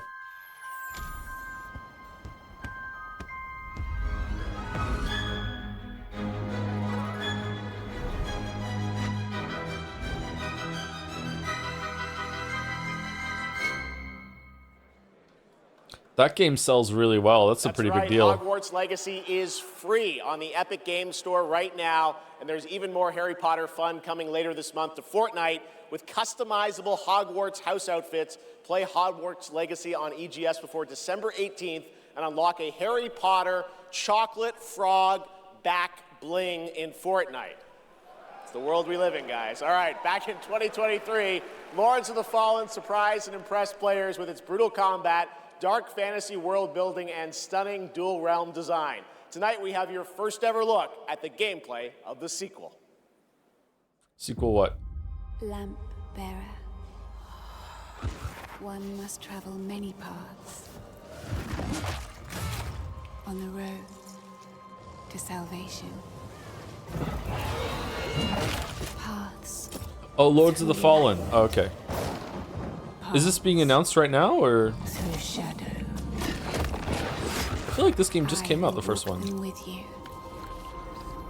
wherever they may lead, no matter the cost. It's a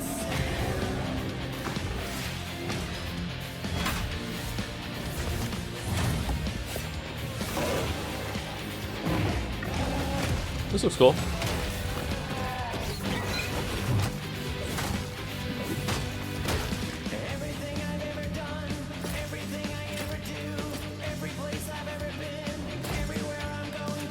Doesn't look like you can explore very much, though. It looks like a lot of corridors leading to fights.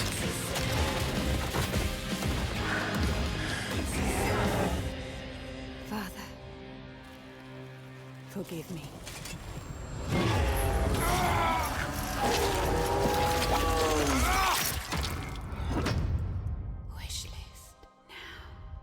Lords of the Fallen version 2.5 with new veteran mode out today. Oh, cool.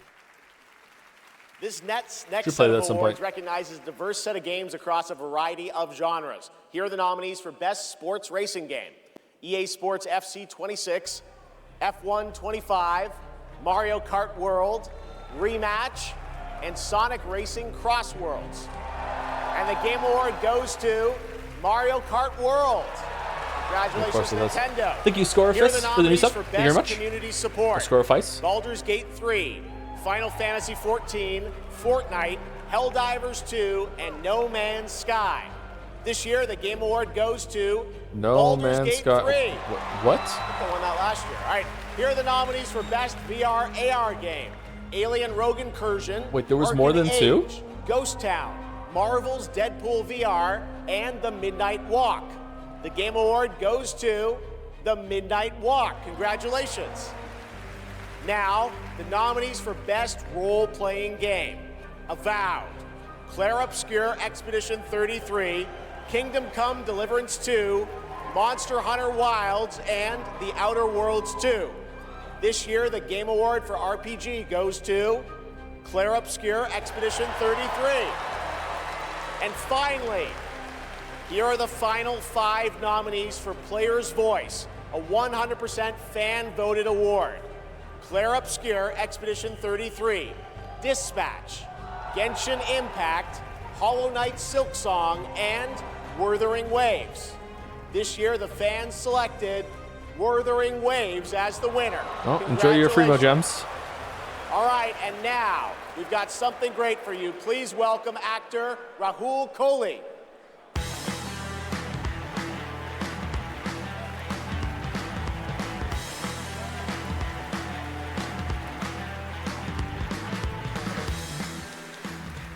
Good evening. I play Arjun Devraj in the upcoming Saros from the amazing teams at Housemarque and PlayStation.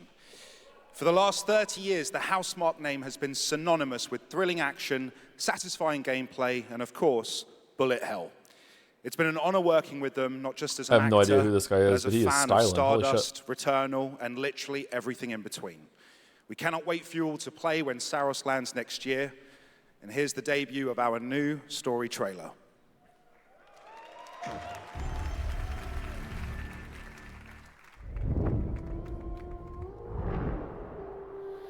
The sun is forever.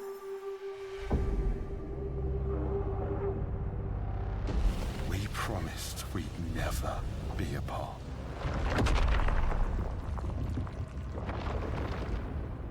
It blazes. It was promised.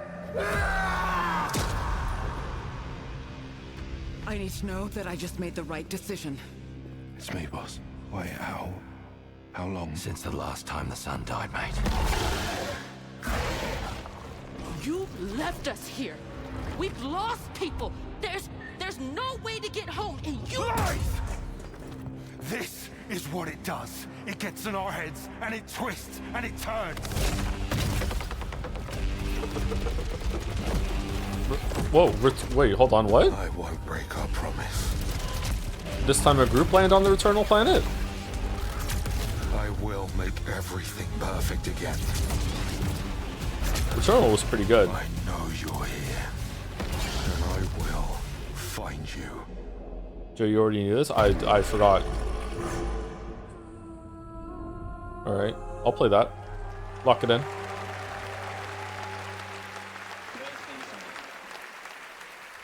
Skip most of the story, by the way. Did I? I don't think I did. April, and I'm very excited that Rahul is starring in it.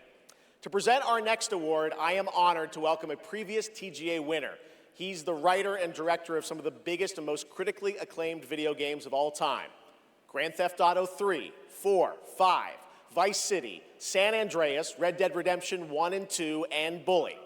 He's the co-founder of Rockstar Games and now the founder of a new studio, Absurd Ventures, where he is busy writing and creating novels, comic books, animated series, and yes, 2 big upcoming unannounced open world games. It is my honor to welcome to the TGA stage for the first time an industry icon, Dan Houser.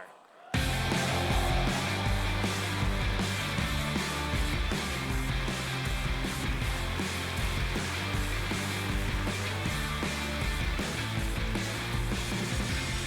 camera loves Jennifer English, huh?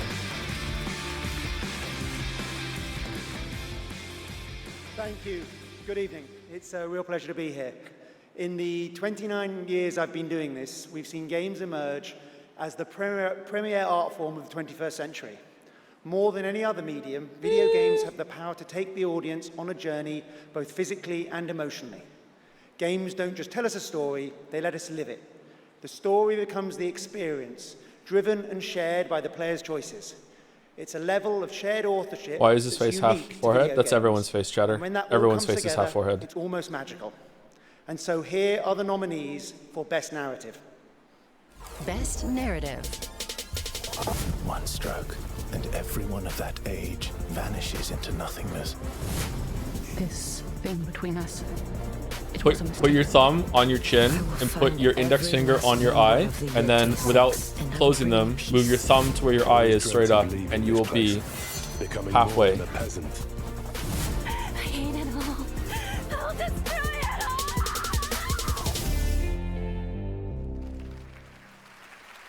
And the Game Award goes to Claire Obscure, Expedition 33. Oh, wow.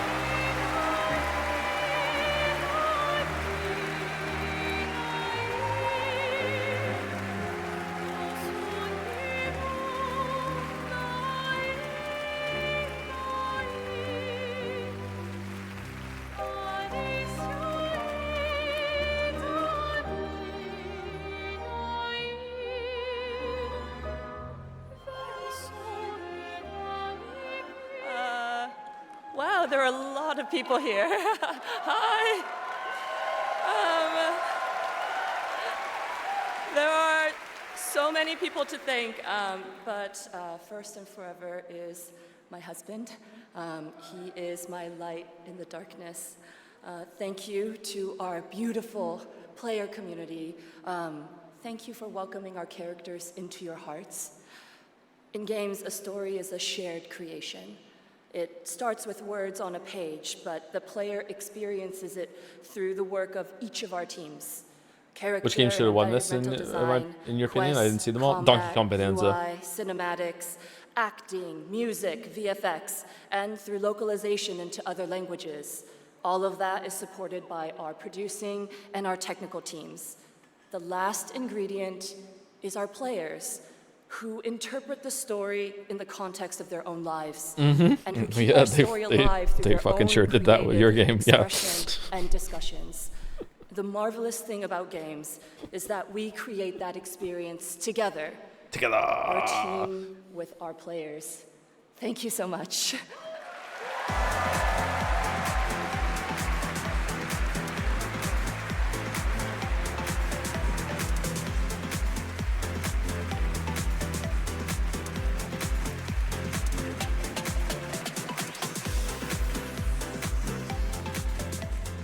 For a limited time only, Prime members can go to Amazon.com/The Game Awards to save 20%. I cannot explain this, active play system. but Next the amount of awards this game is winning is embarrassing. Next, I have the honor of announcing a world premiere.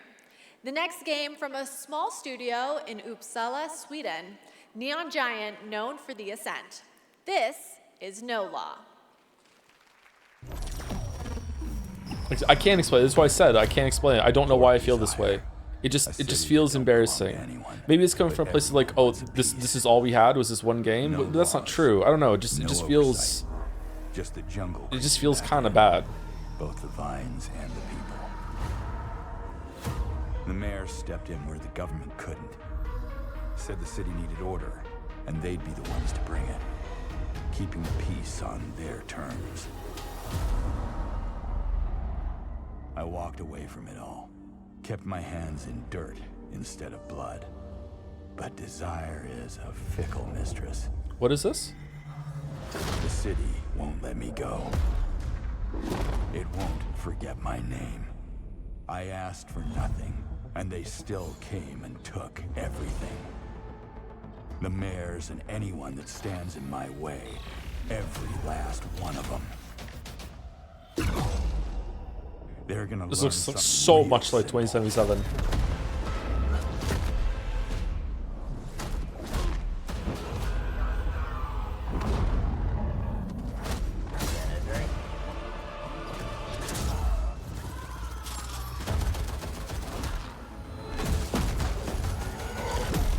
You reap what you sow. Nola.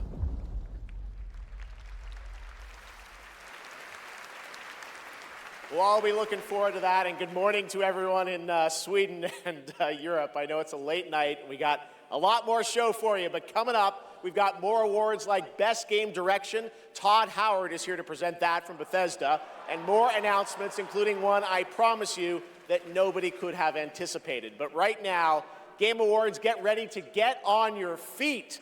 Why would they have him for direction? Netflix's Devil May Cry brought Capcom's iconic game franchise to life as an exceptional animated series nominated tonight for Best Adaptation. The show also featured a #1 single from our next performers who just announced their 2026 World Tour.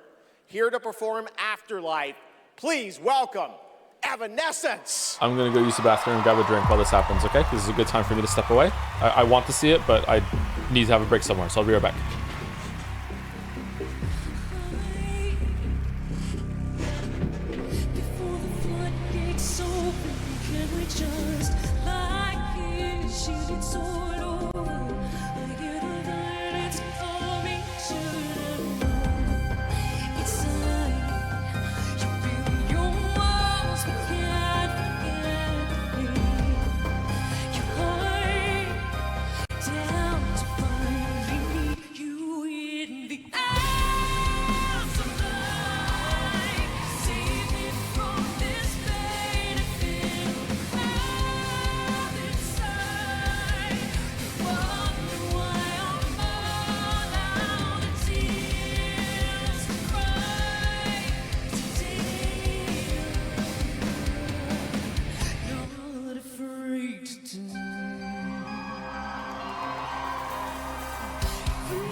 Was it good? So good. Talk about a performance. Devil May Cry Season 2 will premiere on May 12th, 2026, only on Netflix. Give it up one more time for Amy and Evanescence. That was incredible. All right, there is more Game Awards ahead, including more new game announcements and, of course, Game of the Year, presented by last year's winner. Which game will take home the trophy this year? Stick around to find out. Lauren Balfe and the Game Awards Orchestra are tuning up. Gee, I wonder what's going to win. Thank you, I Can Spell and Bill Lame Beer for the resub and sub, respectively. Lame Beer. Copy. Where wins me? How is this as the Souls like? People who have played Lies of P, like how is it?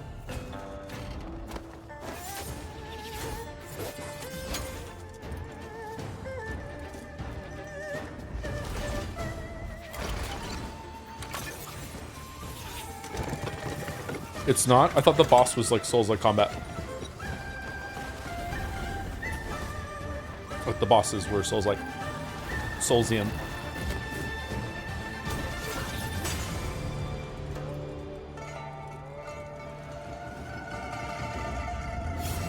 Check Donkey video. I don't go to Donkey for serious opinions on games. He's very funny, but I don't trust him at all.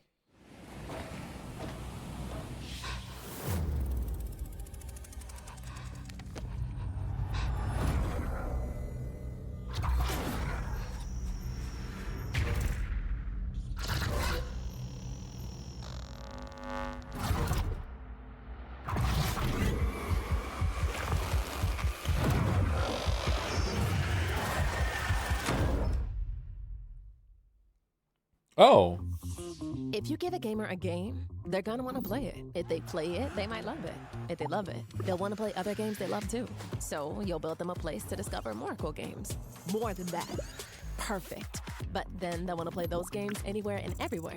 Like here, here, here. Or even on this beast. The year And was if they taken can for play giving subs to everywhere, Donkey they're gonna wanna Kong keep and tabs Sweet. on those games and everything else they love in one place.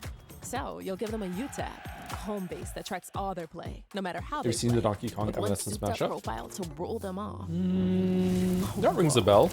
So, if you give a gamer all the games, the freedom to play Is it a anywhere Silva and Gunner everywhere, thing? and a U-tab to keep it all in one place, they're definitely gonna want to go play.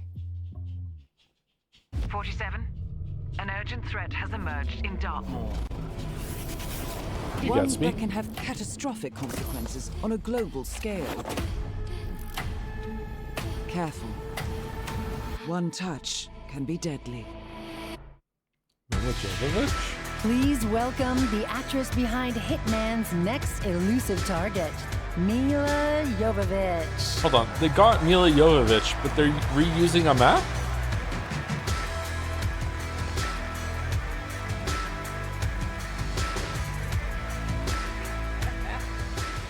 Hi, Los Angeles!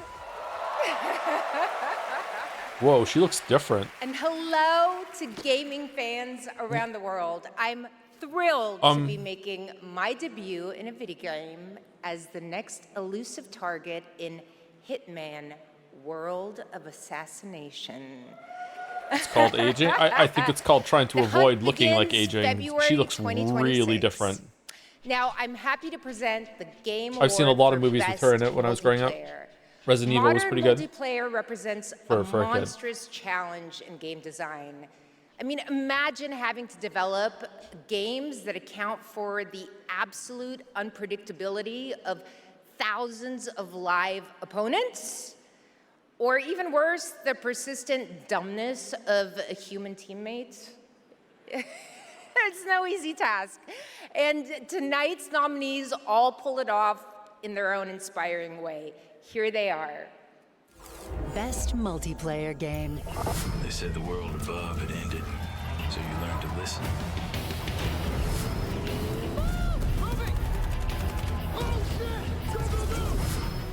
Tragedy must be averted. I need your help. You have to do a sprint jump. Careful, be careful, Kirsten.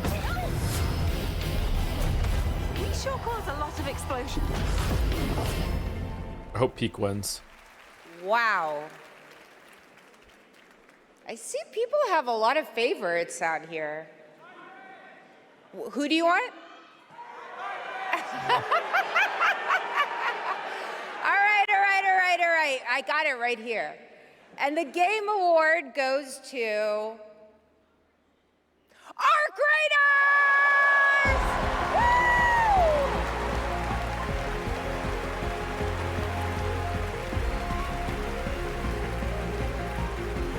This is devastating.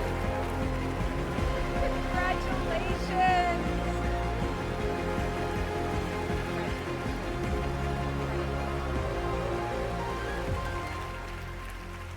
Wow, incredible. With this list of nominees, who would have thought? First of all, thank you all. And on behalf of the Arc Raiders team, hey Raider, this incredible team, we'd like to thank our loved ones for supporting us and cheering us on along the way. Embark Studios as a whole. Kind of hard to hear him, just like the game. As we all know, it takes a village. For the fearless leadership of our dear Patrick Sutherland. The partners in Nexon, whose unwavering trust in us took us all the way here and made it all possible. And of course the players, whose love and engagement just means the world to us. I feel Thank you like all. being a keyboard warrior with everyone else after you finish Expedition 33 makes it qualify as a multiplayer game. Like, if it counts as indie, then I feel like it's more a multiplayer game than it is indie. So I feel like it should have won this category. I feel like they were robbed. Congratulations, Arc Raiders. You know him from the Marvel Cinematic Universe and Stranger Things. Please welcome to the Game Awards, David Harbour.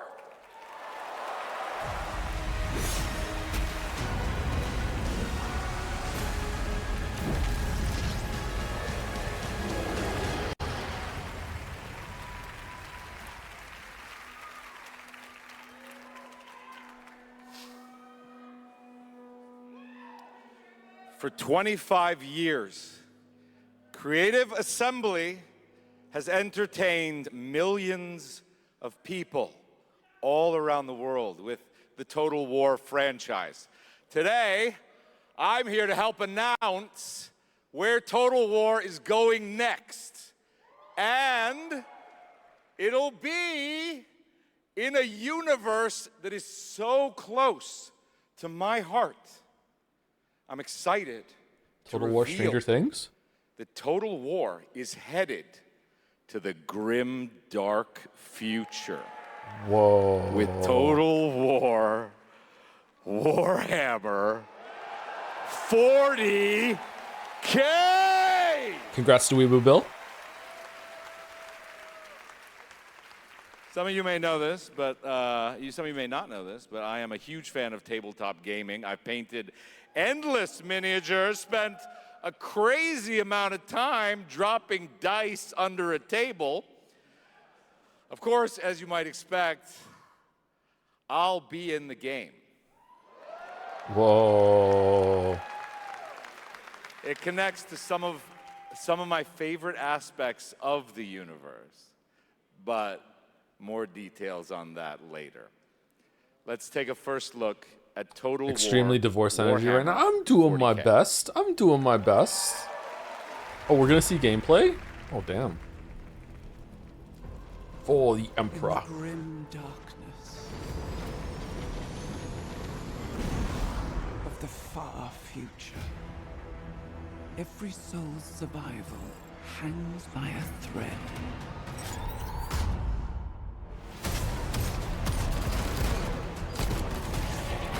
Finally, a game for boys.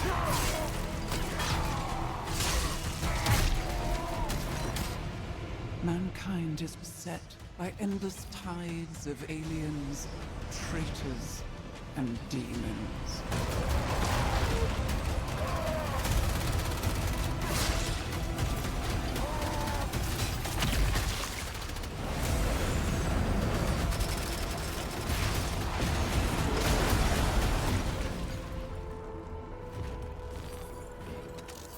Across countless worlds, battles rage.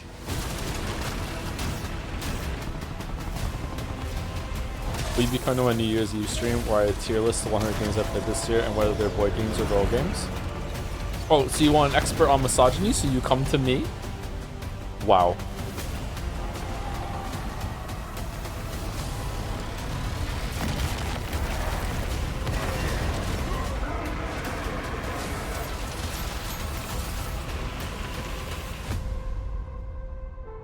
Can we see some gameplay? Lead your armies. Conquer worlds. Fight on as the galaxy burns. Fight-o as the galaxy burns. For there is no peace amongst the stars. Wait, is it going to be on like one contested planet or is it going to be a whole galaxy?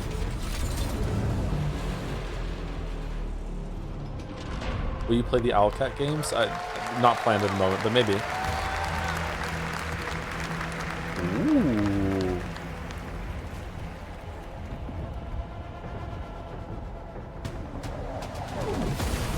Oh, that looks like a place I played in Darktide. Eternal City sort of thing.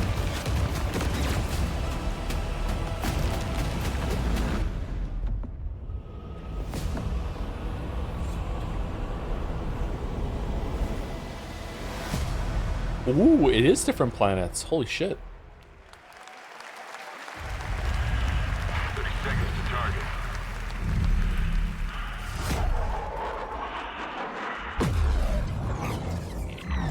Respond, bandits inbound. I always want to get into a Total War game. I tried when I was like 15 and I just didn't like it. That is a very familiar sound effect.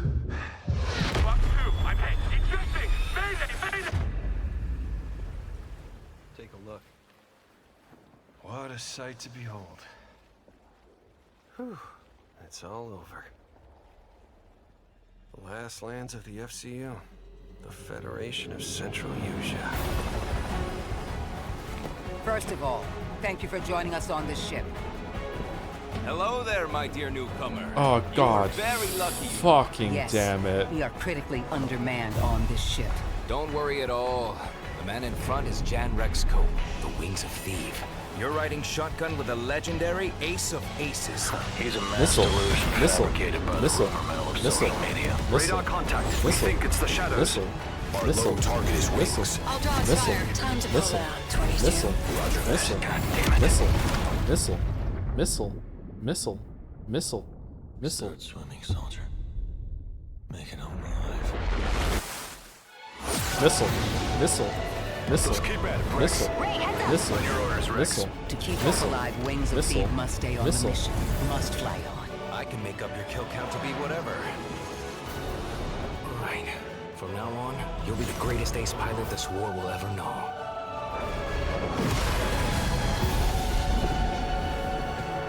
Wings of Thief?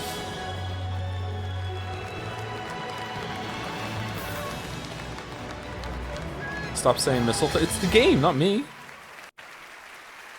Yes, that's right. Ace Combat is back in 2026. Thanks to Bandai Namco for that.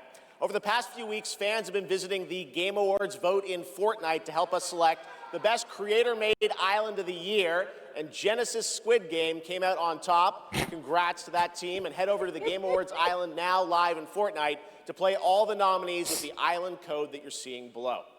All right, next, from the creative minds at Fuse Games, some of the key folks behind Burnout and Need for Speed, comes an all-new racing experience. I want it back. Pod Racer? The way it was before the Empire shut it down. Massive engines. Lightning fast. Lives on the line. Now this. Pilots were incredible. Best of the best.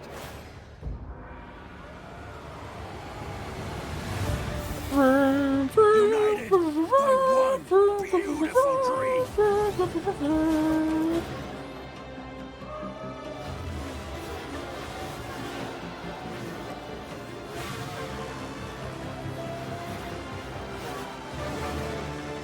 The galaxy needs racing!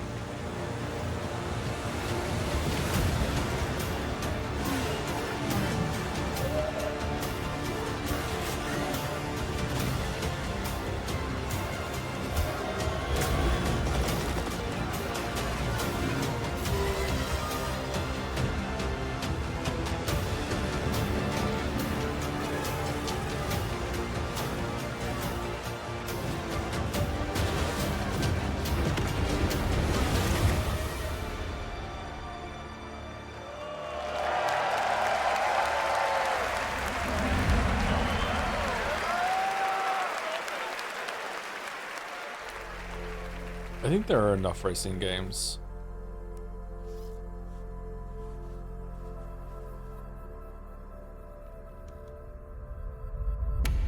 You? What were your names again? Well, I can't call you and can I? I shall give you names. Namey. Name or namey? Yes, Naomi. And you, Backboy. Yes, children, I have a feeling. It's a feeling of destiny. Follow me, Naomi and Bagboy. Destiny awaits. I dislike stop motion. I don't know why. Just it's like the opposite of a tickle for my brain. It makes my brain itch. I just don't like stop motion. I respect it. I just don't like it for some reason.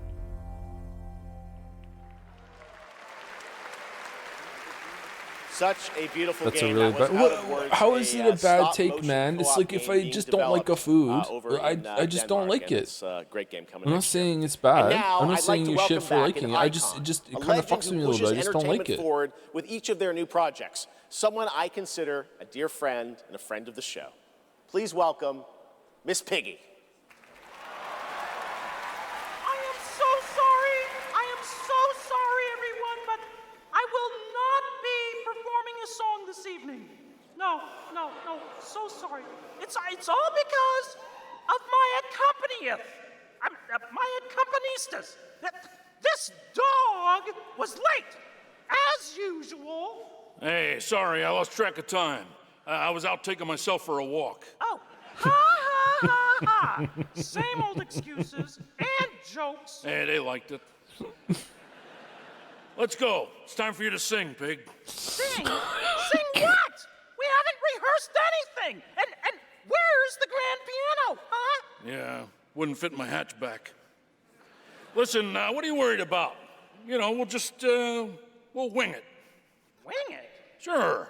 Who knows? Maybe it'll all work out. How about, something like this? In a world where gaming games are so exciting, waiting all year long until the time will come. Your turn. What? I can't just make up any words without some meaning. Pretty good. This is stupid. This whole thing is really dumb. Hey, you got it. So if you're looking for some friends, just stick around. Oh yes, the Game Awards will... Never let you down? Good luck.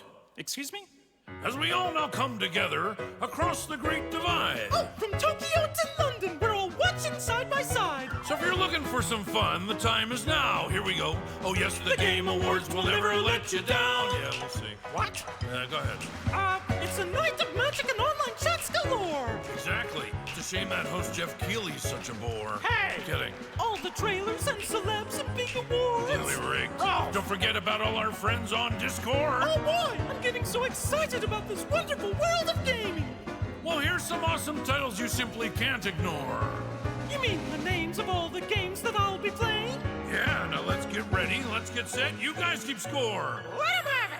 Oh, there's Mario, Minecraft, Legend of Zelda, Nominee, Donkey Kong, Bonanza, Kingdom Hearts Peak, Shovel Knight, Fortnite, Overcooked, Tomb Raider, and Tomodachi Life, Indiana Jones, Marvel Robinson, Shenmue, Fall Guys, XCOM, Undertale, It Takes Two, and I know they've all been waiting so long for the delayed release of Hollow Knight Silk Song.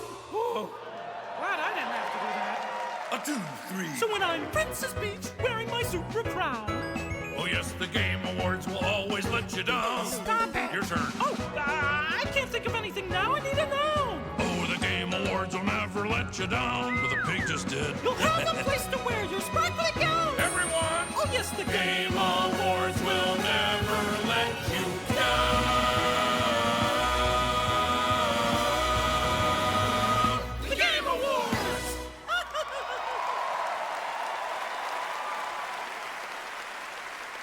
Gotta love them. The Muppets, everybody. That was Thanks, good, Miss but only 'cause Piggy it was in and Ralph 3D. the dog. It all worked out in the end for them. All right, the Gamer Wars will be right back after this new look at Duet Night Abyss.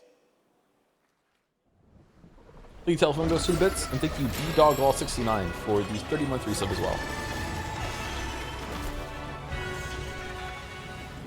How many times are they going to show this game?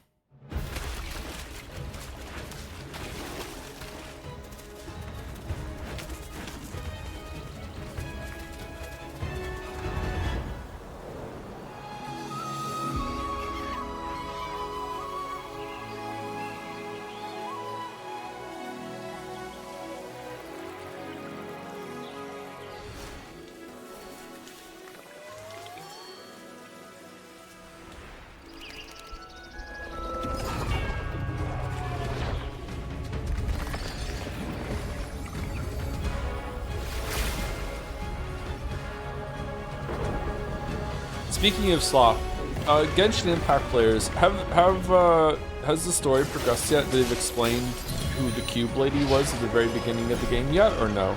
Has that come back or no? No? Still no?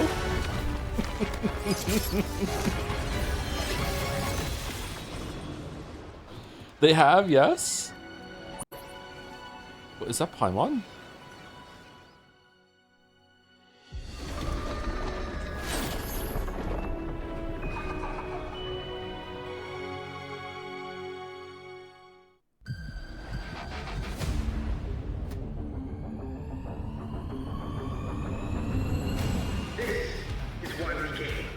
That's AI, right?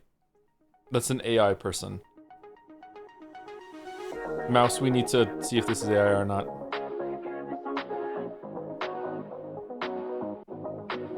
Switch the light, crack the door, started wishing, found a mission, break a glass, ring the bell, superstition, but I've been wishing for someone that I can see with my humanity in the mirror. Weebs, do you really want to live in a world where anime girls are real?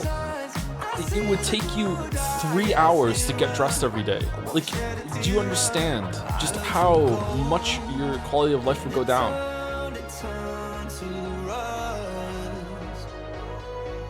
I'll look for faith. If it leads to us. Who is this singing? What's going on? Somewhere to go, somewhere that I know. I'm chasing the glow.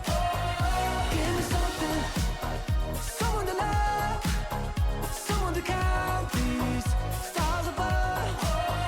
Give me something, tell me lies, make it up, paint the picture, take me with you.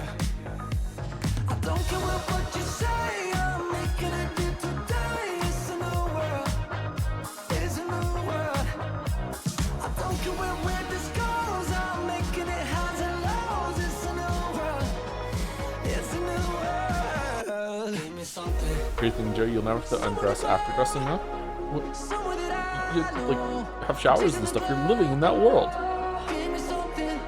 Oh, they're dead. Someone to love, someone to count these stars above. Give me something.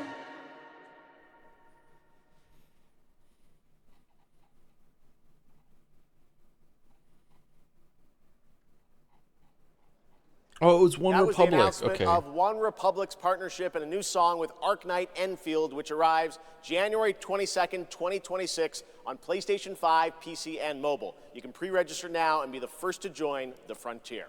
Okay, here's another world premiere only for you here at the Game Awards.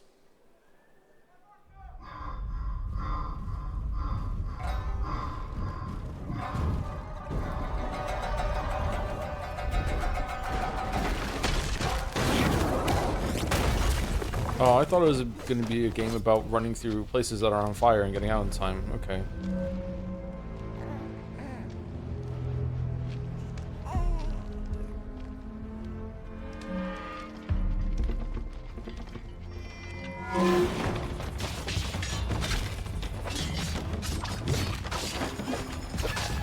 This baby is not getting proper head support. This baby's dead.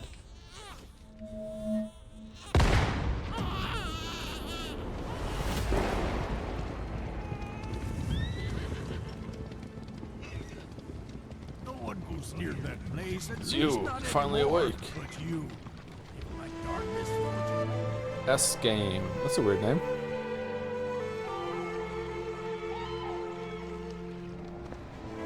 I knew it. You'd never break so easily. But why did you come back? The Order's blades are coming. They failed once. They won't fail again. I voted.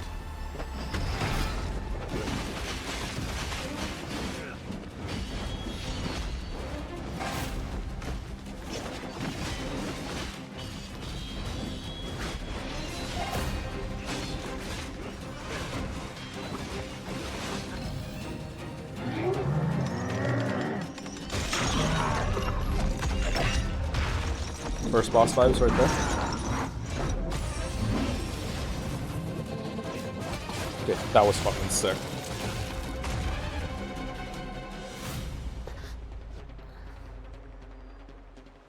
Please, take it. Save our people. The girl's nothing but a shell now. She'll never be the same. You broke my blade. But we broke your spirit! Phantom is movement. Striking from where none expect.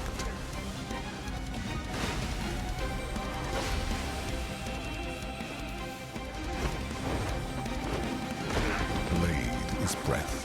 We channel it into steel, turning any blade into a divine weapon.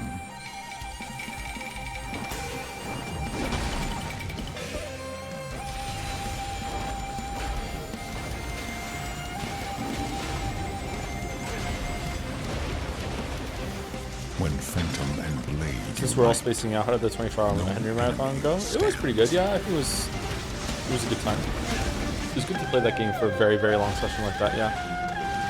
Maybe appreciate it more for sure. I don't know why we're spacing out. This game looks like it slaps, but for some reason I'm just not excited. This looks really good.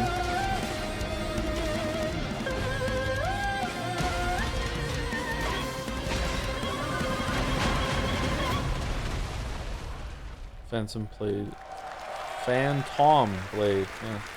Yeah, I would check this out.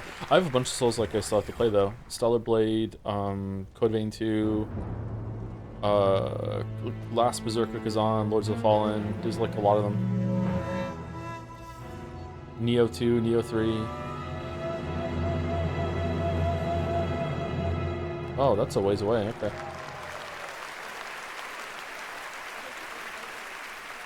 Phantom Blade Zero looks incredible, Look and at I the cannot security wait guards. to play that on PlayStation and PC when it comes out next September. Now to present our next award, few creators have changed the landscape of games the way this man has. From the Elder Scrolls to Fallout, his games have helped define our industry and shape the way we Do you explore legally have to digital play all worlds. Souls games that are released? Please No, I welcome don't. I the just like to play studio some head of them. and creative director at Bethesda Game Studios, Todd Howard. Todd. Thank you, Jake Valenci, Master Segways, and Alf Does Things for the resubs. Thank you very much.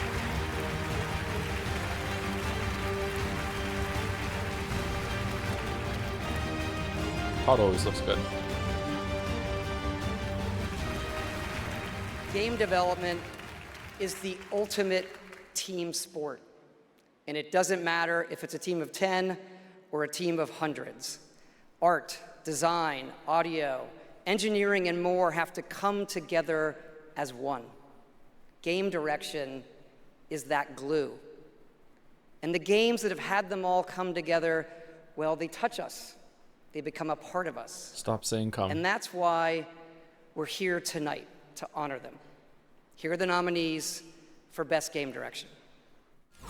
Best Game Direction. Everyone vanishes into nothingness. I couldn't protect you. I found something new to live for. Please let another game win an award. Against us.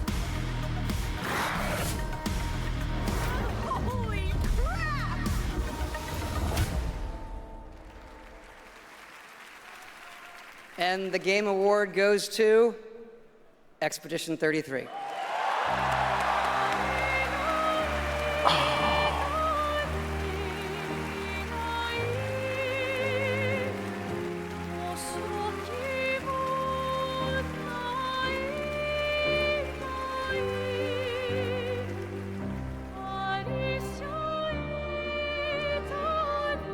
Wow. Hello. Yeah, this is quite intimidating. Wow. Yeah. Well, let's get to it.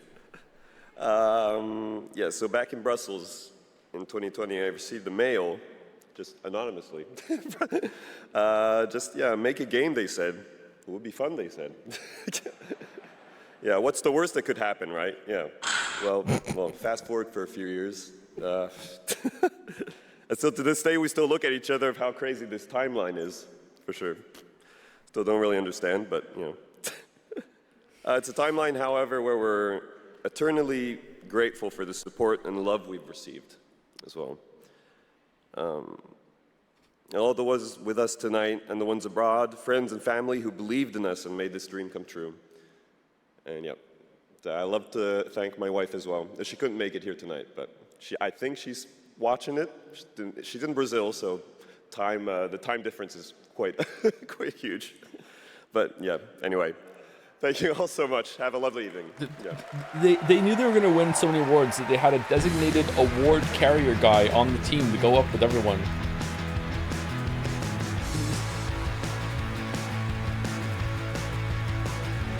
This guy doesn't need to go to the gym after he's done tonight. Congratulations, Sandfall, a big night for independent games. All right, we've yeah, come to a very special point in tonight's show, especially for those of us who have been playing games for decades. Over the years, there have been many games, characters, and franchises we've Budget all about $10 million, wished would return, Jeff. and certainly many I'd hope that would be ready to announce at an event like this one day. Tonight, I'm excited to share this piece of news with all of you.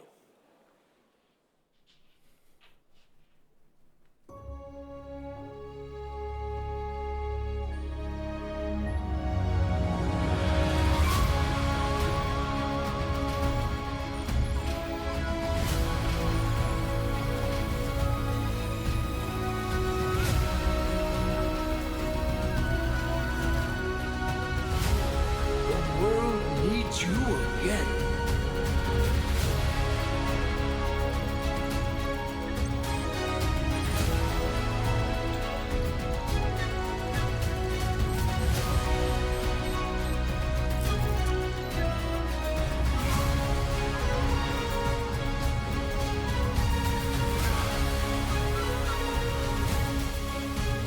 Why does this sound so familiar?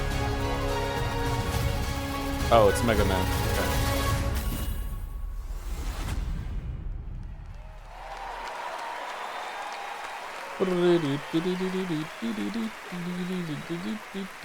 If there's not an X in the title, I don't care. Mega Man X was the only time Mega Man was cool.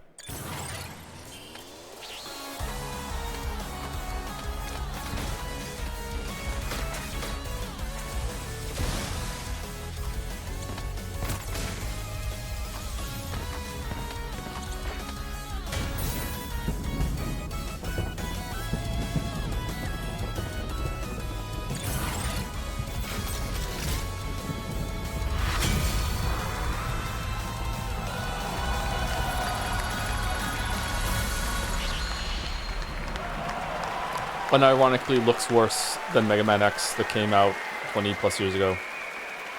Like literally straight up, unironically, visually it looks worse than Mega Man X that came out fucking 25 years ago. Got a very early glimpse at first gameplay. The team really wanted to share that with you tonight to show the classic 2D style that they're returning to. Coming up, Game of the Year, but first an exclusive new look at the Super Mario Galaxy movie coming to theaters next April. Yeah.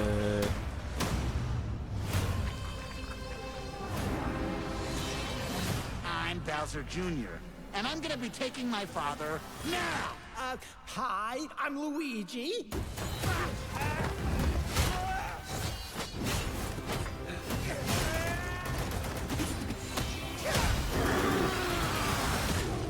Oh,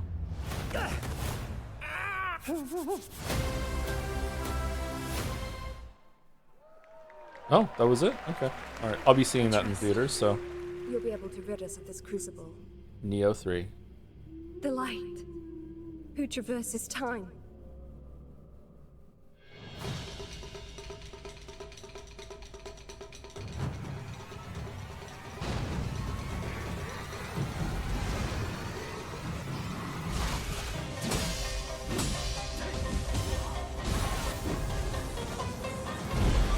Why do the Neo games always look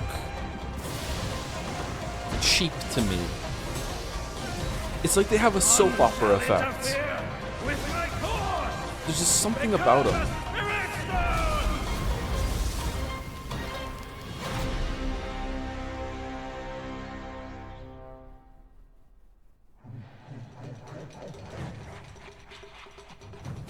Yeah, I actually really liked the Neo 1, and for when I played the 2, I liked it too. Like, gameplay, they're fine. Like, and there's a lot of work in creative, like, enemy designs and shit like that. Like, I feel like I should like them in all ways, but there's just something about the visuals of all three of those games. It's just like, it just feels so budget. It's only a matter of time, and the culmination. They're showing this game again. Of my journey.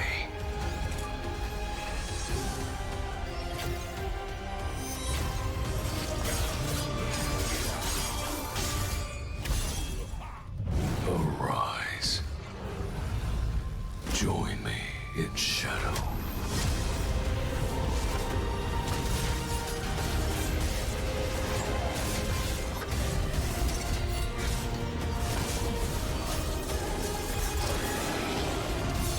I am the Monarch of Shadows.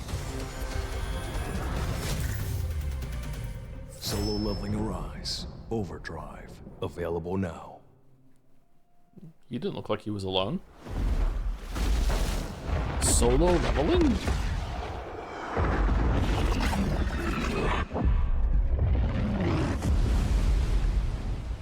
Do we think Mega Man was the game that Jeff said no one will be able to predict it coming? Or no? You know, sometimes our last reveal at the Game Awards is a teaser for something years and years away. But not tonight. Our final world premiere comes from 61 members of the team that built Apex Legends and Titanfall. Oh. 4 years ago, the principals founded a new independent studio with the hopes of pushing the shooter genre forward with a new original game. They've done it in complete secrecy, which is even more amazing because the game is very deep into development. The power of independent, self-published studios to push this medium forward is a growing and I think positive theme in our industry. And so tonight, you're not only going to get the announcement of the game, but also your first look at the gameplay. Whoa, I played it, and after rare. you see this trailer, I think you're going to want to as well. Welcome to Highguard. Highguard. Into lands uncharted and dangers untold. I venture without fear and ride without rest. For coin or for cause, I fight to the end.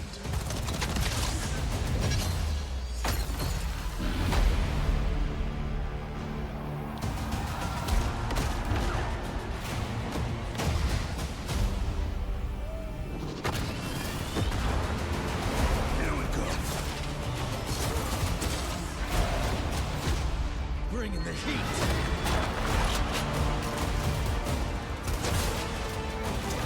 Oh, is it a multiplayer arena thing? Light belongs to me.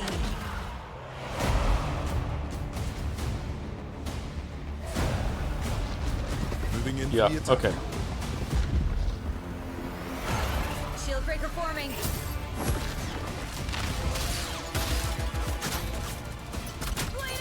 Oh well, I was starting to get, you know, like a little interested because it might be like Titanfall where it's like a single player thing, but it doesn't look like it. Oh, never mind. I'm back in. Okay, all right. So Siege tower coming in.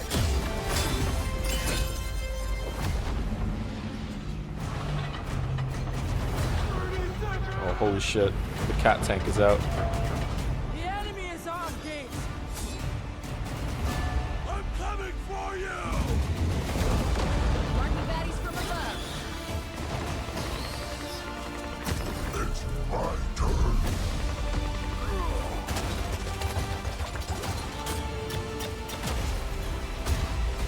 I am the coming storm.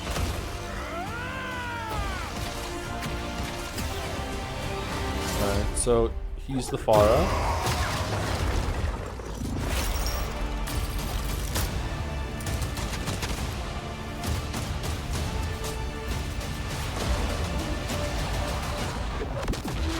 I am a warden, and this is my oath.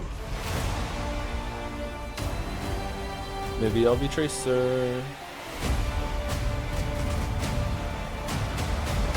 Oh, wow. Okay, that is very soon. All right, cool. All right, so it seems like they're... Pretty crazy, that's right. High Guard launches in just 7 weeks on PC, PlayStation, and Xbox. It is insanely fun to see, fun to play, as you saw in that trailer. And now it's time for our final award. Last year, Astrobot took home Game of the Year, and so the tradition goes, this year we're lucky to have that game's director present Game of the Year this year. From Team Asobi, please welcome Nico Doucet.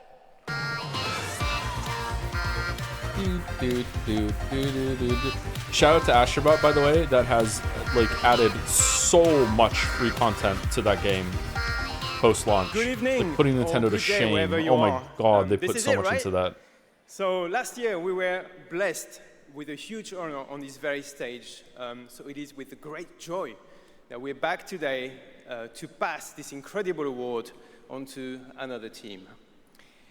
Congratulations to all nominees tonight. With your games, you made us travel, dream, sweat, laugh, and sometimes, very often, cry, actually. From kids to hardcore gamers, there was truly something for everyone this year. And have you noticed? The games nominated this year were created by teams from all over the world. This is a testament that our industry feeds from various world cultures. And in this day and age, this is something we should really, really appreciate and celebrate. Really? Because I think it's just mostly France.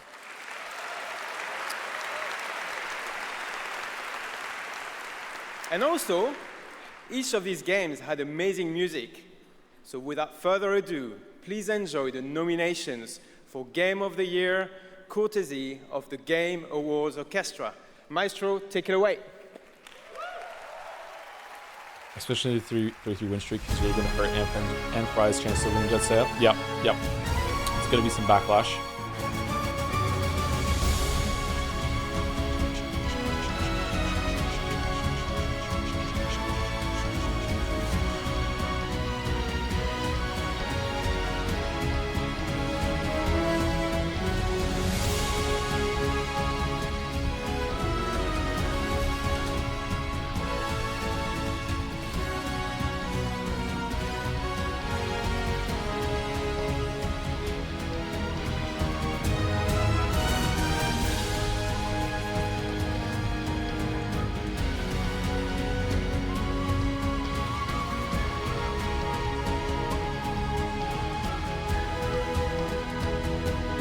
The Limas patron for the 5K subs. Thank you very much.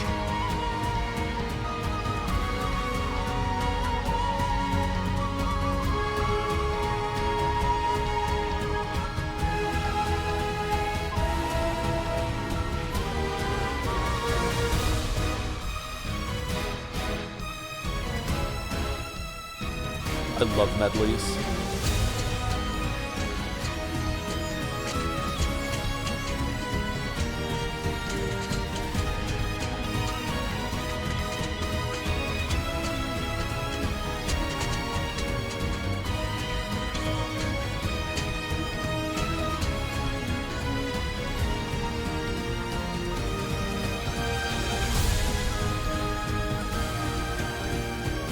Games dying as respectable art form right on screen with every exhibition 33 win. I wouldn't go that far. It is kind of silly though. Silksong was really good.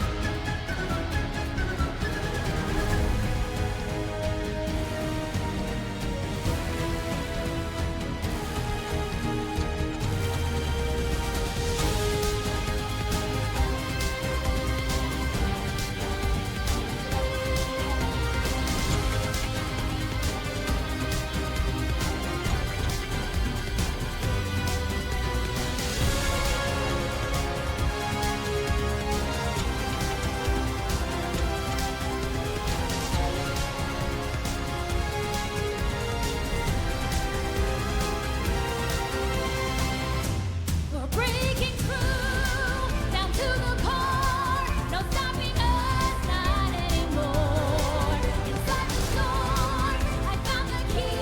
Your beat rang out, my voice has been released. Hear it call, deep down inside. This melody in harmony will strike a chord that's gonna break. Get to the na part. What? That's the best part.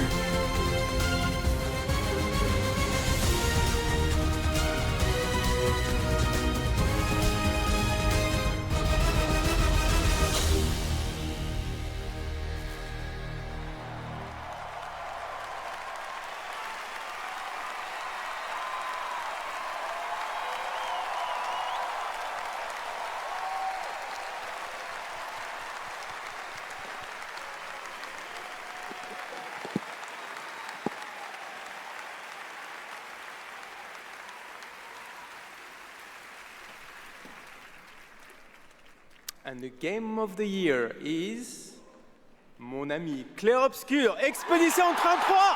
What? No way.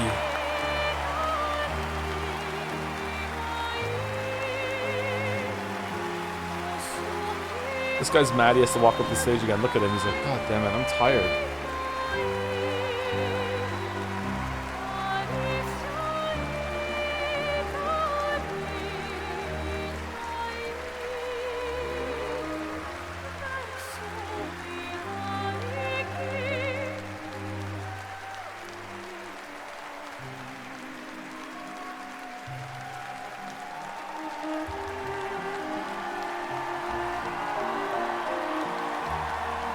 Yay, we won something. Yay. Yay.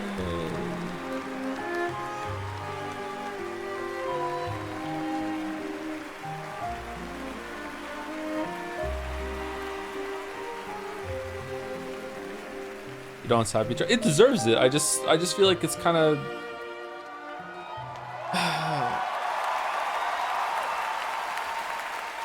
it's just silly.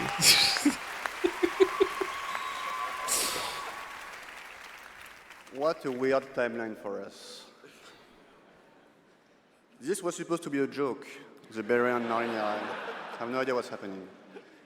Well, I want to thank first the incredible team at Unfold Interactive. They are not watching from home as we brought literally everybody here to celebrate with us, so I love you guys.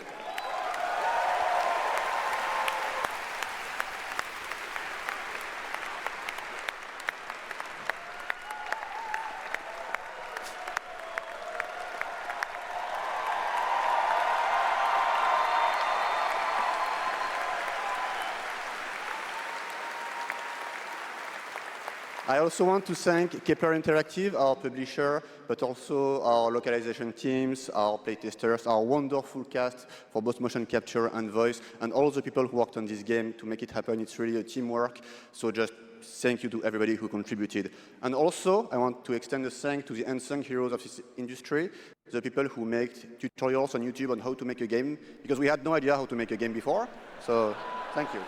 Oh, fucking hell.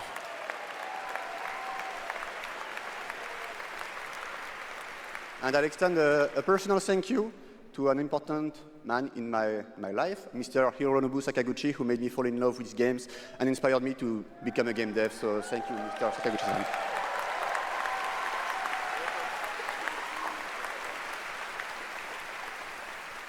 And finally, just a massive thank you to the players for all your covers, your fan art, your endless arguing about which ending is a good one. That's wonderful to read. Thank you so much. And I think that actions are worth more than words. So if you remember, we promised some content a few months ago. So I'm very happy to say that it's releasing now. And you can just go home and play. It's free. New weapons, new quests, new boss, so just the cool stuff. So just thank you so much. You changed our lives. You changed the studio's life, and it's really wonderful. So thank you, and for those who come after.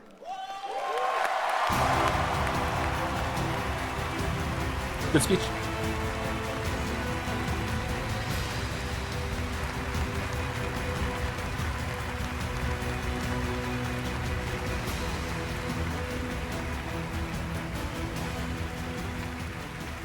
Congratulations to Sandfall, an amazing Game of the Year winner, and that is going to do it for the Game Awards 2025. Thank you all for watching, voting, and being a part of this community. And congratulations to all the nominees, winners, and teams who debuted new games tonight.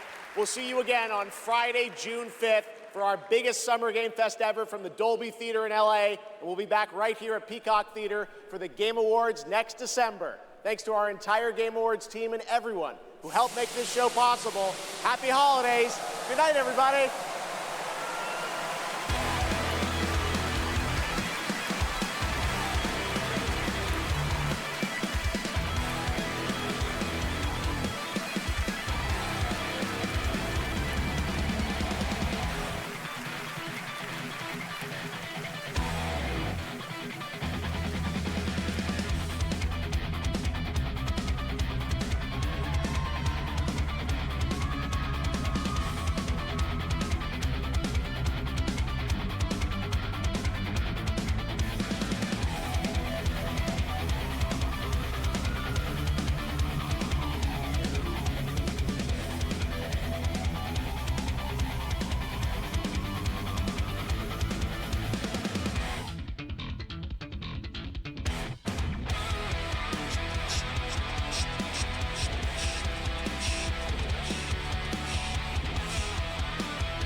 That lane made me so mad. It was supposed to be like, you can make any game less, just watch some YouTube tutorials, and also get funded to almost $10 million, not including marketing. Yeah, I know.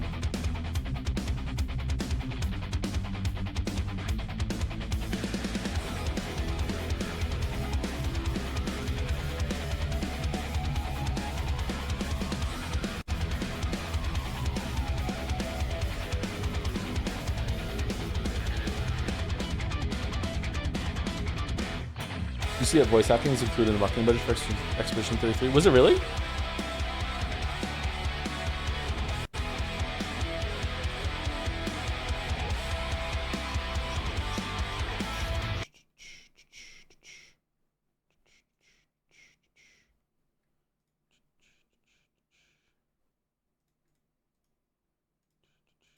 All right, so we have our own award show with the Futurama joke. So if you weren't here, you can go here on the website and you can vote. It's there. You have to integrate your Twitch account to see it, and you can vote for best game streamed, etc., etc., etc. You can go do that. You can also be like Jeff's award and just put Expedition 33 in every single category. Okay, the Game Awards don't matter that much to, like, in the grand scheme of things. They do matter to the devs, and that's why I take them more seriously than I used to. I never used to take them very seriously. It was like just a fun night, whatever, and it's fun to get hyped and argue about what's going to win, and what's not going to win. But ever since last year, the year before, when it really seemed like the devs really reacted well, and it's like this might be the only time that they get proper recognition in their entire careers, etc., etc., etc. I think that's not cool, but like it or not, the Game Awards is that moment for a lot of devs, and also so bitter. Jesus, who's bitter? Me? What do you mean? How am I bitter? Or are you talking about the devs? Well, what's bitter about what I'm saying right now? Anyway, I ever since then I started taking them more seriously and been like, there's something to this, and it's not just like a night to be snarky and clown on them. I also feel like since then, a couple of years ago, I feel like the speeches that we get at the Game Awards are a lot more heartfelt, a lot more wholesome, a lot more honest. They feel like they're coming from a place of actual recognition, instead of just being like, yeah, this is just another award like it is for some stuff in film, because that's the main comparison. There's like Oscars to this is our Oscars, right? So it's sweet, it's heartwarming, it's yeah, it's just really nice to see. People seem to really care. Like Jennifer English seems to like really like, you know, she felt like the recognition there. She was very happy to receive that award. Expedition 33 does seem very happy to do that award. But in the grand scheme of things, it's not like so important to get mad over. You know what I mean? Like it's fine. It's whatever. It's just an award show. My issue is that like the BAFTA does a award show too for video games. This is the biggest one for us. So culturally, a lot of people, like a lot of normies, people who don't even play games, might hear about this, and they might hear like gaming at large, and here's what it is, and this is the biggest show. So there's a couple problems I have with the show. First is that, same as always, I really dislike how many ads there are. I really dislike, it only happened twice this year, I think, but I really dislike that they plug upcoming content when they accept their awards. I feel like you shouldn't be allowed to do that. When was it the South of Midnight devs? The South of Midnight devs, when they went up and they had to, and they, oh, was it them or was it someone else? When they went up and they accepted the award, and at the end, after a very wholesome, heartfelt speech, said, by the way, it's coming out on PlayStation or whatever. I was like, oh man, I really hope she wasn't like forced to say that. It just kind of sullies the whole thing. Like I don't, and Expedition 33 being like, oh, by the way, new content is out too. It's like, come on, like come on, we don't need this. Like you're accepting an award, like that's what it just feels like. I really don't like that. I don't like that. Third thing is, I don't know. I'm trying to wrap my brain around why I feel embarrassed that there was a sweep here. Expedition 33 is almost my game of the year too. It is almost my game of the year. It is a very good game. Like the more time has passed that since I streamed it, the more I like it. The more I find it really interesting. I feel like it's interesting, almost like a social thought experiment too, about how people have reacted to that. I can't speak about that because of spoilers. But it has become like exponentially more interesting as time has gone by. So I like it a lot. I've also played it again on my own time. So like I like it a lot. Silk Song is my game of the year, but it's only my game of the year a little bit over Expedition 33. That's how good Expedition 33 is in my mind. So it deserves it. This is not someone who is like, this does not deserve it. Like Contrarian Joe, what the fuck? It's overrated. It's not overrated. It's a really really great game, and it is not a big huge budget game. It's not like, you know, AAA whatever. It's not an indie game though, IMO. But who knows what indie game even is. That said, I find it's really embarrassing that we had so many banger games this year, and it feels like only one of them got proper recognition. Could we have like it winning art direction over Silk Song, it winning direction, like best director over maybe Death Stranding? Like can we find a way to have more delineation here? Like it's a really great game, but it's not so good that it should sweep every single award. Like winning best RPG, like is it the best as an RPG? Like it's, what even is an RPG anymore? You know what I mean? I feel like the categories aren't that great either, you know? I mean it's here too, so people think so. It's under Ars for RPG, isn't it? Yeah, it is. It's under Ars for RPG. But ours has some, you know, we have Golden Idol under you know, best idol game. You know, ours is funny. I don't know.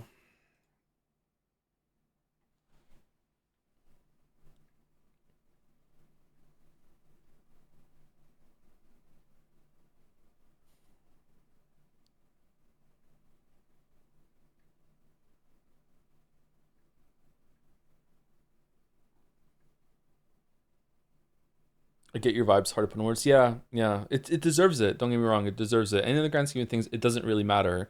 But it just feels really silly. It's like we had one game this year. Yay! We had one game. It was the best at everything. It was the best game. It's like the Dara O'Brien bit where it's like, we have a best dinosaur. It's like, what do you mean best dinosaur? No, there's the best dinosaur. It's like, this was the best game in 2025. And it is the best game in 2025, but is it the best literally in every single way? Like every game can learn from this, apparently it's that's not true. It's obviously not true. So maybe that's why it's kind of silly in my mind. I don't know.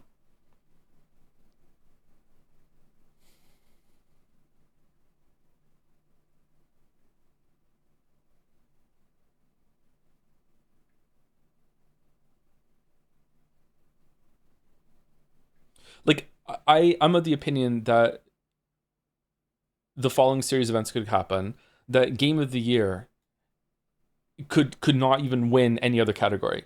Like game of the year is like the best, like some of its parts, or more than some of its parts. So there could be a better game there could be a game that has better music, a game that has better direction, a game that has better story, a game that has better art, everything. And then at the end of the night, like a game that won none of those could still win game of the year. You know what I mean? Like I feel like that's almost preferable because you're spreading out the accolades, spreading out the celebration. Does that mean that Expedition 33 should only have one game of the year? No, it does deserve some of the other ones. And if the criteria is debut indie game, and it is a debut and it is an indie, if those two match, okay, yeah, it deserves it, especially if it wins game of the year. But whatever. I'm done talking about this. I think I made the point. Any more right now would be like going into video mode and hammering the point down and making it more important or more crucial than it is. In terms of announcements, I think the announcements were pretty good. A lot of games looked interesting to me. I feel like it could have used maybe one or two more big things. I feel like the last thing has been consistently disappointing at the Game Awards. I don't know. Like 1 year it was Fast and Furious game, right? Like what was it last year? Wasn't it I don't know. I feel like it could have used one or two more things. Showing more of the new Naughty Dog game might have been good too. Yeah. The Warhammer game looks cool. New Tomb Raider I'm interested in, but Control 2 or whatever you want to call it, pretty cool. There was a couple early on in the show that looked pretty good. Yeah. So not bad in terms of announcements. The ads weren't that obnoxious. Like they've been worse years, but it was still pretty bad. Not my favorite thing. I was hoping that as the show got bigger, they could charge more for the ad spots, so they could have fewer and still make more money, but not stuff it in. And I guess I say Jeff like he runs the whole entire show, and that's probably not true at this point. They are showing some restraint. There could be way more ads, right? I feel like the guest speakers were good. I feel like the intro speeches were good and the acceptance speeches were good. Not bad night, I think.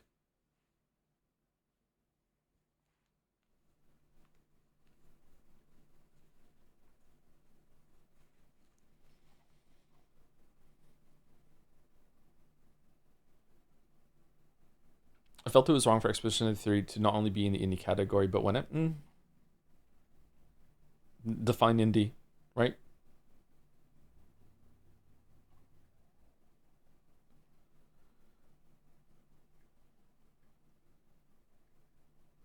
On the Expedition 33 DLC out now, no, it was odd, because what if they didn't win? Just not release DLC? Because if they instantly release after losing, it come across as bitter, so it feels like it kills the speech. The way that the guy that gave the final speech was up there for the other awards but didn't say anything makes me think that he probably knew that he had won. I don't know if they tell them ahead of time that, hey, have a speech ready. Maybe they don't tell all of them. Maybe they just tell some of them for the big ones. Maybe it's like a little nod, make sure you have a speech ready sort of thing. I don't know, but the way that he was there for a lot of them, but didn't talk, yeah, I think he probably knew. Jennifer English seems surprised.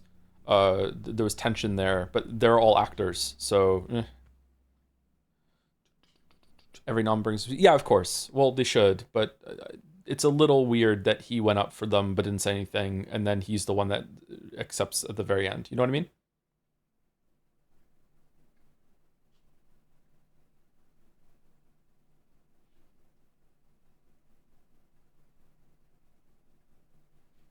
The Divinity trailer was sick. It was, but there was no gameplay, so it's a little hard to get excited for. But it was a really cool trailer. Yeah, yeah. I think that's one of the reasons why we're forgetting it is because there was no gameplay, so it's hard to like anchor onto something. Yeah, it was a cool trailer. I liked it a lot. Maybe he just knew without being told. That's kind of a ballsy move then, to go up every single time but not say anything because you're so sure you're going to be coming up later. I respect it. Yeah, it's possible. The happiest people seems to be Ace Combat fans. Yeah, it's good. Yeah, it's been a while since Ace Combat 7, right? I think there was some talk that it wasn't even getting another game. It looked like a huge budget increase from 7 with the videos between missions and shit.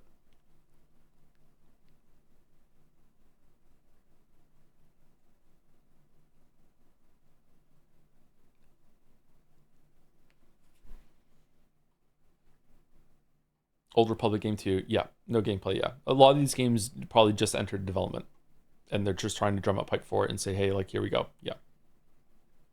Do you think people might start hating on Expedition 33 now because it swept? No, I don't think so. Expedition 33 is a very beloved game. I think that the only way that we're going to have some big backlash toward it is if the people who think that M's ending is the good ending become even more obnoxious. They just unironically they need to take the L and realize that they're wrong. But I don't think they're going to.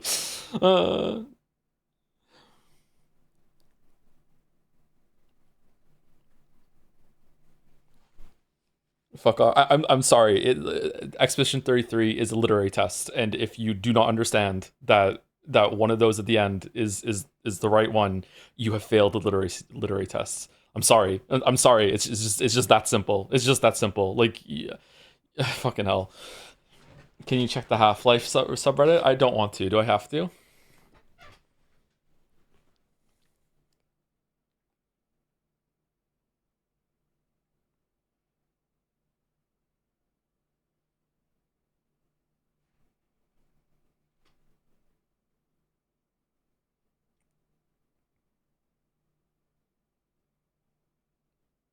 Oh, again, sorry, just to be really clear. I'm not saying that one ending is better than the other. You can choose either ending and say, I like this ending for whatever reason. When we're talking about ethics, morals, or what the message that the devs are trying to deliver with everything that's going on in the medium, one ending is clearly, air quotes, right, good, whatever, than the other. It's not even a discussion, debate.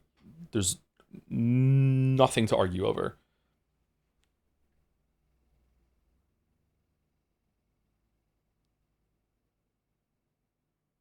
Guys, I think they're about to announce Half-Life 3. Is the Half-Life subreddit going for it?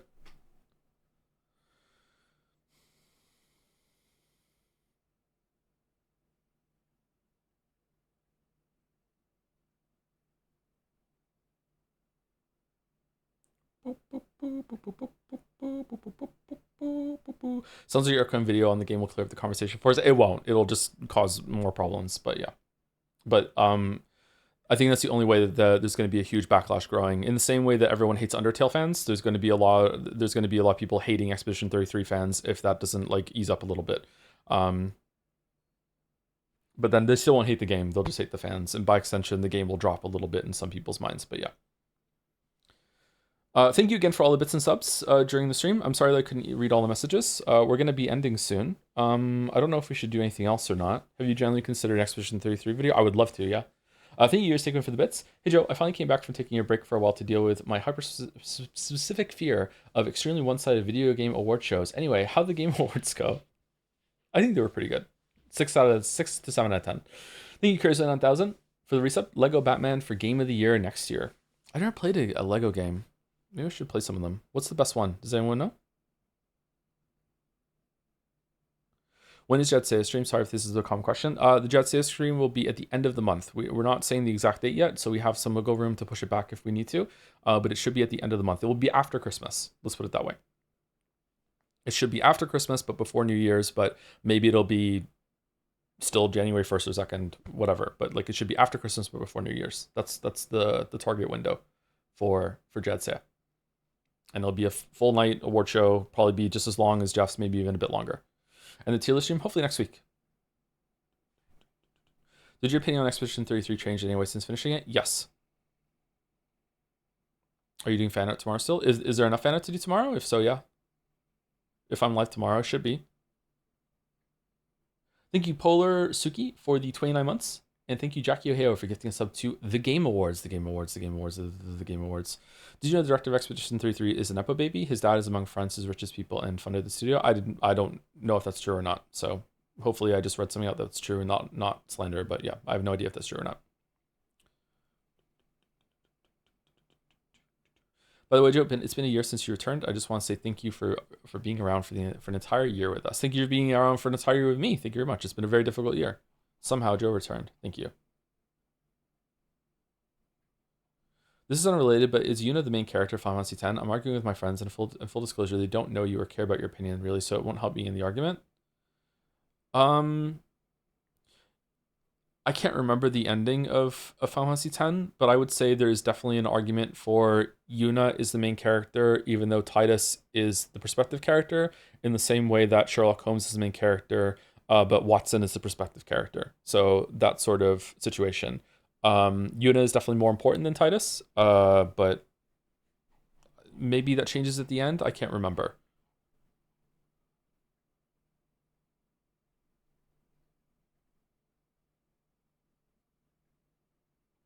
Upcoming game schedule. Sorry if you said it already. My brain is off. The next game we're going to be playing tomorrow is we're going to continue Kingdom Come Deliverance 2, I think. And then next we should be starting Yeek, although we might do something else instead. But we're starting Yeek, a postmodern RPG, because chat really wants Merry Yeekmas. We're also going to be doing Nier Replicant later in the month for Happy New Nier. Hopefully we can slip something else in there at some point. Maybe some more Hades 2 streams, maybe a cheeky 1,000 Year Door stream or something else from the voted list. And then into next year, some of the big ones that we're going to be doing is continuing the Metal Gear Solid Marathon.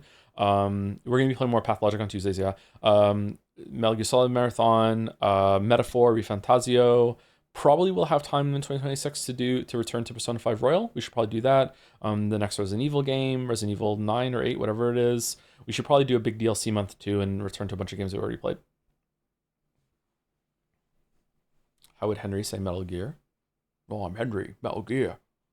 Like that? Metal Gear.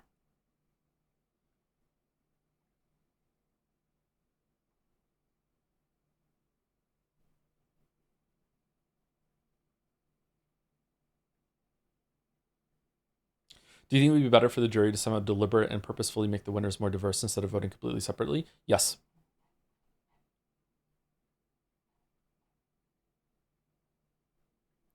Do you have a mouse for the extremes to tell you what version to play? No, I don't. Do you want to take the mental in August? How much are you expecting to like Hate Metaphor? I'm expecting to like it as much as Persona 4. So more than Persona 3.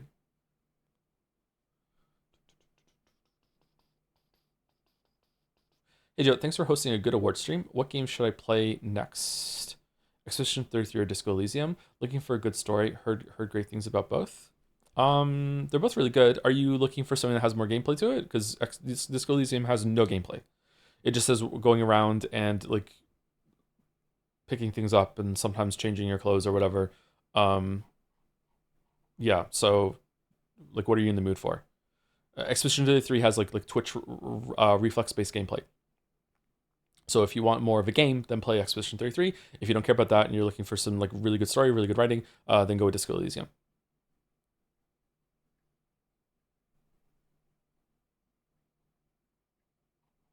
Random year estimate for Three Houses stream. This is my third year in a row saying it'll probably be next year. If you fake out Yeekmas this year, I will never forgive you emotionally. Please don't betray. I'm not going to. If the only way I'm not playing Yeekmas soon is I have a problem with playing Yeekmas. Like I can't buy it, or the developer tells me no, or whatever. I don't know.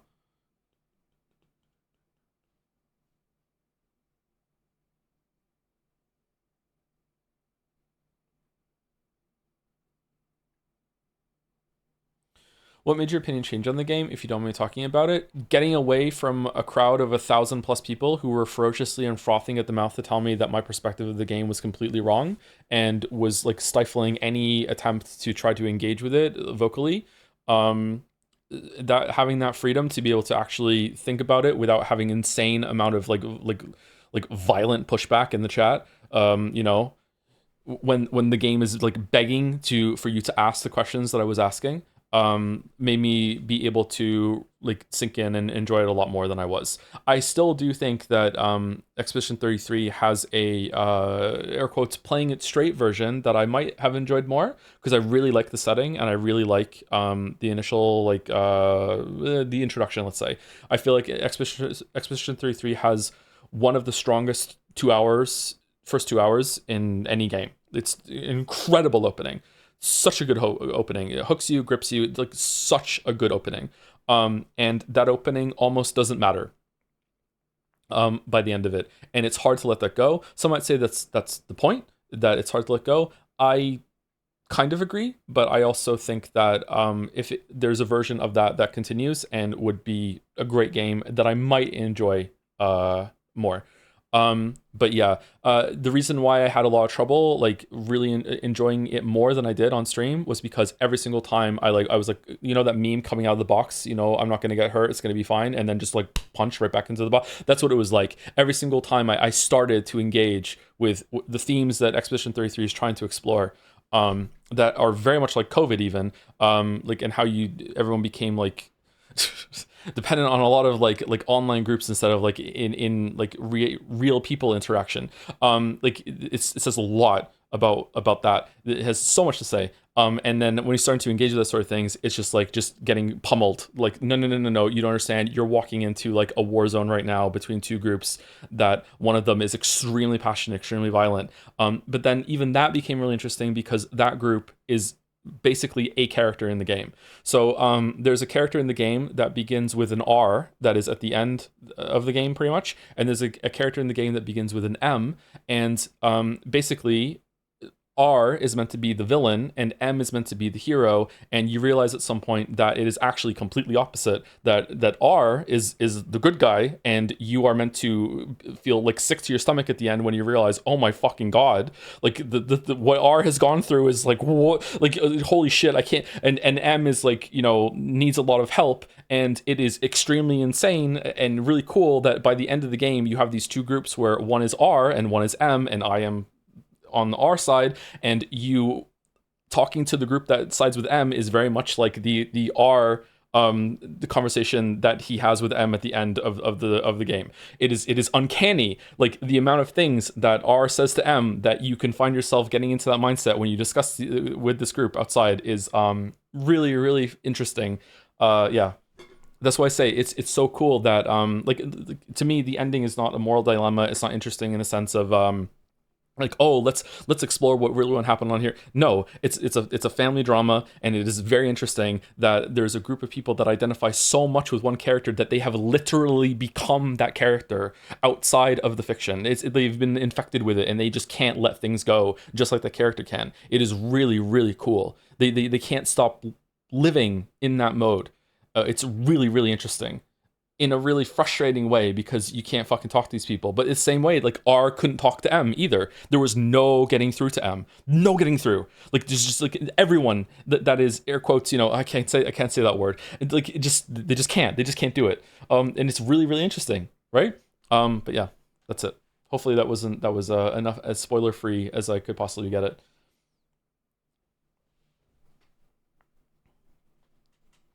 Chat was insane, but isn't your view basically just as harsh, where you think your view is ethically right, no discussion?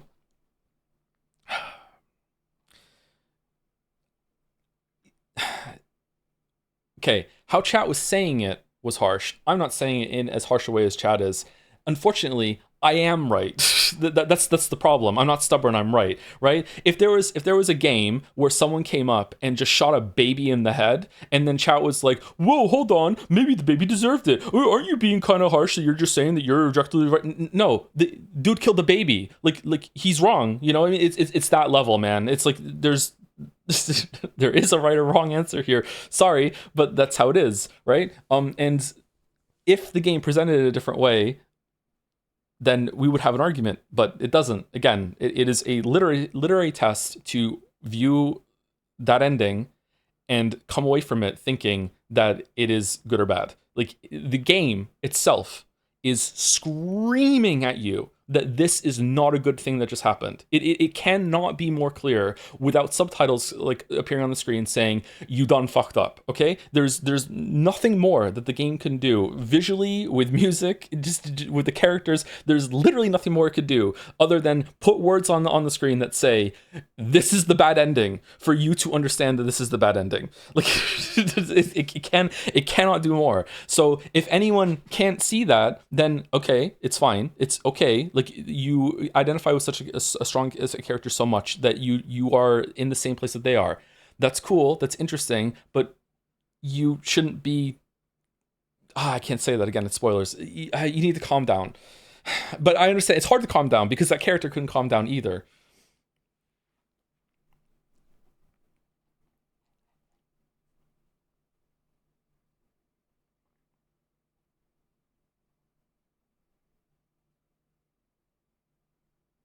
Do you think there's an argument to be made that if you feel like you understand a story and resonate with it, you should close off and stop engaging with other people and just carry on your own truth with you? When I finished Nier Automata, I just felt like I had got it and never went back and looked for analysis or something online. But at the same time, I feel like it's a bad thing that I close myself off from others' opinions. No, I think that's really good. It depends. Do you like discussing things with different people? If you enjoy that, then that's fine. I feel like most people, this is going to sound extremely arrogant, I'm sorry. Most people don't want to do this. What you're describing, most people don't want to do this. Most people don't want to engage with things and pull them apart and come to their own conclusions and think of their own things. And then they become like an island dug in and be like, no, fuck you. This is my perspective. This is my opinion. This is what I think. And like, I respect what you think, but no, I have my own thing. Most people want to be part of the majority. Most people want to go out and like learn and listen and bounce things off and then come to like what's it called? What's the word called? Sorry, it's been a lot of streaming in the past like 48 hours.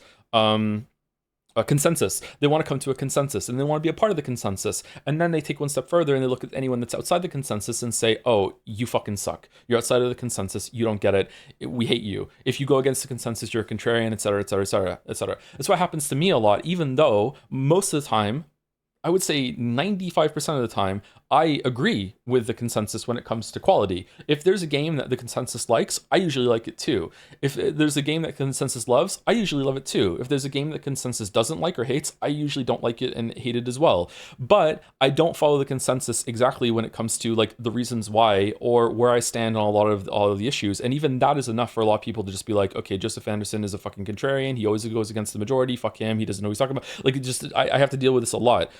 It's somewhat not unique, but it's somewhat rare that someone in my position doesn't just go along with the consensus, because my life would be a lot easier if I would just like, I'm just going to go along and just tell people what they want to hear and just be really nice, or do the opposite and just be counter to the consensus and then like, you know, be with the minority that can like rally around and be like, okay, against that. This sounds like centrism, but it's not, because I'm usually firmly in the camp of consensus is not enough, right?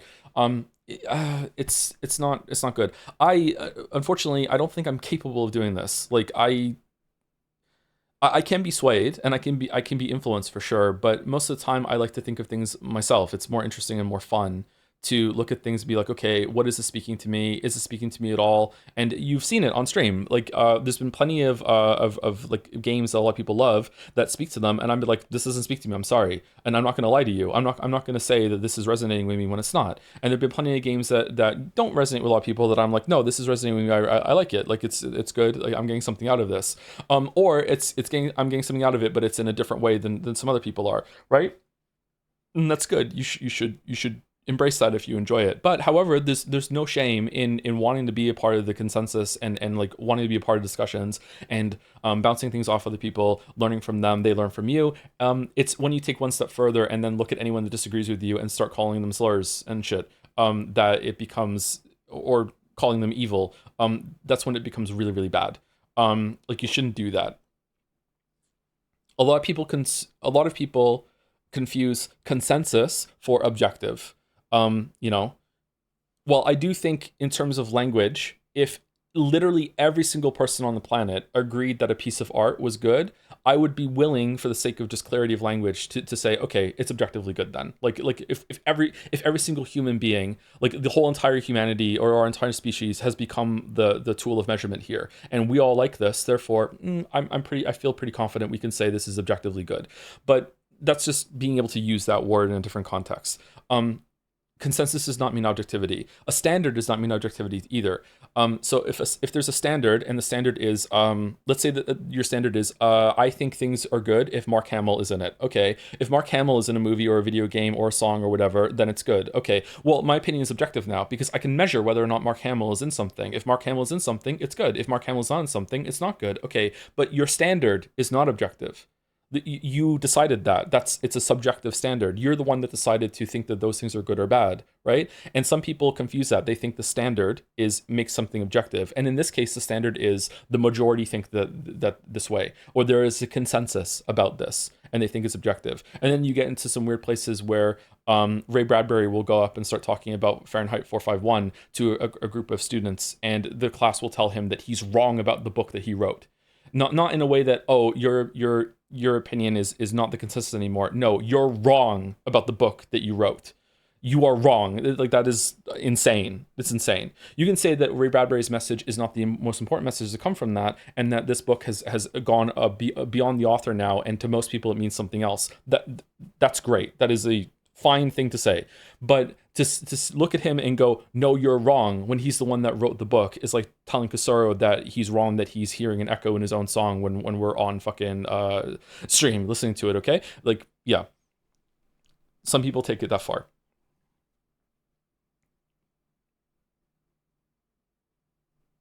We're in the after show now. Still mad about that one? It was so funny. One of top tier, top moment ever. Top moment ever. Thank you, Erdit,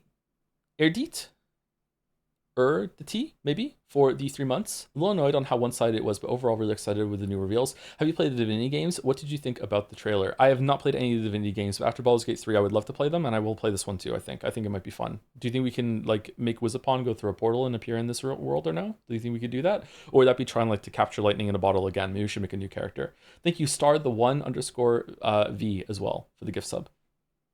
Do you think Expedition 33 was too short or just right? I think Expedition 33 was too short. I think that, again, I can't say this because of spoilers. There are 3 acts in Expedition 33. There is a main character for Act 1, there is a main character for Act 2, and there's a main character for Act 3. However, you don't play as the main character for Act 3. So I think that they should have made you play as a different character in each act. And I think that the obvious main character of Act 3, you should have been playing it as them. And I also think that all the side characters that are in Act 3 should have had way more stuff to do. And some of the optional stuff that you do in the game that you don't have to do for the ending, you should have had to do that for whatever reason before you finish the game. I still think all the acts are pretty good, but like Act 3, it could have been probably maybe 10 hours longer in Act 3. I also think Act 1 could have been a little bit longer too. I also would probably cut a little bit of Act 1, some parts of it, and replace it with different content as well. But yeah. Like, isn't that the whole point of Death of the Author? Like, I can in fact tell Ray Bradbury that he's wrong if I can support it. No, this is a misunderstanding of Death of the Author. So this is something that comes up quite a bit. Death of the Author is a very important thing. However, Death of the Author does not mean that when the author is done, that they do not get a say anymore. What it means is that if there is a worthwhile or interesting or just a good interpretation that exists of a text that requires you to remove the author's intentions, you are allowed to do it. That's what it means. It does not mean that the author's say is irrelevant now and he doesn't get a say or anything like that. So you are right in the sense that you can tell Ray Bradbury that he's wrong and this book means something else to you, but you can't tell him that the message that he thought he was making in the book is wrong and doesn't exist and this is the real point of the story. You know what I mean? There's a nuance there with what's being said. My God, the death of the author. Yeah. That is literally a joke that I put in a script about Death of the Author. Thank you for morbing that.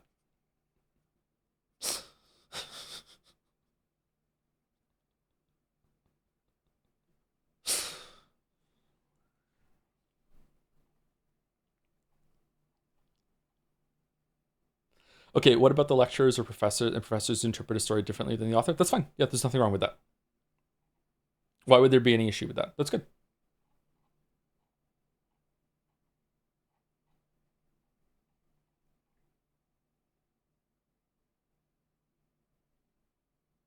Do you think the author's intent has any more weight than anyone else's view? Yes, I think it does. But not to a point that it can dominate conversations. I do think that it matters more, though. And I think most people would agree with that. Like, the person who made something should have a little bit more say, right? They understand it more. There are some cases of some people not understanding their own story or what makes the story good. There are also cases of people that they make something and they accidentally stumbled upon something that was profound and spoke to a lot of people, and then retroactively after the fact they have to like basically lie and say that's what they meant the whole entire time. And sometimes they don't. That makes it so they don't understand it and they can't really discuss it all that much.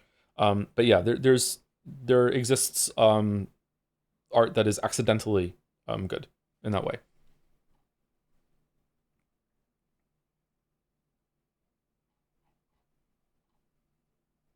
Joe, if you end the stream, I'll mail you cookies. I'm having fun though. Am I being bad?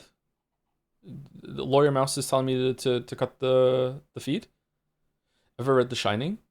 It's a good example of what the reader versus writer with how Stephen King sees Jack Torrance as a good man versus what many readers feel reading it. I haven't read The Shining, no. I have heard that though, yeah. Unconvinced The Last of Us one is that? I am too, yes.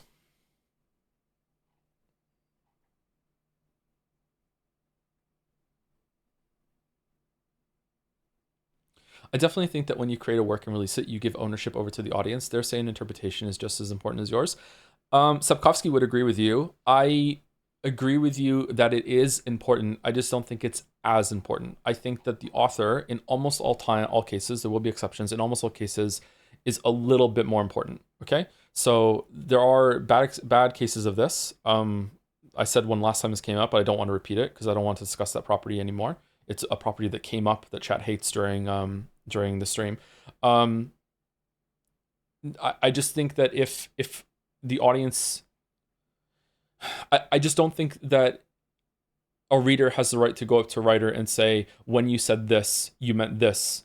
And then if the author said, well, I didn't mean that, then the reader said, fuck you, that's what it means now. It's like, I feel like that could be, like, it's easy to think of this in a sanitized way of it's just like, oh, what is it exploring? But it could also be that someone reads what's the song by the Beatles? Is it Helter Skelter that inspired Murders? You know what I mean? Like, imagine going up to a writer and being like, hey, your text convinced me that racism is actually good, and I hate this ethnic group now because of something in your book. And then the writer going, whoa, hold on, that wasn't the case at all. What the fuck? How did you even get that out? And then being like, no, that's what it means now, and we're actually claiming this for ourselves. Fuck you. Wait, like that is like, whoa, holy shit. So that is a very exaggerated example of like where maybe the author should have more of a say and should be able to be like, yo, didn't mean that. But yeah.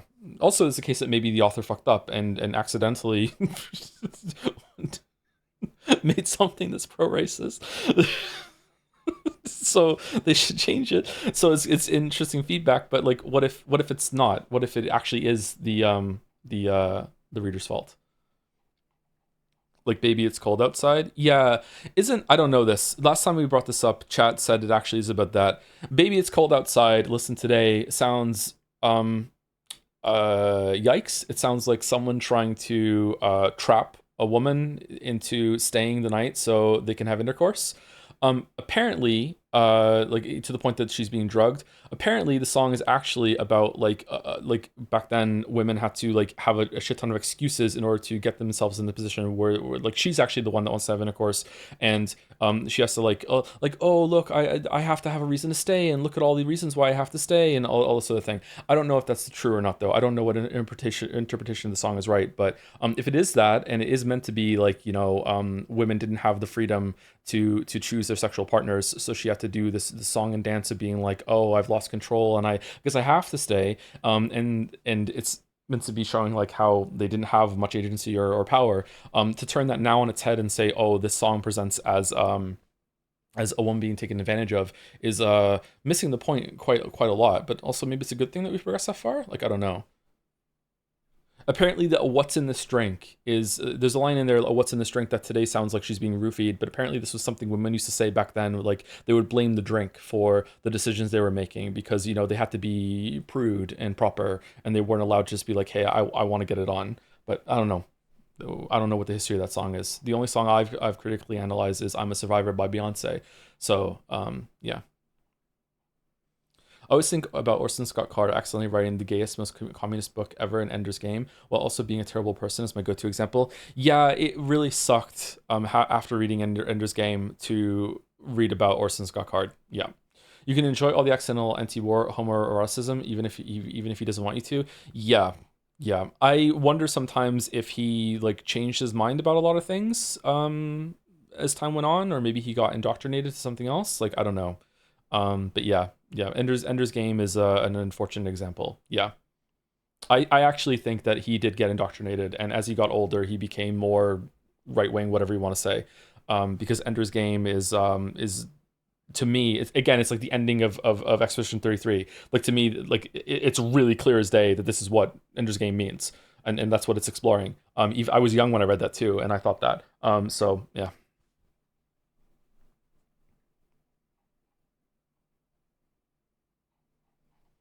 Another fun interpretation of Death of the Author is that the person who wrote that book literally is dead in the sense. Oh, sorry. Well, would it still be literally? Literally is also used figuratively now. We can go back and forth. It's used for emphasis. Okay, people change as they get older, right? So I am not the same person that I was 10 years ago. That person is dead. So anything that I wrote from 10 years ago, kind of dead, you know what I mean? Death of the Author has kind of happened even though I'm still alive, right? So it's the same thing. If someone writes something when they're 25 and 25 years later, they might not have those same opinions anymore, and they might argue that the book means something else when really they're looking at that work as if someone else wrote it, even though they're the one who wrote it, right? So yeah, that could happen. Death of the Author via Passage of the Time. Is Last of Us 1 opening still better than the Expedition 33 opening? I would say Expedition 33 opening is better than Last of Us 1's, but Last of Us 1 is marred a lot by what happened in Last of Us 2. It's hard to go back to that. Last of Us 1 has retroactively been made a lot worse by Last of Us 2, in the same way that God of War 2018 has been made a lot worse by Ragnarok. When one person says The Witcher 3 is my favorite game and a different person says Witcher 3 is my favorite game, are they referring to the same thing?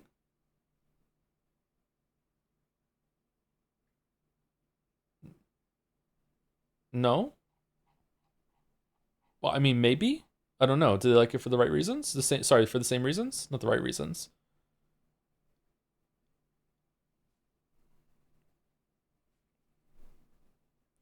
This may sound harsh, but I don't mean it to. How can you hold the opinion that Death of the Author does not mean the authorial intent can be removed from the meaning of the text, but sometimes authors get it wrong and misunderstand their own work? Would the latter not imply that the meaning of the text is heavily in whoever is consuming it? Authorship is not always there.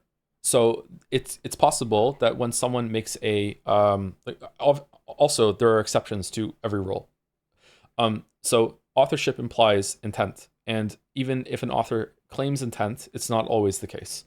So there could be a case that the author has the authority and position to be like, hey, I wrote this, but they didn't have everything fully planned out, fully fleshed out. They accidentally got to place that is what people enjoy. I really don't want to talk about the other example. Yeah, I understand that this is kind of messy, but Death of the Author, again, does not mean that the author's take is completely irrelevant. It still is important. If you decide that it is just as important or even less important than someone else, that's fine. I disagree with you there. I think it should hold a little bit more water in most cases. But it doesn't mean that they can be removed completely. It just means that if you can think of a really, really good, interesting interpretation that matters to you or matters to other people, if that means you have to destroy the author's intent, then or remove it, then you're free to do that. You can do that. But it doesn't make it objective, obviously.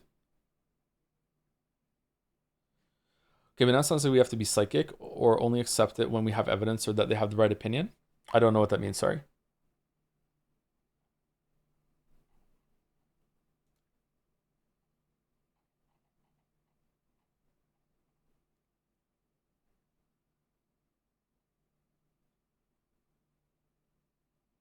I don't think Last of Us 2 makes the first games retroactively bad. Would you say the first couple of seasons of Game of Thrones is made worse because of how it ended? Yes. Absolutely, yes.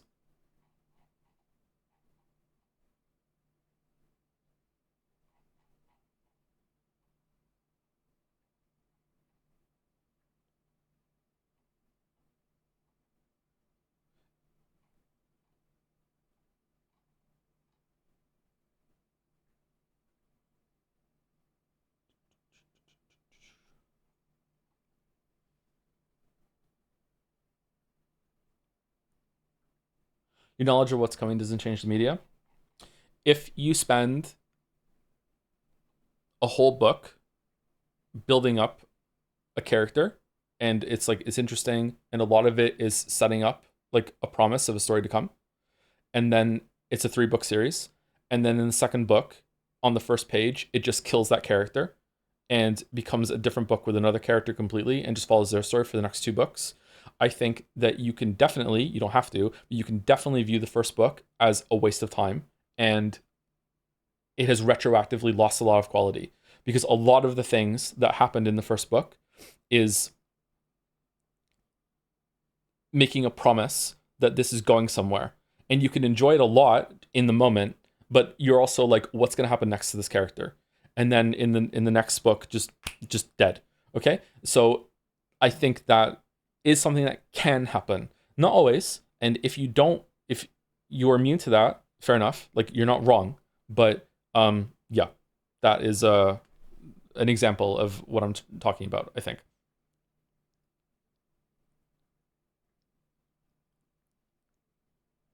That is why endings are so important but so difficult to land. Yes, and endings are where something is made or broken to me. Yeah, the ending I speak about in the Witcher 1 video. Oh, sorry, the Witcher 3 video, the first part that's up. It's already up there. Endings are really, really important for that. Yeah. What if something is self-contained but then ends up getting a surprise follow-up later that's bad? Then you would question why it even had a sequel. Yeah, which is kind of what happened with Last of Us 1. I think that almost everyone that played Last of Us 1 wasn't expecting to have a sequel, and then they had a sequel, and it would have been better if they didn't make that game.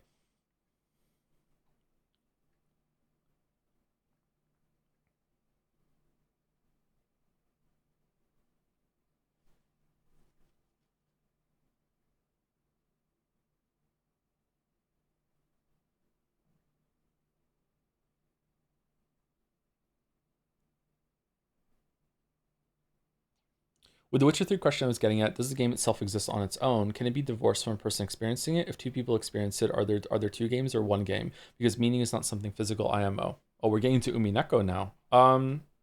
It's kind of semantic. I would say there's 1 game, but there's 2 different perspectives of that game in this case, right? Everyone is, this kind of dovetails it back into what we had at the beginning of the conversation. So, everyone brings with them their own unique place in life, right? So there are probably games that that if I had played at different times in my life, I would like or hate way more than I did. So it's not just your own history of a human being, but it's how you view the world, what you like, what you don't like, what you're currently dealing with. Like a really, really easy one to point out is that if you're not a parent, there are a lot of things in media that will just be like, who cares? And then when you become a parent, you're like, holy fuck. It's just, and not always the on the nose stuff either. In that respect, like everyone is seeing something different, right? Because everyone is unique. It sounds like Sesame Street, but everyone is unique. A lot of people can't handle that, and they have trouble either accepting that, or they don't have the framework for it, or they prefer to enjoy things at a more surface level, which is fine. There's really nothing wrong with that. So then instead of like trying to lean into their own unique place and their own unique perspective that they can like then talk about it, and this is what X means to me, and blah blah blah blah, they instead take that and go, okay, I experienced that. I had some emotions. I don't really understand them. I don't really want to do any reflection. I don't want to talk about it. I don't want to like think about it too much. I'm just gonna go online and just see what the consensus is, and there you go. That's my opinion, because I still want to talk about it, right? And the younger you are, the more likely you are to do that, because you haven't developed those skills yet. And some people never do, and that's fine. There's nothing wrong with that, really, truly. You know, like there's way more things that you can do in life other than just analyze art, and stories and shit like that. Like if explore like the world physically, even, you know, like usually you don't have time to do a lot of things at a very high level, and this is something that people don't choose to do, but they still want to watch movies, they still want to be able to talk about it, they still like a lot of things about art that aren't about thinking about it too deeply, and that's fine. So yeah, so a lot of people, the idea of having two different games for one game, but it's two different games for two different people, is great, and it's true. But then a lot of people are like, I don't want this to be a unique thing. I just want to join the consensus. You see it when we stream games when they first launch. You can just feel chat. Silent Hill F is a great example. We were discussing so many things about Silent Hill F. What does this mean? Where is this going? What is this interpretation? Like what is the story trying to say? Like what does this character represent? That sort of thing. A couple of years from now, if Silent Hill F becomes a bigger game that a lot of people have like coalesced their opinions on, you are going to get people in chat playing these games that are you're going to get chat that while people are playing these games that are going to be calling the streamer stupid. They're going to be like and arguing with other people in the chat, being like, no, it means this. Like no, it might mean this. No, oh, we'll see where it goes. No, it means this. And they're going to pass it off like, oh, this is the first time I'm seeing the game, and I still feel this is what happens.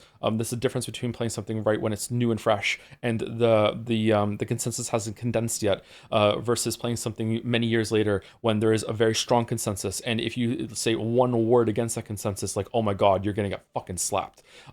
That's what it can happen. Not always to the extreme that happened with a couple things that we've done on stream, but it can happen, yeah.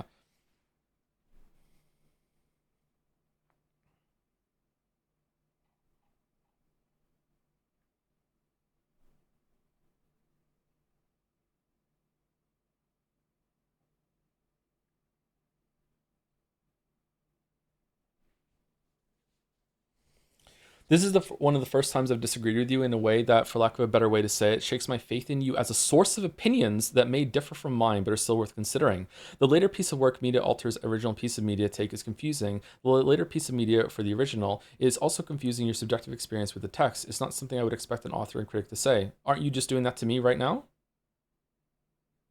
Isn't a later opinion that I'm giving you, like shaking, like how you viewed the opinions that came before? Aren't you doing it to me right now?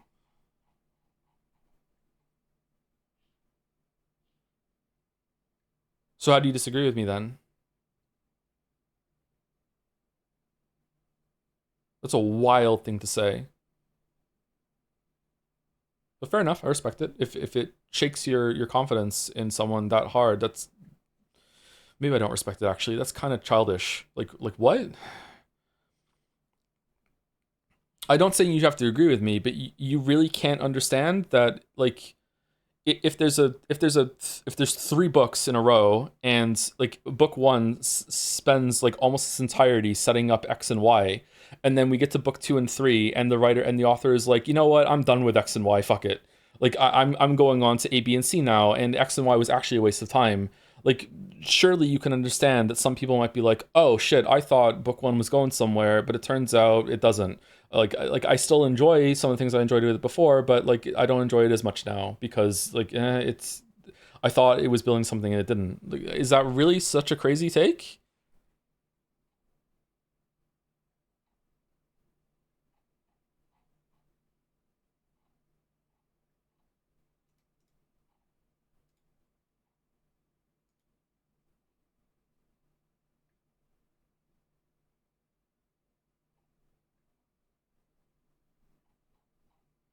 Feel the need to add context to Death of the Author, since content is based on what was at the time the prevailing way to interpret works by overly relying on biographical elements and authorial intent in order to nail down a definitive reading, and instead argues for the reader's personal interpretation superseding authorial intent as a definitive, since a reader can add unique readings to a work that the author cannot possibly all predict. Yeah, postmodernism, modernism, yeah. I agree with that. I just feel like some people hear the phrase "death of the author" and think it's literal. They think that, oh, once something is out there, the author doesn't get to talk about it anymore and has to stand on its own. That's not true.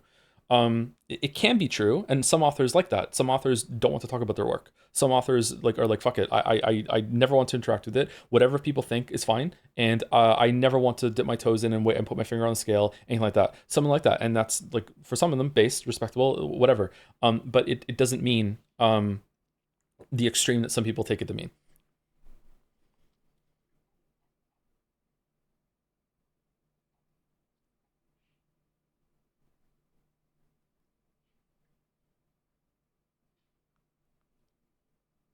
would still say it's a choice to no longer enjoy book 1. A valid choice, but a choice. I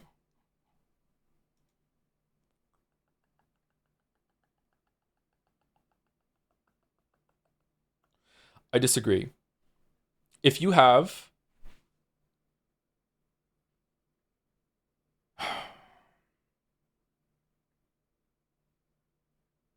a relationship and it's a really good relationship for a year, and then in year 2, the person starts lying to you and starts treating you poorly,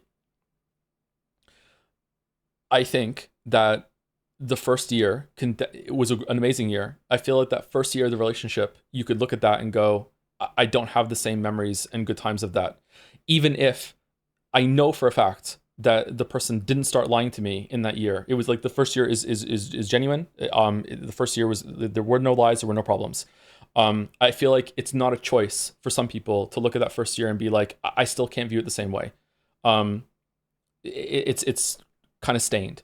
I also think that some people could compartmentalize it, and they could say, no, that year was really great, and I'm really grateful for that year, and their actions in year 2 are bad, and I'm sad that the relationship didn't continue, but like I still really have fond memories of the first year. I think some people could do that, but I don't think it's going to be a choice for every person. I think some people are going to have like a very strong, like visceral reaction to like this relationship soured, and even though the good times were legitimately good for a long time, like no, I'm done.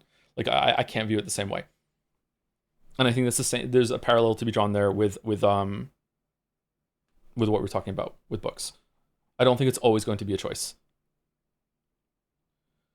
Velocity Mojo is the most tiring joke. Can we put the VGAs back on? We can't, sorry. You can go though, we're done.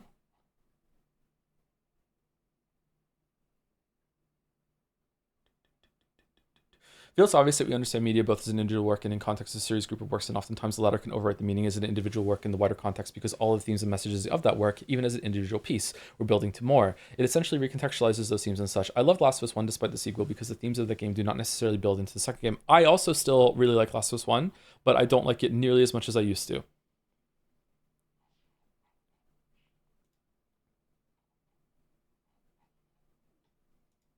And that's pretty heartbreaking. When is the tier list streams? Is it scheduled? It's probably going to be next week sometime. Yeah.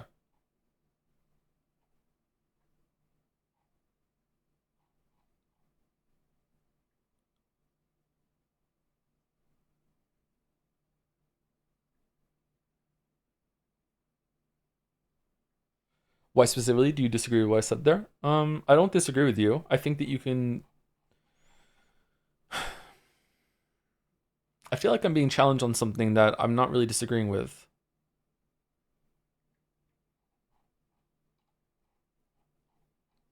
I think maybe the crux of the matter is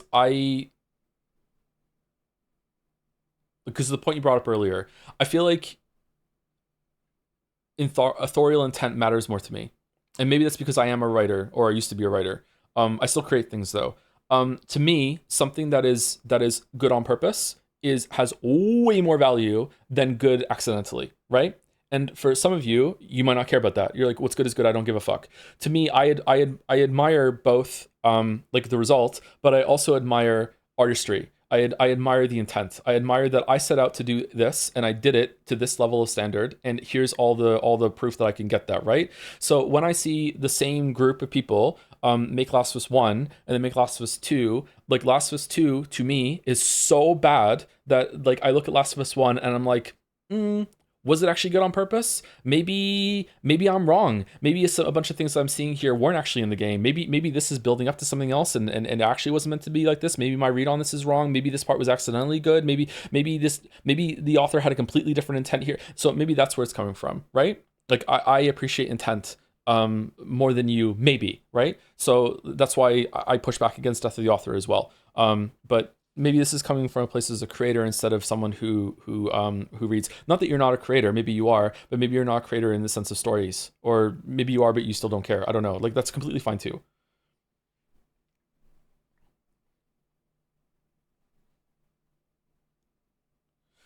Last of Us 1 was a standalone story, but I don't know, it doesn't mean the sequel cannot expand on the characters. I think both Ellie and Joel came out of part 2 as much more fleshed out and complex characters. I agree with that. Yeah. I agree with both those statements. Yeah.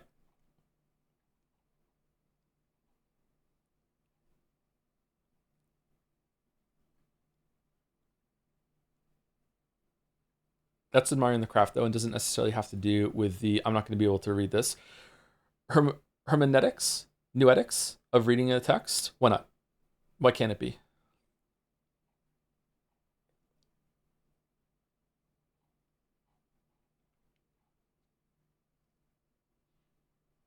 Like, Game of Thrones is not worth watching now? I don't know. I didn't watch the end of Game of Thrones. I stopped right when it got bad, apparently. The last thing that I saw of Game of Thrones is when Jon Snow's watch was ended. That's the last episode I watched. I did not continue after that. Not because I didn't want to, I just didn't have time. And then I heard that it ended poorly, so I didn't go back to it.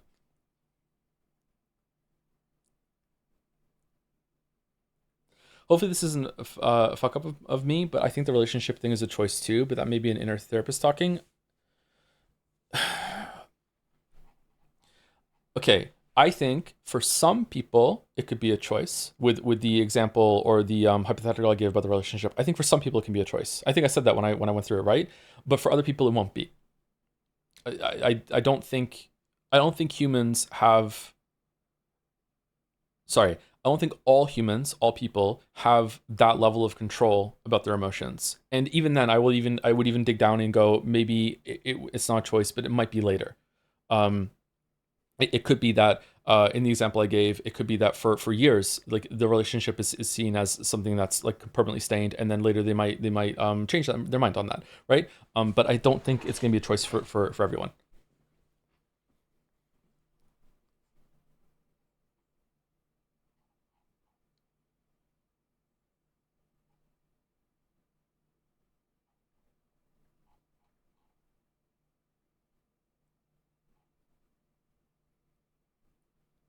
When someone who has, oh God, oh, maybe I should stop.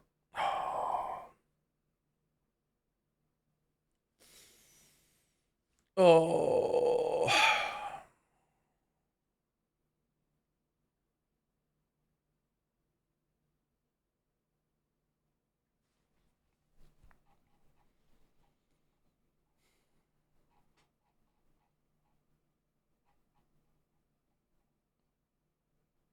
Do you think you finish Shadow of the Tomb Raider? I would love to, yeah. I should probably finish it, yeah. That was a video topic, I think. Did I finish it? I can't remember if I did finish it or not. I've been told that you don't choose your emotions, just how you respond to and what you do about them. I strongly agree with that.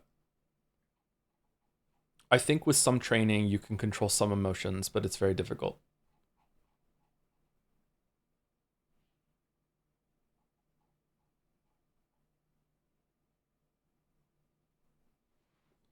I feel like this conversation is rapidly approaching a non-statement. I don't think so.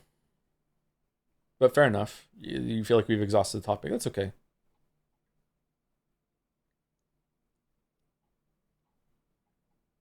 What I was about to say wasn't like horrible or anything like that. It was just gonna kind of maybe open a can of worms a little bit. Golden Idol 1. We should do that soon. How are the awards? They were pretty good. I like them.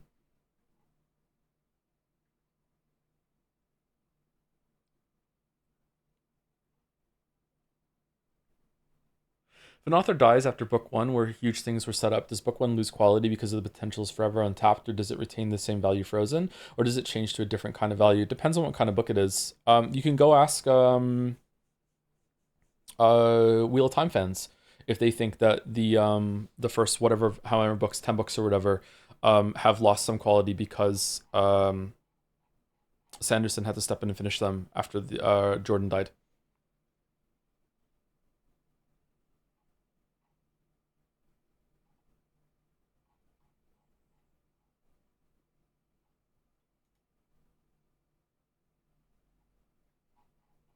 A real twist of the knife on that one would be if you think Sanderson is a better writer than Jordan, even though you like the story, do you think that the first 10 books or so are now retroactively better because a better writer took over to finish it? Did it make you enjoy them more? Like, ooh, like maybe. I don't know. I'm surprised that there's pushback against this, that this can happen. I don't think it can happen every time, but it seems really obvious to me.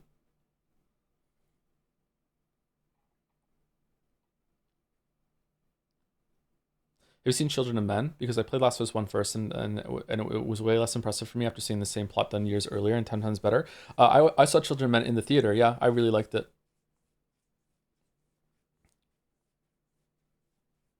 That kind of plot is quite common though in post-apocalyptics with like a special person. Yeah, it was a good movie. I liked it.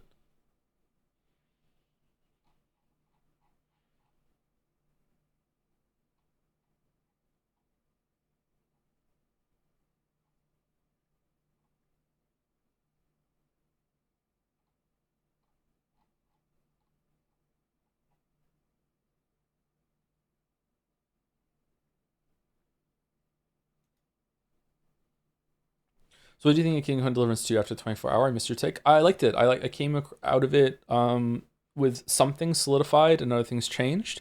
It solidified my opinion that the combat is a really interesting idea, but it's just not put together well enough for it to be a functional combat in my eyes.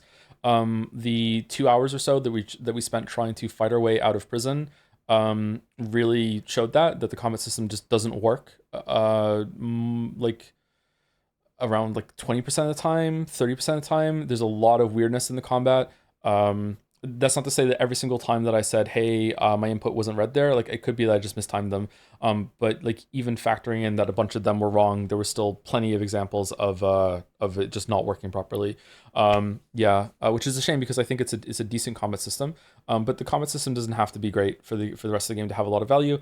I came out of it thinking that the immersion levels that they went and trying to make the world more authentic was well done. Some of the writing and the characters got more interesting as it went on. I feel like it's a game that is way more interesting when there's more than two people talking. If it's Henry talking to one other person, it can be like maybe okay to good. But if there's like Henry and two other people talking, or even a bigger group, whoever wrote it, or maybe it's just like it got more tension. I feel like there's more to riff off of. There's more back and forth. There's more intrigue. I think that it is pretty good.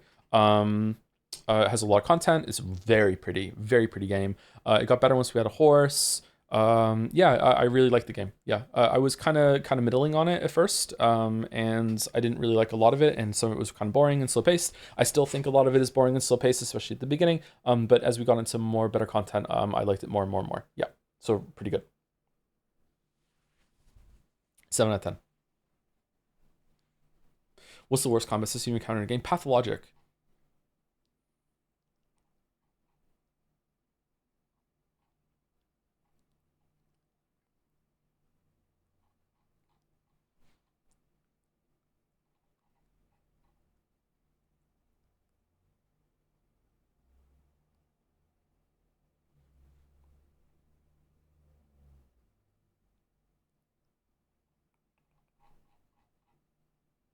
Does that even count? I mean, it has a combat system. Morrowind's pretty bad too, from what little I played. Path of Exile, there you go. Thank you to Cyrix for the new sub right at the end. Thank you very much. Welcome. And thank you Dcross950 for the 2-year sub too. Thank you very much. Somehow we have a marble. What? Buy a marble for the race. Food criminal onion. The world God only knows. Space Brothers in case. The world God only knows has a marble. I don't think it does. Hold on, let me see.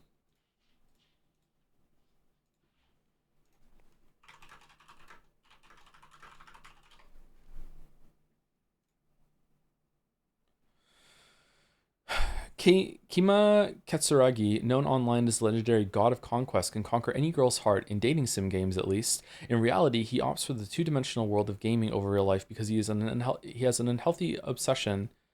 Because he is an unhealthily obsessed otaku of galge games, a type of Japanese video game centered on interactions with attractive girls. When he arrogantly accepts an anonymous offer to prove his supremacy at dating sim games, this guy sounds insufferable. Keima is misled into aiding a naive and impish demon from hell named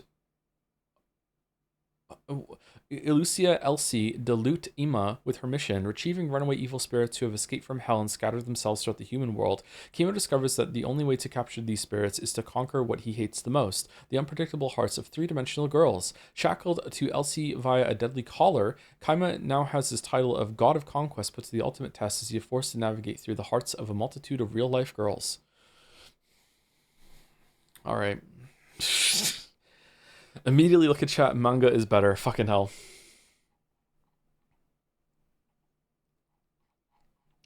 I don't think I've read that one out already, so I think that I think that it hasn't been chosen already.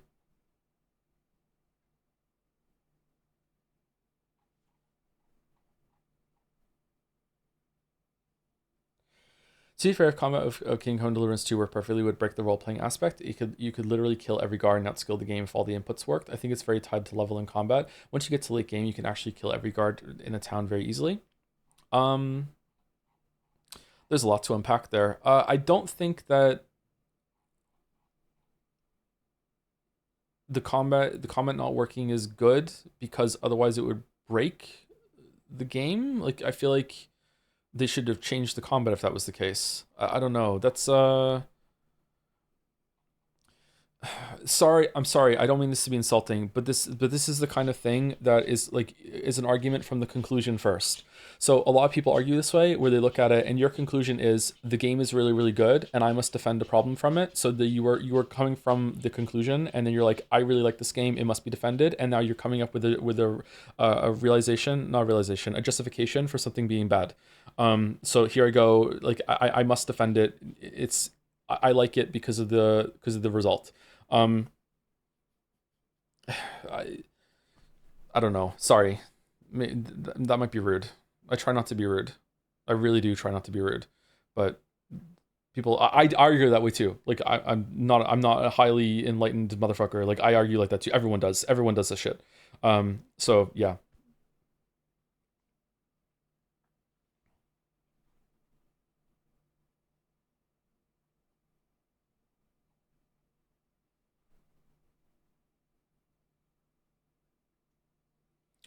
To be honest, I think there are arguments to be made from a holistic perspective when flaws can be added to the overall experience. Yeah, but the game not reading your inputs actually being a good thing, instead of the combat systems to just be changed to have that same result, is not one of these times, I think.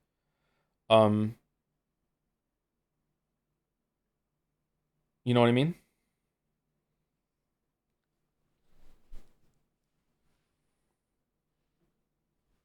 I'm not saying for King Kong Deliverance combat to be like, yeah, well, I agree with you. Sometimes flaws can add to the experience, yeah.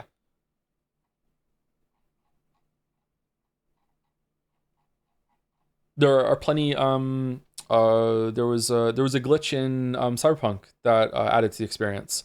There was a glitch early on, maybe it's still in the game. There was a glitch early on that if you unlocked a move that gave you like a matrix ability, if you held down right click to aim and then spam the spacebar, you would like do like a sonic roll of momentum on the spot, and you would just be able to just launch yourself really, really far at the end of it. And this was such a cool move that added so much to the combat. This was not intended. It's definitely a glitch and air quotes a flaw that you shouldn't be able to do this, but yet it was a great thing that added to the game and made it very, very fun. So yeah, that's a part where I would agree with you. It doesn't misread inputs usually, though. I would say that the input was either being misread or was being mislabeled, whichever one you want to do, in Kingdom Deliverance 2 at about at least 10% fail rate, maybe even higher, when it came to the Master Strikes and the blocks. It's not just like I should have got a Master Strike there, it's also just like sometimes the shield icon just doesn't show up when it should. Sometimes it shouldn't show up and it does. Sometimes an attack just doesn't work when it should. Sometimes it doesn't go through. Sometimes you physically see an enemy attack you and you don't take damage. Sometimes the opposite happens and you attack an enemy, doesn't take damage. Sometimes an enemy will attack you and you aren't even close to them, you still take damage. Sometimes they will slide across the fucking ground and just be somehow in your space when they put the attack like fucking like 5 meters away from you. Like, yeah, just stuff like that happens at around like at least I would say a 10% fail rate. But maybe I was playing in a way that made these appear more often. Like maybe if you like always fight one-on-one and you always fight on flat surface and you never try to like push the combat system to some of its limits, maybe it's better in that case. Like, I don't know. But yeah.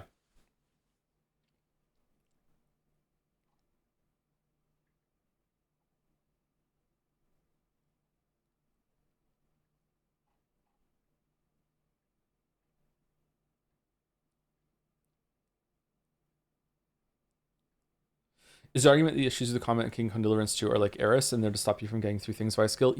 Kind of the gist of the area of the argument, yeah. Eris is way worse because it's on purpose.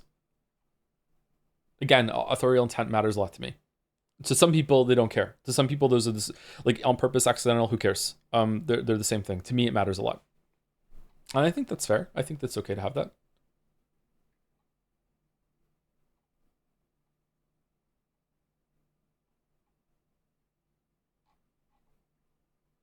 You think so? I just thought Henry sucking in the earlier parts made sense. I don't think it's because better or worse. It's just a decision that they did based on how they designed the game overall. It doesn't mean it's the best choice though. Henry sucking is a different thing than the game just doesn't work. So like if a Mario game had a skill tree for jumping, and until you got to level 20, sometimes when you hit the jump button, Mario just didn't jump, because saying that, oh, that's on purpose to make you feel like Mario is not good at jumping, that to me is insane. Like if I hit the jump button, unless the game is built around like just randomly not working sometimes, if I hit the jump button, I should jump. It's just that simple. Or if the feedback is telling me that if I press Y right now, I'll open the door, and then I press Y and it doesn't work because, I haven't leveled up door opening 3 times now, and the game doesn't communicate me with on the screen saying like, hey, you failed the door open skill check. Like it's just happening invisibly in the background. Like to me, your game's shit. Like, or at least that part of the game is shit. I don't like that. If it is built around it and there's like a door opening skill and it says on there, you failed the door opening skill. Okay, fair enough. Now I know what happens, but that is not the case with Kingdom Deliverance 2. What's happening is that it just doesn't work. And if it's not meant to work on purpose, then it needs to communicate that with you.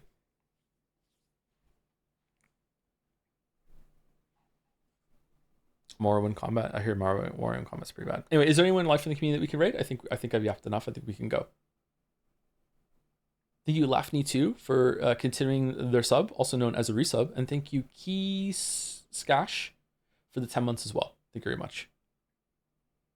And thank you again to everyone who gave bits and subbed and resubscribed during this. I'm sorry I couldn't read all the messages. If it was really, really important, you can at me like right now if you're still here, or you could at me on another stream tomorrow or the next day. Lurf, a WWC is live. The count as a community. I don't know who that is. Sorry. If not, Paps is also live. What do we think, chat? They're Jelly's friend. Okay, sure. We can take the Jelly recommendation. Sure. I want my message read. Can you paste it in chat right now then, and I'll read it. Master Segways.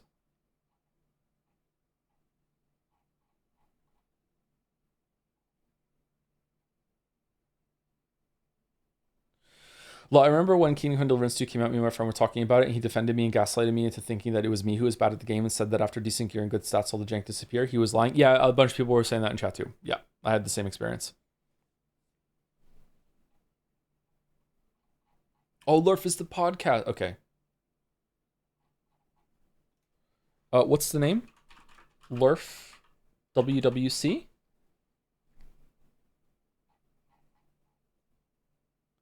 Have you read a fan rewrite of something with a bad ending that you liked better than the original? Are they valid? Again, authorial intent matters a lot to me. I don't really like fan works typically. I haven't done that though. But there is a possibility that something like that could happen, yeah. The message from Master Segment was, hey Joe, 2 years, huh? How time and French flies. Nice. I'm so excited for peak. Hopefully you don't quit after 3 streams and play Silent Hill F another 4 times. Also, just wanted to say that the only reason why I got into gacha games was because of Jazz, and Twitch chat recommended them so strongly. So whenever you moralize about gacha games, I can't help but find it a little ironic. Please praise our Lord, the King in Yellow. I'm sorry that happened to you. Shit, yeah.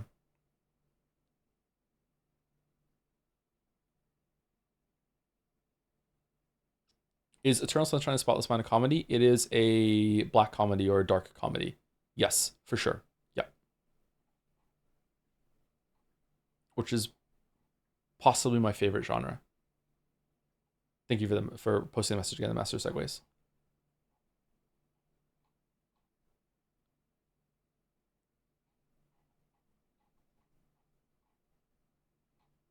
I'm trying to see the spelling of the guy's name. This is an NL bit? What's an NL bit?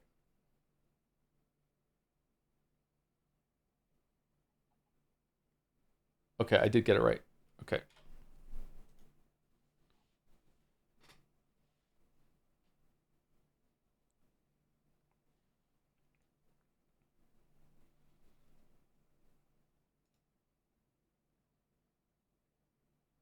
I wonder, like, people who think that the book, the sequel doesn't matter about what came before. Like, do you also like what's the smallest increment for you? Like, does page 2 not take away from page 1? If page 1's great, page 2's bad. Do you go back at page 1 and be like, no, it's still just as good? Like, that's fair. You could do that. Is it chapter by chapter? Is it like sentence to sentence? Like,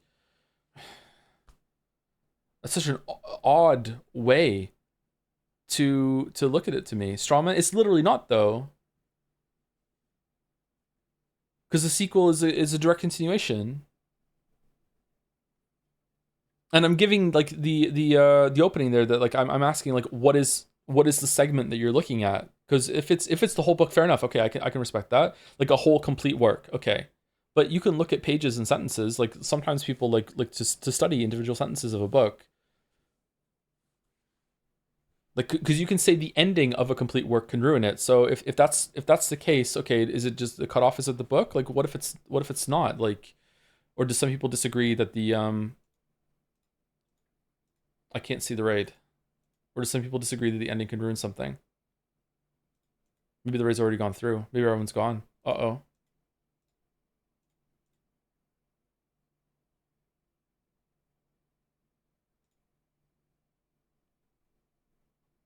Is the raid not going?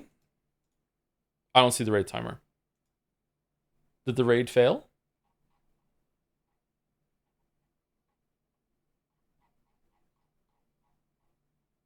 Raid is not going.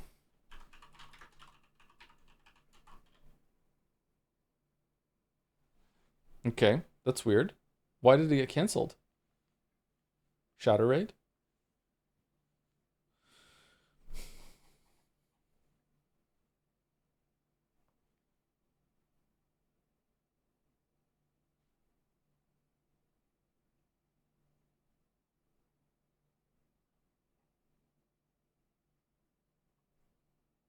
The cutoff is when I decided to be based on vibes. That's respectable. Like legit. Yeah, I can respect that.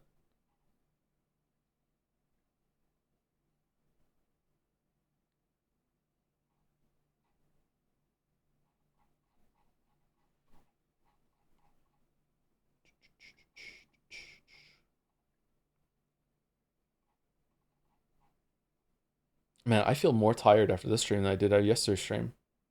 It's because I'm still a little fatigued from yesterday. Oh, there were so many messages I didn't read. I'm sorry about that. Oh, thank you, Jelly, for the final resub before we go. All right, sub anniversary. Cool. Vote for my daughter, Fia-chan, for boat and not the industry plant and French fry. Oh, shit. Gauntlet thrown down. It's chat's fault. I don't think it's chat's fault. I don't think chat did anything wrong here. This was a good conversation. See you later, everyone. Raid's going through. See you tomorrow for more Kingdom Come Deliverance 2, I think.